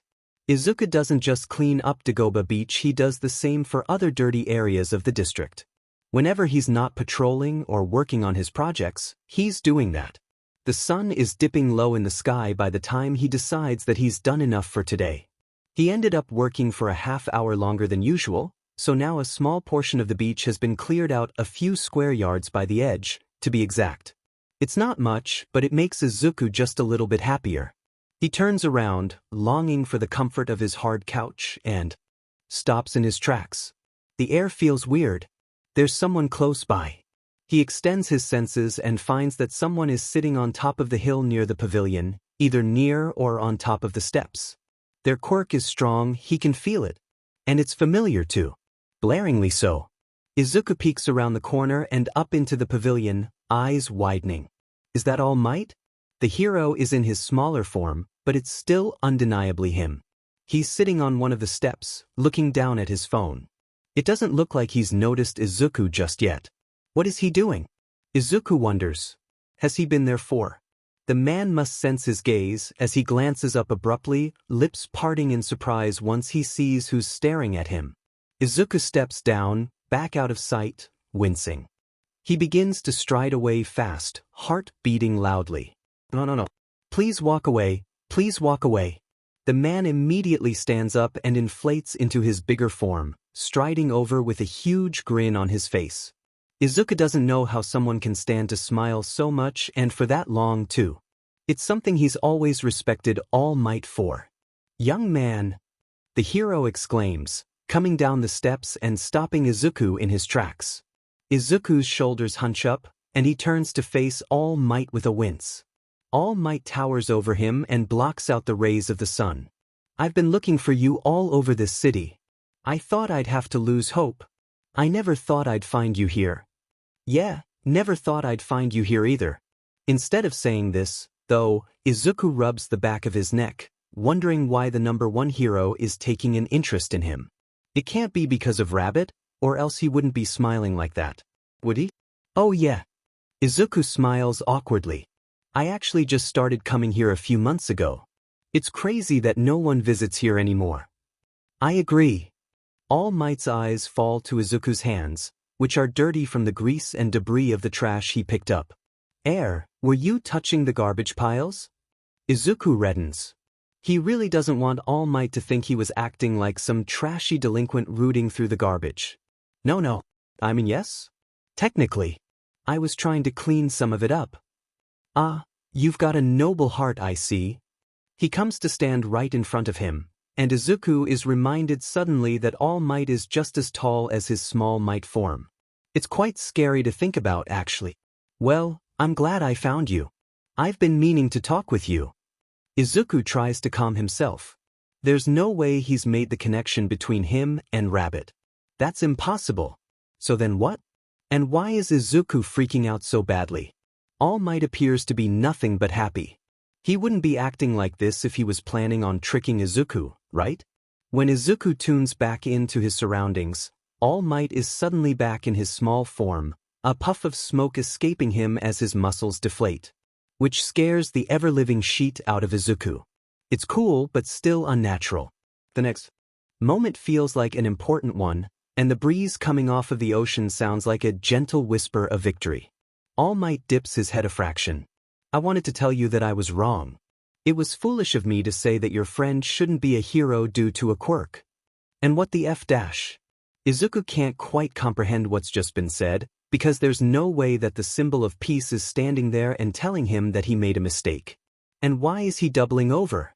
I apologize, young man, for possibly discouraging your friend with what I said. He drops his head even lower. I ask that you please forgive me, and that you can find it in yourself to give me another chance. Izuku panics, truly panics, because honestly, what the F is going on? And what does that last part even mean? His hands JRK forward, only to stop before he can touch the behemoth of a man in front of him. No, it's fine, please. Don't do that, it's fine, I swear. All Might straightens up from his bow a little hesitantly, looking grim. Or maybe that's just how his face looks when he's in his small form. Izuku doesn't know, but he keeps talking rapidly to fill the sudden silence. I didn't even take what you said to heart, so there was no harm done. I mean, not that I didn't care about your advice, but you're still really cool and I still admire you, not in a weird way though. I'm sure you didn't mean it when you said it, and I knew it when. Whoa, hey. All Might cuts him off with a wave of his hand. He chuckles awkwardly. You're a big fanboy, aren't you? Izuku blushes, looking anywhere but at the man. He lied when he said he didn't take the words All Might said to him to heart. There by that tunnel, they cut deep within Izuku, but now, upon hearing All Might's apology and revisal, the boy can feel that shame start to leave him. He coughs, crossing his arms in self-comfort. There's just something about being in the presence of his idol, of his father's arch-nemesis, that gets him extraordinarily nervous. So, what were you doing around this part of town? Looking for you, of course. He says it like it should be obvious, and Izuku sputters. But it's been days since the sludge villain attacked me. Shouldn't you have given up by now? All Might has the decency to look sheepish. If I may be honest, I deeply regretted what I said to you. It was foolish of me, and I shouldn't have ever said those things. I was set on finding you again, if only to make sure you knew the real answer. Why did you care that much? I don't think I'm worth that much effort for someone like you. Izuku glances away again, staring at the piles of garbage surrounding them. Oh, he says quietly. What changed your mind? All Might inflates back into his hero form with a blinding smile. Well, young man, I had to get the sense knocked back into me. Later, the very same day we first met, I was inspired after intercepting a short villain fight back in the city. A particular hero at the scene reminded me of why I chose this profession to begin with, and I realized that I had deviated from my roots, for lack of a better way to say it. Izuku's eyes bug out of his skull. No FING way. He can't be talking about what Izuku thinks he's talking about. What are the chances the fight he's talking about was the second sludge fight with Kaken? With this comes another thought. Did he just call Rabbit a hero? Izuku shakes. All Might, please, allow me to answer your question once more correctly this time. His hands come forward, settling on Izuku's shoulders. The touch burned somehow, but Izuku was raised in the fire and now craves the warmth from it. The earth has stopped spinning, only for them. Only for this. Izuku meets his gaze fully, eyes wide, skin prickling. All Might is all tan skin and scarred tissue, and his golden features light up the entire beach with more success than the goddamn sun setting behind them. Your friend can without a doubt be a hero, and he shouldn't doubt himself for a second. It doesn't matter what his quirk is, or what he thinks he is limited by. None of that truly matters. It's your actions that truly define who you are. He tips his head, the setting sun framing his large build. With enough training and determination, anyone can be a hero. For a while, the space between them is quiet. The waves are muted in Izuku's mind. The birds flying overhead, the sand shifting beneath them, it does not exist. And the silence is painful. All Might's words were painful. But they shouldn't have been. Izuku should be ecstatic. He should be feeling euphoric. Because this is what Izuku has wanted to hear ever since he was 4 years old. Just those measly 5 words. Anyone can be a hero. Because Izuku is anyone, so that means that he can be a hero, too, despite his background. Despite his nature, his father, his quirk. Despite his very real limitations. It's what he's always wanted to hear, but it's been more of a pipe dream than anything. A selfish little thought that he's kept at the back of his mind. Sure, Kaken has always told him that they'd be great heroes together. Hell, he's threatened to force Izuku into becoming a hero with him, but it's different when someone else says it. Because Kaken has known him his entire life. He could be biased. For All Might to say that he can be a hero even with a quirk like his own, it's almost enough to make Izuku cry, even though he technically didn't say it for Izuku directly. But why does it still hurt so much to hear? Why is it still so painful? Izuku keeps walking through life 1 minute at a time, always forgetting to cauterize the wounds from his previous letdowns. He is a dog that licks the blood off his paws after each scratch, thinking he has cleansed himself when he has not. Perhaps this is why hearing All Might's words feels like salt on open wounds. This is why trusting again feels like deceit and betrayal and constantly being exhausted. God, it hurts, but the vines wound tight around his heart and lungs can only leave these kinds of puncture wounds from thorns once they have loosened, and Izuku feels that they must have. Air has never tasted so crisp to him. Not since he was laughing and being held by a man with cold clouds for hands. My boy. Midoriya, he says suddenly, his tongue heavy. I'm sorry. That's my name. Midoriya Izuku. Izuku is focused on the sand. Thought you'd want to know. All Might brightens even more. Well, in that case. He bends low to look Izuku in the face, still smiling. How would you like to train with me, young Midoriya? This time, Izuku hears the waves and the birds so clearly that he questions how he missed them in the first place. What? You have only told me about your friend, so how about you, young man? He places his hands on his hips. How would you like to be a hero? Izuku cannot help it. He steps back, stumbling in the sand. He nearly trips but at the last moment catches himself. The breeze has only strengthened, seeming to purr with encouragement. If only the boy right here had a way of knowing just how much the words hanging before him will change the course of his life and many others. Do I? I've always wanted to be. But can I? Do I even dare to dream for that much?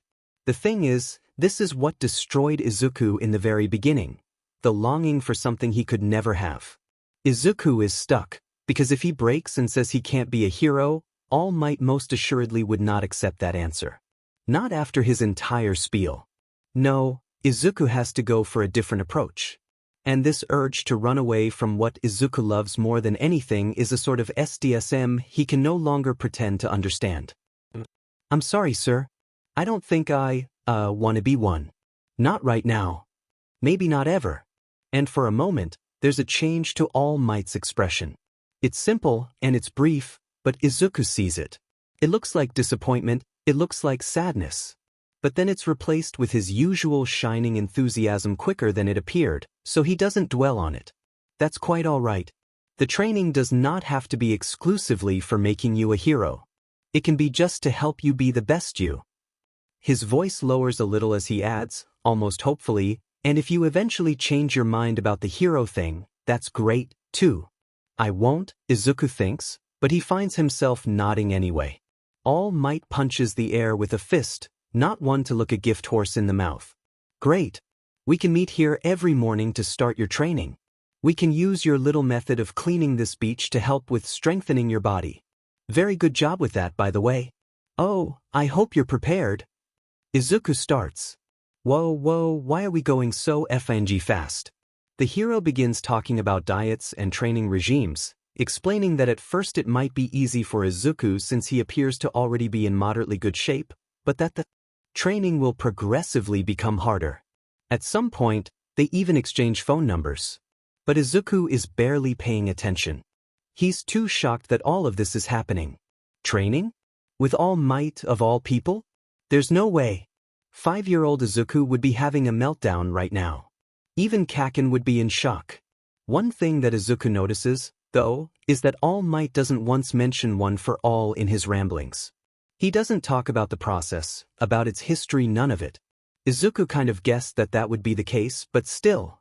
Izuku's just admitted that he doesn't even know if he wants to be a hero, so All Might doesn't have a reason to tell him about his quirk.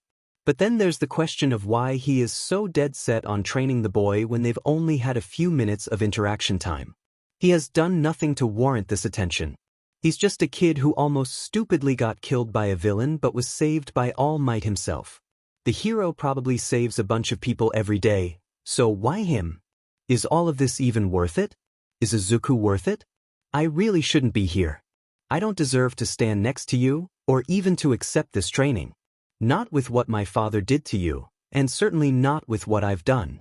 Regardless, All Might looks excited as he talks, and he shoots back and forth between his larger form and his normal form quite a few times, with the occasional blood spurting from his lips.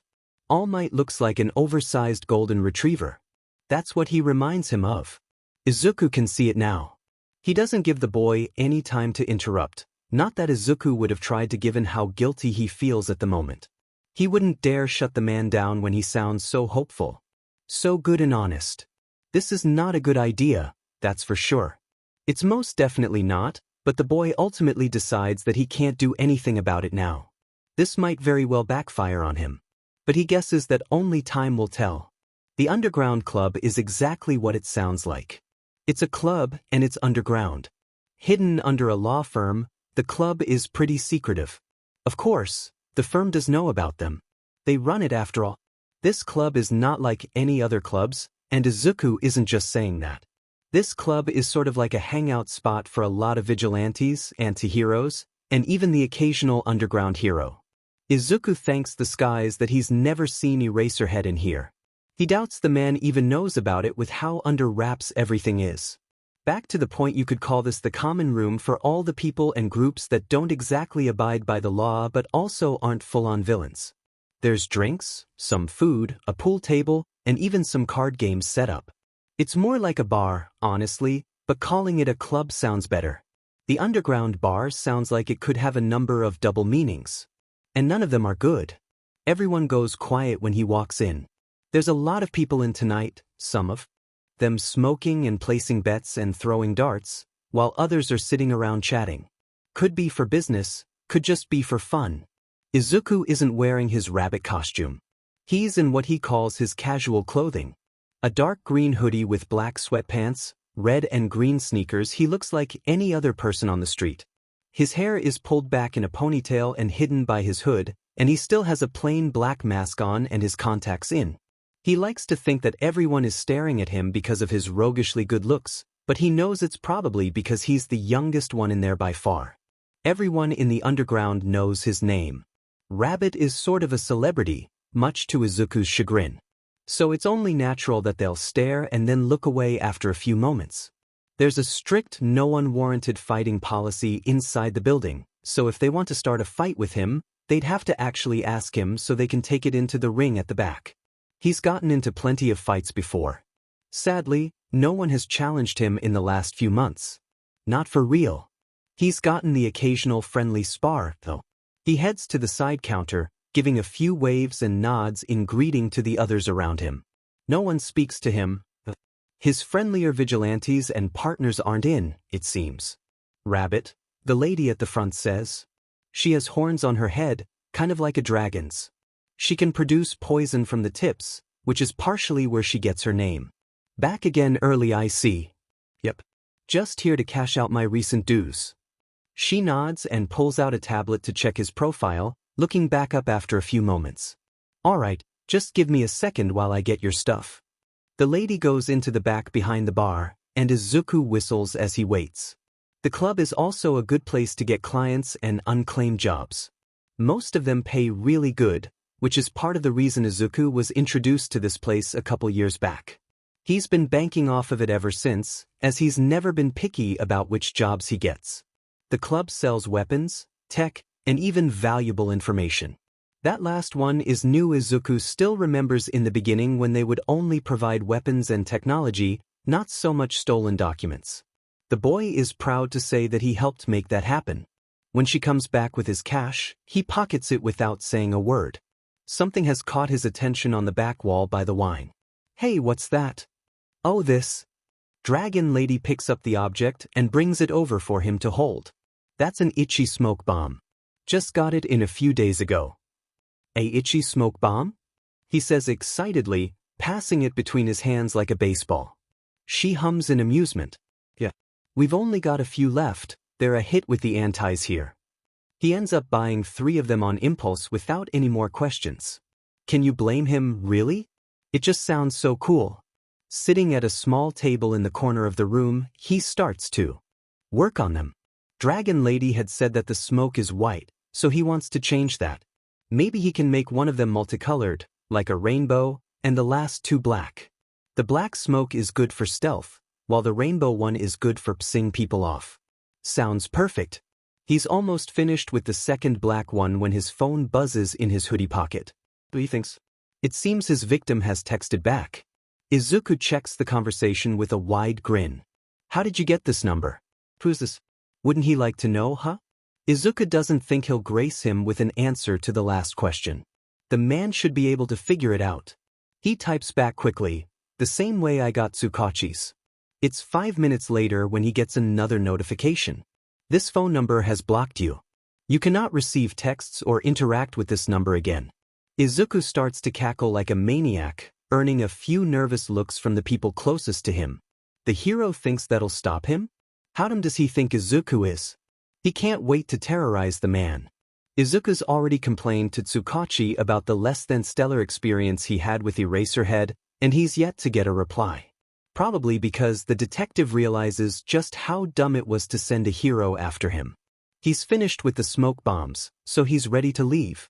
He's planning to wash his clothes at the laundromat, so he might as well get a move on. That's his plan, at least, until one of his clients walk up to him and offer him another job, persisting even after Izuku tells them that he's on a 1-week hiatus.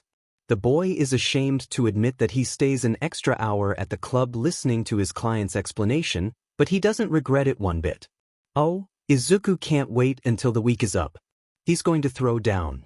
Doing laundry SS? Well, not totally. If Izuku actually had a working washing machine and dryer at his place, he probably wouldn't be complaining. But he doesn't, so here he is, sitting in this disgusting laundromat and waiting for his clothes to finish washing. It smells like burnt rubber in here, but also like the confusing odor of multiple laundry detergents and soaps mixed together. It's not necessarily bad, but it gets on Izuku's nerves anyway. He takes a bite of his Slim Jim, bobbing his head to his playlist of this really old artist. He put his rabbit costume in the washer as well, having picked it up at his apartment after dropping off his smoke bombs. Which reminds Izuku that he has to change his bandages when he gets back. His stitches still have to stay in for a while, but his bandages have to be reapplied twice every day to avoid infection. At least the boy thinks so. It's not like he's gone to medical school. The washer turns green, so Izuku finishes his Slim Jim and starts to take everything out, pushing a few coins into the dryer to start it. This new song is interesting. It's about some student punching one of their classmates for stealing their potential boyfriend, but the artist still manages to make it sound good without being weird. He steps back only to bump into someone. Izuku's not surprised his senses don't work very well when he's listening to music, which is exactly why he does it here. It's an escape.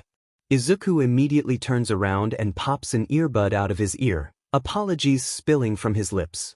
But then he stops. Because what the actual F-dash? The man is tall, but not as tall as All Might. He has long blonde hair and green eyes that have a dark swirl in place of their pupils. He's wearing red rectangular glasses and light gray sweatpants with a plain white shirt, his muscles clearly defined through the thin fabric. They're built more for speed than for strength, though it's obvious the man isn't lacking. It's all right, the blonde insists. I didn't see you there either. Izuku recognizes him immediately. This is the man who scared off those bullies in the alleyway. It's the voice that gives it away, along with the hair. It's pulled back in the same hairstyle he had when Izuku first saw him. It's definitely him. Izuku doesn't mess up little details like that. He prays that the man won't stop, that he'll just keep going on his way to wash the basket of clothes he's got in his hands, because this is already so fang awkward, but of course Izuku doesn't get his way. The universe never listens to what he wants. The man's eyes light up in recognition, and he slips off his headphones and lets them hang by his neck, setting the basket on one of the washers beside him. "Oh, it's you, little listener. How are ya?" Izuku curses at the world. Why does everything hate him? He's just a magnet for trouble, isn't he? Why can't he just? He said listener. Listener. Izuku is, to put it simply, a dumbass. How has he not put the pieces together already? The blonde hair, the personality of a radio show host, the swirling eyes, kind of like a cockatoo's. The man even called him listener back in the alley when he helped him that day. This is present FNG Mike. Izuku kind of wants to pass out. First Eraserhead, then All Might, and now present Mike? Just how involved is his life getting? Is he the main character? He used to listen to Present Mix radio show all the time, and he loved this man. Still kind of does, actually. The pro has been steadily rising in the recent hero rankings. Izuku knows that much. He hasn't caught up on the man's life, though.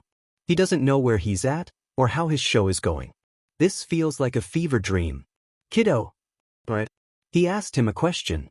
Izuku flounders, stepping back to lean against his washer and dryer set, trying to give the man more room. "Oh, I'm fine. I've been doing great." "Well, that's good." The hero smiles sweetly, and it looks too real to be fake. "The cut above your eye healed up nicely, yeah? I'm glad you're all right." He remembered that? Why does Izuku feel so happy about that? "Yeah, I heal pretty fast, so..." He winces after saying it. Why did he bother mentioning that? Actually, it doesn't matter. He needs to take advantage of this. Present Mike. Can you sign my notebook, please?" "You don't have to, obviously. I was just wondering, since, I didn't really ask the last time and we're both already here, so..." "Oh, you do know who I am." He sounds amused but more flattered than anything else. "I thought you might with those clothes you have on." Izuku suddenly feels very self-conscious even though he knows the voice hero didn't mean it like that. It's weird how he didn't care about his looks or attitude at all when it came to All Might or Eraserhead, but when it comes to Present Mike, a hero who loves fashion just as much as he loves yelling, everything suddenly matters more. Izuku probably looks pretty homeless right now in his oversized Hawks t-shirt and his Ryukyu pajama pants. Oh, he's glad that he didn't decide to wear his Edgeshot socks today. Present Mike dumps his laundry into his own washer, continuing to talk to him even with his back slightly turned. "And of course I'll sign your notebook, kiddo." This prompts Izuku to go rushing back to his seat, taking the journal out of his bag and frantically flipping to a page. The voice hero gives him a teasing look when Izuku hands him the Ingenium-themed pen. Oh my god. This is actually happening. Izuku is vibrating at a frequency that could break glass once the man hands it back to him, and he hugs the journal to his chest as he bends down low. "Thank you." The voice hero lets out a no problem before finishing his load of clothes, already starting to whistle a tune to himself. Izuku is in heaven, and he has to force himself out of his stupor before he makes a fool out of himself. He does not want to be embarrassed, nope. Music is still blasting on one side of his head, and he pops his earbud back in and repeats the song that had started. It'll be about 30 minutes before his laundry is done, so he's just going to sit there and do what he does best, analyze. He opens his notebook back to Present Mix page and starts to make an entirely new analysis on him. He sketches the man in his hero clothing as he's pretty much memorized it by now, and jots down a few more notes about him and his style choices. His on-air personality is very much exaggerated, but he's reportedly a nice, sweet teacher for his students at UA while also a badass pro hero who doubles as a radio host. The man is incredible, and his intelligence is off the charts. There's a reason he's an A-rank pro hero with high stats. Someone pokes him in the shoulder, and Izuku jolts, snapping the notebook shut and yanking his earbud out yet again as he turns to stare, wide-eyed, at the culprit. Present Mike is looking at him with a hand outstretched, sitting 2 seats over and looking a little concerned. The man must have been trying to get his attention. "Sorry," Izuku says, nails digging into his palms as his cheeks flush an even darker shade of red. What did you say?" "Sir?" "It's alright, listener, I was just asking why you're out here so late at night. It is past curfew for kiddos your age." "Curfew?" Izuku suddenly remembers that a curfew does, in fact, exist for children who are underage. The boy never follows that law, so he's kind of forgotten it even exists. Besides, most of the cops around here know him.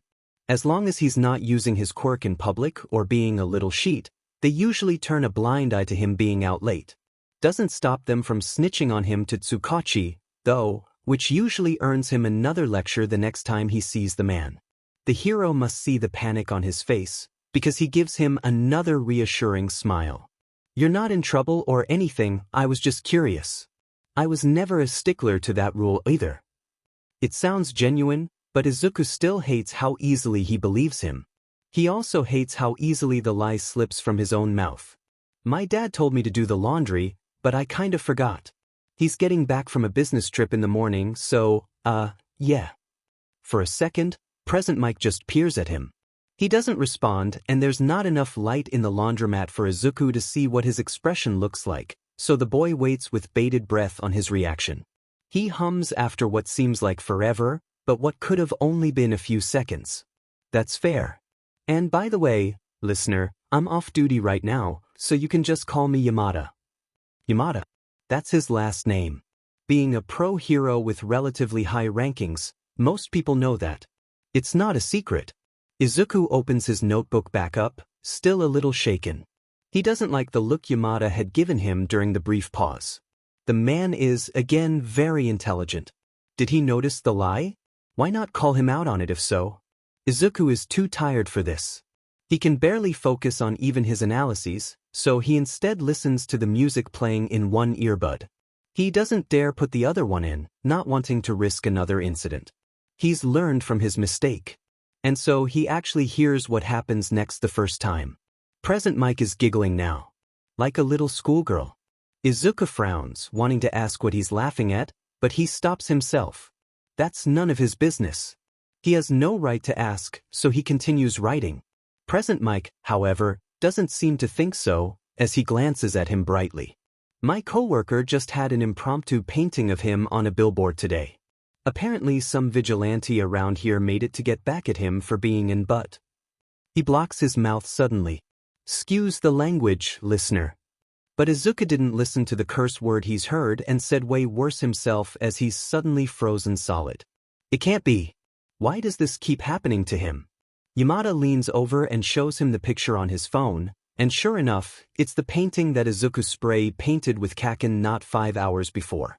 It's a little bit painted over, unfortunately, as the excellent drawing of Eraserhead and Underground. Hero is not something that should be seen by the public. They must have taken it down real quick. The painting is still all mostly there, at least in the picture. It's a silhouette of Eraserhead with his most defining features, his unkempt black hair, the capture weapon wrapped around his neck, and his neon yellow goggles. In bold, rainbow letters, the words "Eat my butt" cover the top. Izuku made sure to add glitter everywhere, because why not? Yamada tries to block the swear word with his hand, but it doesn't matter. It's not like Izuku had written it or anything.